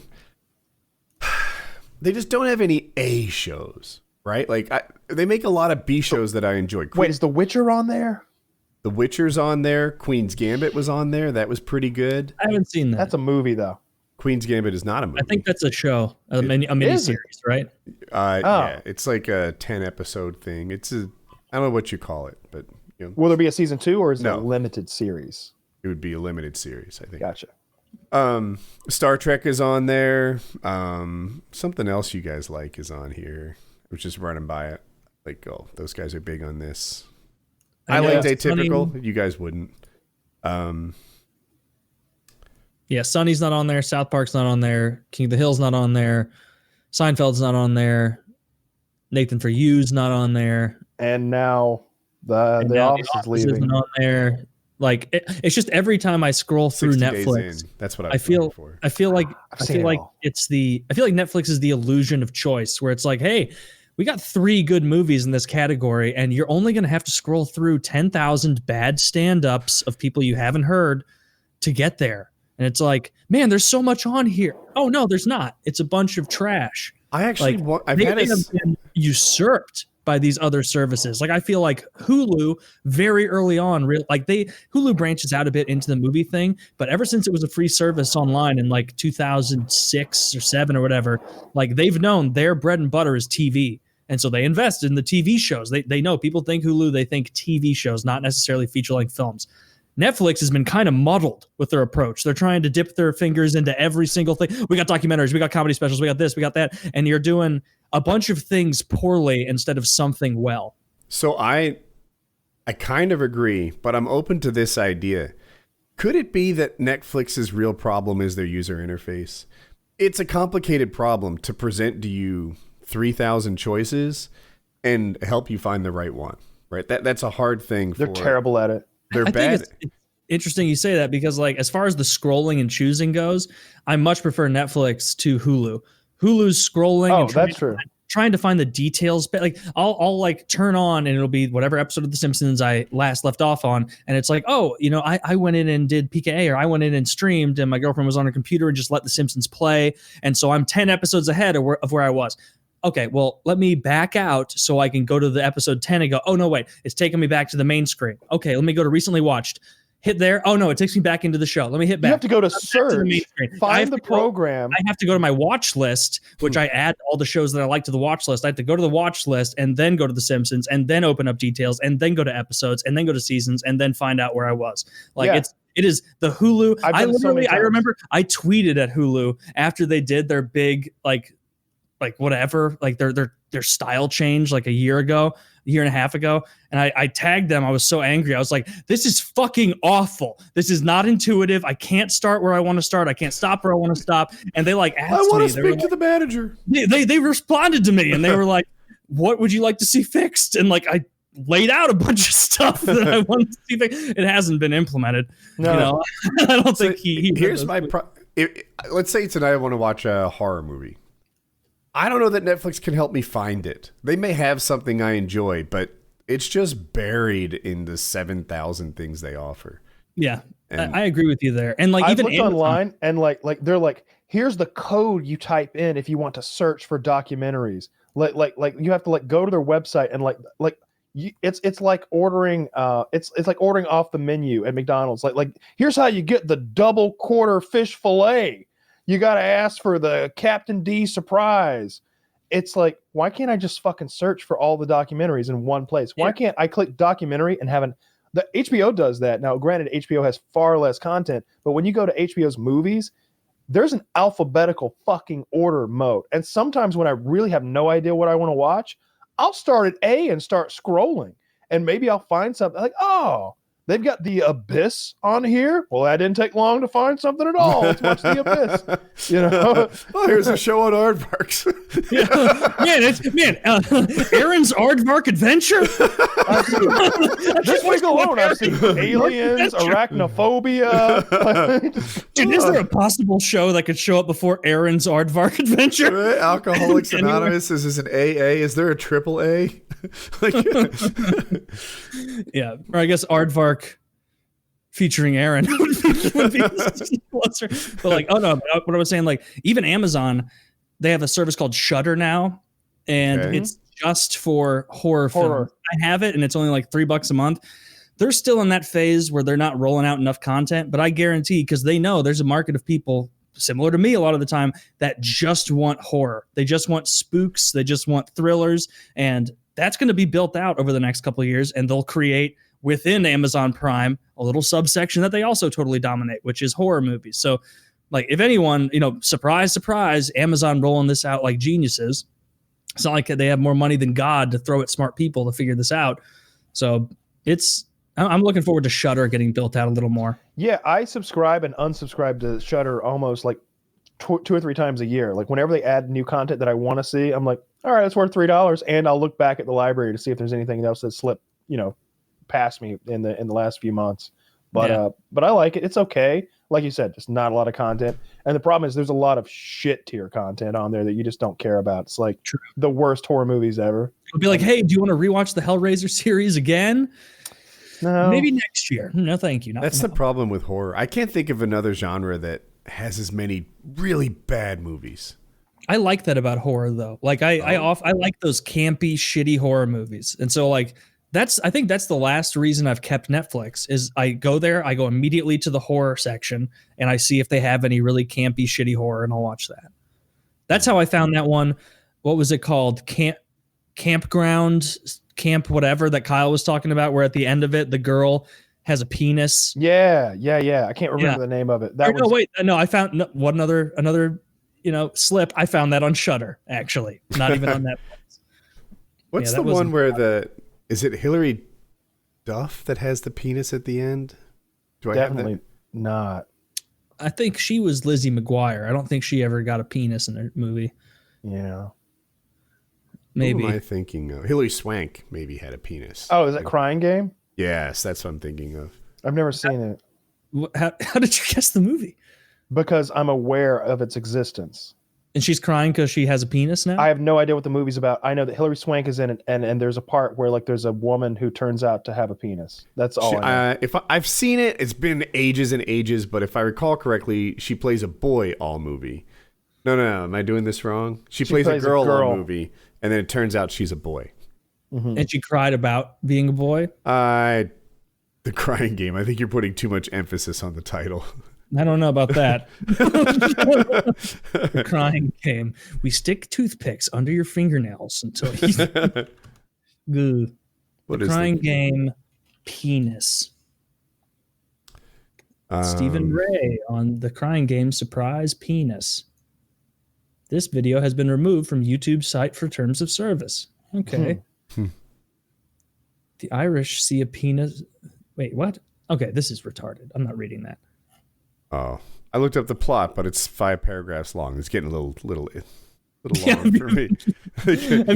I do that all the time where I'm like, how does XYZ work? And you look it up and it's like, I can probably guess most of this. If I was solo, I would read it, but this is like Nate's suicide letter. It just keeps going.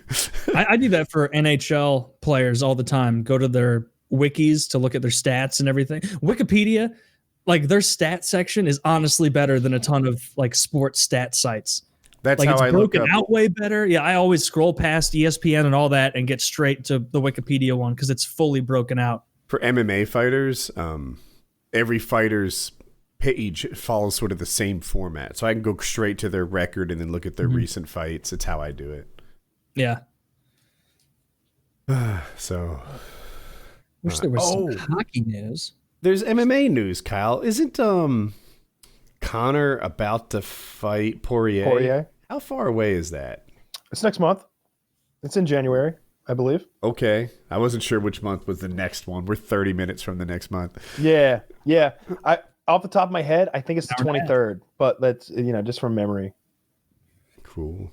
Any New Year's resolutions? Just a continuation of my last week of getting as fit as I can for my wedding. Me too. I am also getting as fit as I can for your wedding. Yes. I'm not invited, but I'll be there. I'm doing my best to dissuade Taylor from making this traumatic. That's my New Year's resolution, to break up Taylor's marriage. I have signed him up for the Cookie of the Month Club, the Jelly of the Month Club, the fucking Muffin of the Month Club. Oh, I could throw all of those away with no problem. I don't like sweets. If you sent me a charcuterie board a month, I have been mailing him women's panties with like kisses on letters to him, hoping that maybe somebody else opens a package. I'm doing everything I can. I gotta, That's the sort of shitty thing we did as teenagers. We would go to Walmart and buy women's panties and put them in people's mailboxes. And in our heads, we were hoping that a wife would find it and think they were for the husband. Like, we were such pieces of shit. I just remembered we did that. Oh, that's like a way that it wouldn't even get them. It wouldn't even get them in trouble. It'd be like, yeah, I know. But as a kid, I thought it would. Mailbox, and it's like, well, that's fucking weird. Did you touch them? You shouldn't have touched those. You don't know what's on. Like, that's the conversation that it would be, not your secret girlfriend left something in our mailbox. Exactly. It's perfect. The tags are still on them. They're such new panties. Just fucking stupid. I can't remember. I can't believe I did that. Yeah, clearly never been worn. Did awful things. It's okay. We all have. Maybe not me as bad as that. But I accidentally hurt other kids semi-often. But that was just a don't know your own strength thing as a 10-year-old, not maliciously. Oh, I'm trying to find this fucking photo I saw earlier. Oh, fucking Christ, where is it? It was, you know what the breaking wheel is? Yeah. I think so. So it's a torture device that would obviously, they put you on this wheel and they turn you around and break you. And I'm trying to find this photo of this skeleton from hundreds and hundreds of years ago, obviously, that was executed in that manner, and it shows his skeleton on display, and you can see all of the bone breaks as he was on it. Let me fucking find. God damn it! I think I got you. Oh, that sounds awful. And yes, there it is. Look at that. Isn't that fucked up? You can see the clean breaks in both his arms, both his legs. And not just the legs. Look at the ribs. Look how many pieces those ribs are in. I didn't even notice that until you said it. And then the spine in that area surrounding where the ribs come out is just pulverized. Wrecked, yeah. Is his skull cracked? Right by the temple? Maybe. I don't know. I thought the breaking wheel was more of a limb thing. But they really put this guy through the ringer. Jesus Christ. Yeah, you literally did. Like, you can see the clean breaks in his forearms, his upper arm, his lower leg, his upper leg. Like, this looks just, I was going to say just shoot him. Well, yeah, just shoot him with an arrow right through the eye socket. Unless this guy was like a pedophile, in which case this probably did a good bit to discourage pedophilia. Like, wouldn't like the message. If there was some work. Well, it works. Do they stretch him? I'm not looking this up. I'm going to say this from memory. The execution wheel was typically a large wooden spoked wheel, the same used on a wooden transport cart and carriages. To this end, the executioner dropped. The wheel was made to revolve slowly, and a large hammer or an iron bar was then applied to the limb or over the gaps between the beams. So they just hammered them as they spun them around, right? Oh, this looks awful. The wheel revolves slowly, and then a large hammer or iron bar was applied to the limb. I don't know how you apply a hammer to a limb, but... Very carefully, I'm sure. This is like Game of Thrones flayed man banner shit. This is we have to click it, I guess. And then scroll down, and you'll see St. Catherine's College in Oxford has 4 breaking wheels on their emblem. On their on your banners. On your banners. Interesting. And who is this? St. Catherine's College in Oxford. That's fucked up. Yeah, it is fucked up. Well, I guess like we use crosses a lot. I guess. But that's also a little different. Yeah. It's kind of low tech. Like, I guess I thought it'd be more inventive, the breaking wheel. But they just strapped a guy to a wheel and hit him as he turned around. Like, you didn't really need a wheel for that. You could have just walked around him while you hit him. Here is the plan. We put him on the wheel. We turn it, and we hit him with pipe. Right? The wheel itself doesn't break him. No, it is the pipe mostly. It is more of a carnival ride without the pipe addition. I lobbied to have it called General Pipe Attack Torture. That was shut down by a eccentric king. Here's a picture of how it works. In case you had any struggle. It's just a guy. Well, you attach him to the wheel, and this guy just wails on you. And you want to make sure this is like seeing a live UFC fight. Nobody in the audience knows what's going on because they're elevated. Not very good showmanship. And then that guy with the cross is like, "Yeah, there's no salvation for you." Right? Like this man's pipe. So nowadays, the church is supposed to be kind of a benevolent organization, right? They're supposed to be the good guys. Did they even pretend to be the good guys back in the day when they were doing this? Did the church try to have the moral high ground, or were they just another army, another force? No, I mean, of course they did. Yeah, they wanted to have the moral high ground, but they were also just so powerful. And I think a lot of their power stemmed not from, well, they did have armies and stuff, but like a lot of it was because the common person all believed them. And so to have the Pope say something negative about the King of France or whatever would effectively cause a lot of religious, serfs or whatever the fuck in France to be like, whoa. We're religious before we're anything. And the Pope said that? Real? And so like the Pope could cause a lot of mischief, a lot of problems. And so that's why so many of those issues between, Britain and France was about currying the favor of whoever the Pope was or whoever the leading bishop of a region, because they, their word held so much, nobody could fucking read. They could be like, oh, this book also says in Revelation that Pope Charles the whatever is evil. And they'd be like, no shit. Wow. Like I haven't eaten anything but potatoes in my entire life. I believe you. I'm on an all radish diet out of necessity. God, my breath is bad. I'm just drinking weak Britain wine, or no, what was it? It was beer that they drank all day, every day, right? Very low percentage beer, because that was the only way to make sure that you weren't drinking poison. Nonsense. Yeah, just a bunch of parasites and diseases. Yeah, that's the whole point of grog too. Yeah, well, yeah, grog. All that grog was adding rum into drinking water, right? Yeah, but a tiny amount of rum. That sounds disgusting. It absolutely does. Like every time you drink, it tastes of rum. Can you imagine rum to begin with? Just a hot day on the decks, swabbing the poop deck, executing pirates, normal everyday things, and like then you have to go take a big swig of rum laden water that's hot. It is hot. That sounds awful. Dude, so the COVID vaccine, have you guys been following this at all? Nope. I look forward to the vaccine being distributed and this thing ending, right? We put the whole pandemic behind us. It should be cool. The first 7 or 10 days or something, they sent out 9 million doses. They said they'd send out 20 million this year.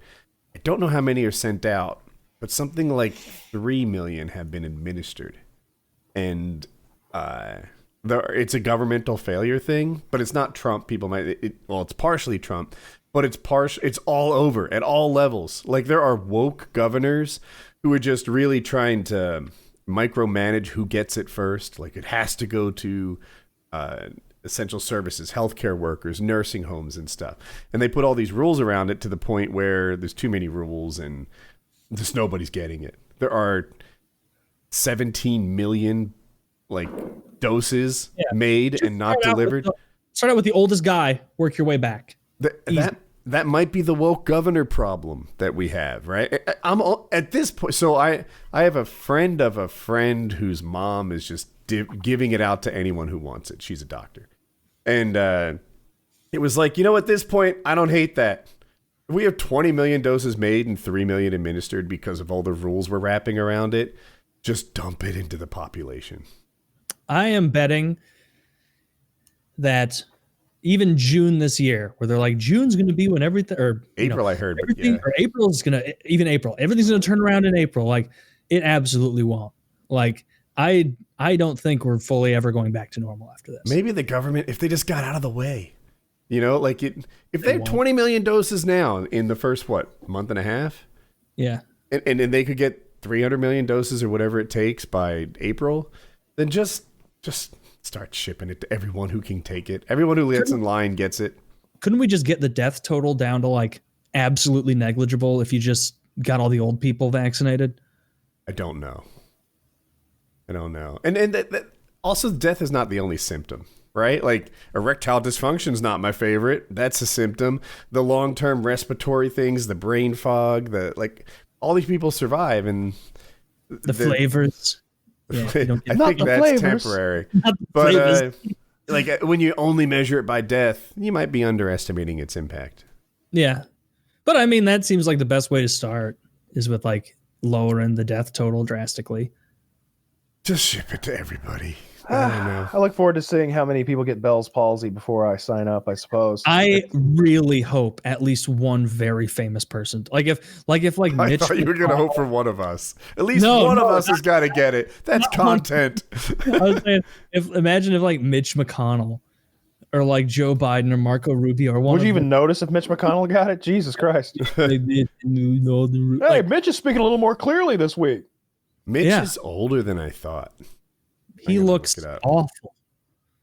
Remember he had the purple bruising around his mouth? Oh, he's 78. No, that's like reanimated. He looked fucking reanimated. Like he died during the night and they brought him back with some sort of fucking hoodoo. That was a bad look. Yeah. He looks way worse than Trump. And he's only 4 years older. 4 years older? How old is Trump? 74? 73? Something.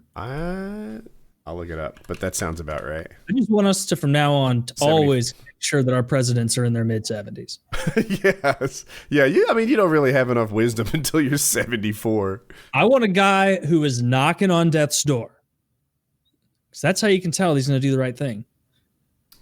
Oh, that he's so close to the end. Right. Are you more likely or less likely to do the right thing when you're about to die? Probably less likely. I mean, career politicians, they're already fucking evil. If there is a hell, they're all going there. With any hope and a pinch of magic. That's what it'll take. That's what it'll take. Send them where they deserve. Taylor, not a fan. No, fuck all these people. Yeah, I don't know. I guess there are too many rules around the COVID distribution on all levels of government, and it's not getting to. I mean, what percentage of 3 is 20? Roughly 12% or something of what they said they'd hit. That's terrible. Yeah. I don't know, but I bet if they just did like an additional little stimulus where it was like, if you get your COVID vaccine, you get a $25 gift card to PF Chang's. Ooh. That would get people in. Can we make it Chipotle? Because you can get a lot done there. My decision is made. I'm getting the Mongolian beef. I'm getting some wontons. I'm going to get the lettuce wraps appetizer. Very good. People sleep on those lettuce wraps. They're great. All that chicken and whatever else the fuck is in there. Ooh, but that Mongolian beef, that's the best thing they have. Never had PF Chang's. Oh, PF Chang's is pretty good. Oh man, it is passable as food. No, it's way better than most. How much do you spend at PF Chang's though? Oh man, like I think it's like $18 for an entree, probably. So you're probably threatening 30 after tip as you walk out. Threatening 30. You're right. It's going to have to be a $40 gift card. Yeah. You're right. Or it could be Chipotle. I'm gonna not double up on apps on the government's dollar, on my dollar. Send back a tiny amount. Yeah. Yeah, no. Well, I guess we could call it a wrap there. Yeah, we can call it a show. Happy New Year, everyone. Almost anyway. 20 minutes to go. I'm going to go outside and watch the fireworks. Have fun. Right. I still have an hour and 20 minutes, so My neighbor puts on a fucking show. Have fun, man. Cool. All right. It's still recording. This is good. PKA 524. Oh, God. What if you weren't recording? I would have had to be like, I can't do any more tonight. Yeah. I'm still recording, but carry on. First thing tomorrow, right, boys? Around 4-ish. Get an early start around 4. We'll recoup, Kyle, and we'll bring that Nazi bit back full force next week. Yep. I'll go buy the hat. Do it. I've been looking at this goddamn recording button all show long. I didn't want to fuck it up. Are we recording or are we done? Yeah, I am. All right. Oh. I'm going to hit it. PKA 524.